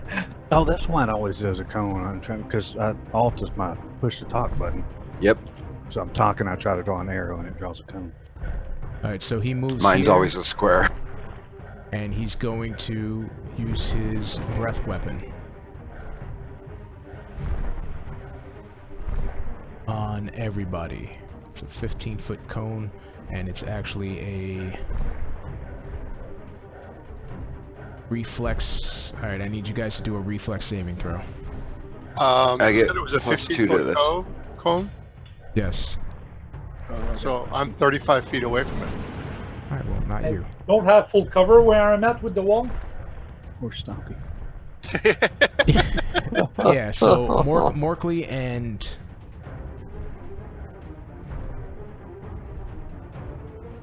Yeah, so the three of you get that. Yeah, there you go.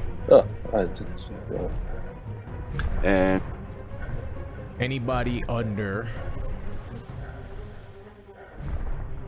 12 will receive half of this damage. Under over 12. Over 12. I'm sorry, over 12. Yeah.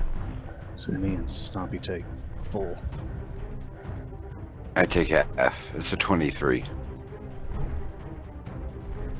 course, that didn't. So 15 is the full damage. 15 on everyone. Okay.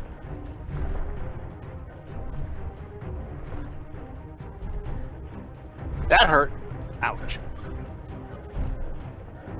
And Half value. So I would be take 7. Yes. Done.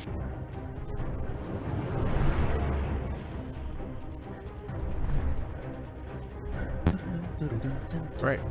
That's Doesn't his that turn. drop Stompy? Morkley. I don't think so. It shows his hit points as 13. Yeah, but it's not even into his hit points yet. That's still his stamina. That's his stamina, yeah. Ah, okay. Morkley, you're up. yeah, I'm just shooting at it.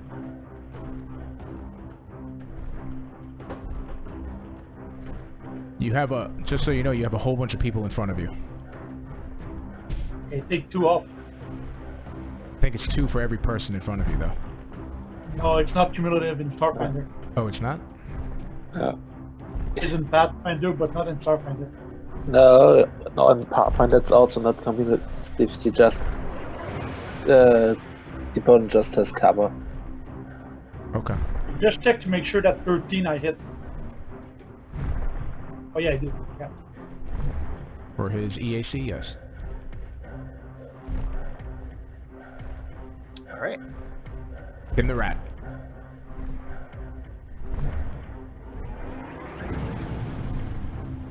He hides behind Morkley. Fires off magic missiles and passes on. Alright. Crack's gonna pull back a little bit, and he's gonna also cast magic missile. Can you do a...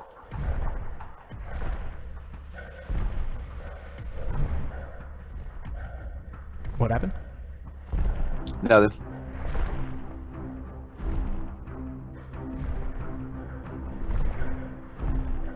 You have Helen targeted for your magic missile. And Stompy. Yeah, I just took damage. Traitor! It's a different fight.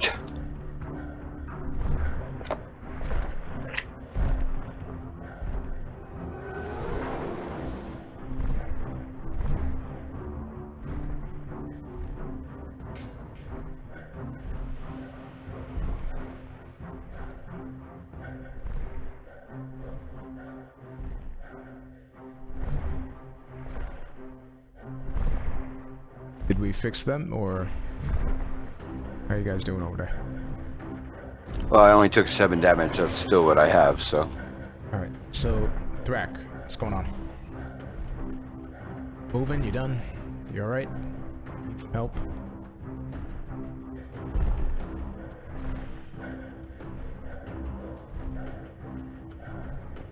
Yay! Oh my goodness, this dragon. Oh,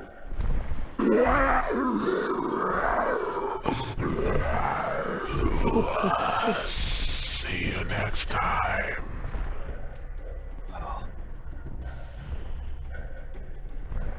And it evaporates.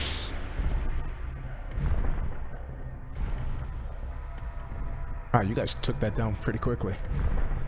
ah, Felt like you guys could have done the tier 3-4 on this. Although, that probably would have extended this quite a bit. Our characters seem to complement each other pretty good. Yeah. Alright, so Because rats could go anywhere. you guys take the tablet didn't- and you set it down on on that altar, and you'll see that all the force fields lower, and the wards, once they are powered down, you can enter them. The stairs lead down to a vault where various strangely shaped bottles and cryptic devices are stored on shelves, which are the Dreamer's relics that you guys have come to retrieve. And once you guys retrieve them and the site is secured, you can make your way back to the ship. You do actually find a easier access tunnel that leads back to the top, and you then contact Venture Captain Arvin, and as you begin to debrief him, he is extremely happy with you, and he invites you all personally to hand over the relics to the Lavarian Dreamer, Whisper of Solar Winds. But how these relics may prove beneficial to the Society is as of yet unknown, although Venture Captain Arvin and the scholars of the Communion Vaults are eager to hear what potent visions the Whisper of Solar Winds might bestow on them in the future. And thus concludes the Starfinder Society scenario of Dreaming of the Future. woohoo. Sweet. Yeah, that was fun. Yeah. Yeah, Good it was a job, fun guys. one. Nice. Great job. Nice group also. Thank you. Yeah. All right, guys. Keep me in, keep me in your thoughts and prayers. Yeah, so if you guys have not already, I need your Starfinder your Starfinder Society information, so just go ahead and send that in the message, or if you have it on these PCs already, no worries, I'll get that all sent to you guys. And Yeah, I'll probably send do those that to you, tomorrow. Matt. All right, guys. I got a jet. Okay. Cheers. Alright, guys. And Later. Thank you. just want to Yeah, it was thank fun. everybody for attending. I'd like to also thank all the people that watched or stayed around or are viewing this at a later time. This was fun, and this was my first time GMing something on Fantasy Grounds itself, so Wow, thank goodness. great job. Cool. That's pretty good. Great fun. Very, very fun. Definitely. Thank you, appreciate it. Alright guys, I'm going to head out, and I'll catch you guys another time.